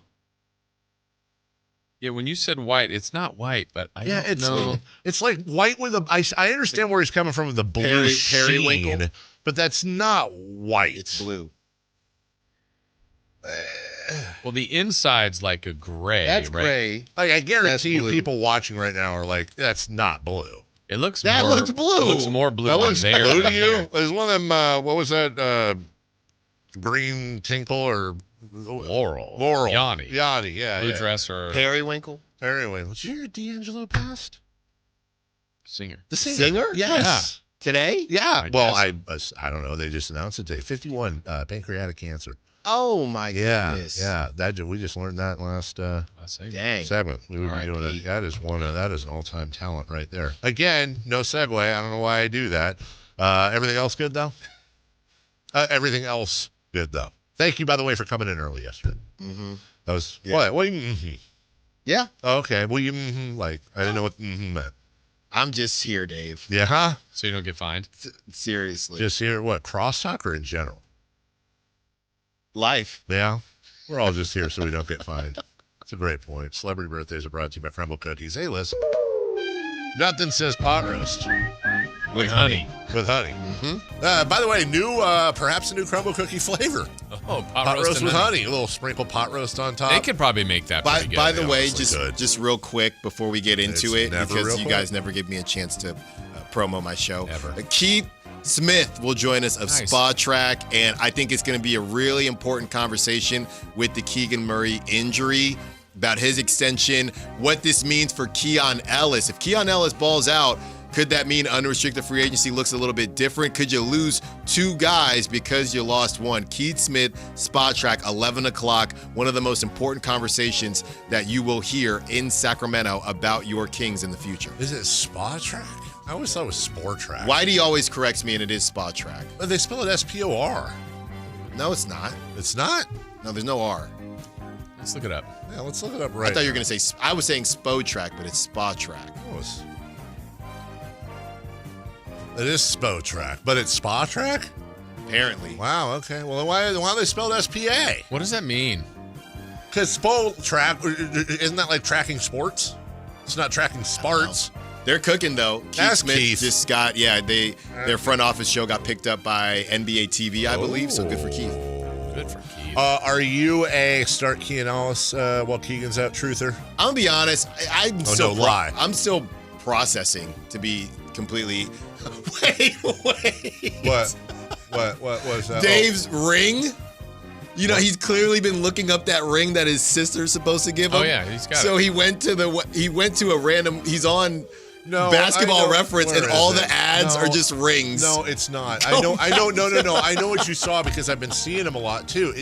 Honestly, it's because I YouTubed hey, you just got your ring beginner notes or whatever, so I could watch a video on how to get the most out of the ring, right? It hasn't made you paranoid yet? Very. I see a good amount of space there. No, not really. Anyways, the algorithms picked up, and what you saw was it was probably my Facebook page, and now all the ads at the top are for the stupid ring. What are we doing here? Yeah. By the way, you can't start Keon Ellis, right? Who's playing power forward, dude? DeMar DeRozan? It's good luck. Night in, night out. Some nights luck. it's Neek, some nights it's Maxime. Good Well, luck. talk about Hot Honey. How about Hot Honey Jones? How about Isaac Jones, huh? Give that a shout. Good luck. Come on, Jason. Yeah. I want him to play big. Yeah. Big. Go big. Celebrity birthdays. Hey, guys, guess what? What? Chris isn't here, so I can give you some movies or shows, and you have a chance. Wow. Ready? Yeah, I am so On ready. this date, in what year were you guys keeping up with the Kardashians? When did it debut? 2006. Well, it was after. Yeah. So I'm going to say... After what? I'm going to say OJ? 08. Anthony? 09. We have a tie between you two. It's 2007. Oh, you just aren't I can't keeping believe I up. was that close, to be honest with you. All right, this next one, I'm going to give that because they came out on the same day, and I don't know if that's going to help you. These two movies came out in which year on this date? Pulp Fiction and Little Giants.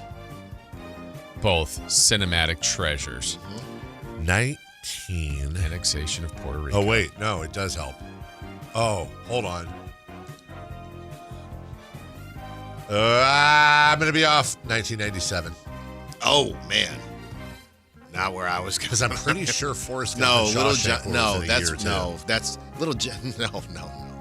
92. I think it's 93. All right. Anthony's closest, 94. I knew it. All right. Happy birthday today to Usher. Oh, okay. Yeah. You know what they say. What do they say? Gotta let it burn. Hey, quick story. I promise it'll be quick. Okay. Usher, Confessions, right? One of the best albums that he ever put out. Ever. The only reason it came out was because a previous album that had Mario's Let Me Love You on it leaked on Napster or whatever, scrapped the whole project, came up with Confessions, which ended up being probably Usher's best album. I would say so. Mm-hmm. Crazy. How old is he, guys? 52. No. No. No, not he ain't in the fives. He's close, but he's not in the fives. I'm going to say 48. 43. Alan is closest, 47. No. Yeah. Yeah. Yeah. Yeah. Yeah. Yeah. Spock. Bird. Yeah. Happy birthday to Jared Goff. I got in trouble this weekend because I said Fernando Mendoza kind of looks like Jared Goff, and people said, you didn't see him at Cal. He was nasty. He does look Jared Goff-y. 34. No, what? Why not? Why not? Why? Why not? Why not? This guy. Why not? 33. 32. Anthony's closest, 31. Wow. Young Goff. Young Goff, get out of my mind. Wait, no, that's not a good song. Never Okay. mind. Happy birthday to Stephen A. Smith. Wow, that's a good day. It is. Molly. That's, he's 56. Well, let me tell you about Stephen A. Smith. Future president? Yeah. He's a certified. Okay. What did you say? 56. When Andre Iguodala is your closer. Okay, you said 56? I did. Yes, he still did. 58. Okay. 50. We have a correct answer, and it goes to Alan Stiles. Wow, My or is hero. that Stephen A. Smith? I don't know. I couldn't tell who was in the room. Yeah. Happy birthday to Ralph Lauren. Who was on? Marco. Is he the polo guy? Yeah. I don't know. He's probably super old, I used to right? be fitted up. 80. De La Salle, you had to wear collared shirts. You gave up the polos? Man, I had the little horsey. Then sometimes I couldn't, we'd get the bootleg horsey, and, it was backwards. Bootleg horsey. Ron Lauren. What did you say? Ron Lauren. Oh, yeah, good call, Dave, I on the said 80. I'm going to say 90. 84. Are we even in the right decade? Yeah, Anthony's closest, 86. Happy birthday to former King Jim Jackson. Ohio State's Jim Jackson. Yeah. Jim Jiminy, Jim Jiminy, Jim Giroux. Remember the other day when we were talking about handsome kings? Yo. My wife would say Oh, Jim my Jackson. wife. He is dreamy. Yeah. Dreamy. James Jackson is, he is 50. Jimothy. Jimothy. He's what? 50? 49. 45. Dave's closest, 55. Finally, No. Wow, yeah. And double. last but not least, former Oilers, Falcons, and Portland State Vikings head coach Jerry Glanville. He's still alive? Whoa. I don't want to say his line that he used to say. The Did he? NFL stands for. Yeah, he is still alive. He's still with us. Remember, he used to leave Elvis tickets. He did. Jerry Glanville's like 89, dude, or something. Yeah, I think Dave's spot on, isn't it? 92. Cocaine's a hell of a drug. What did you say? 93. Dave's closest, 84. That's how we want to do it. We want to Spot end on. to a spot on, isn't it? All right, this guy's next. Make and, sure you listen. He's going to talk about stuff. And Keith Smith from Spa Track is Sport coming. track, isn't it? Thanks to everybody. Bye-bye now. I'm thrown.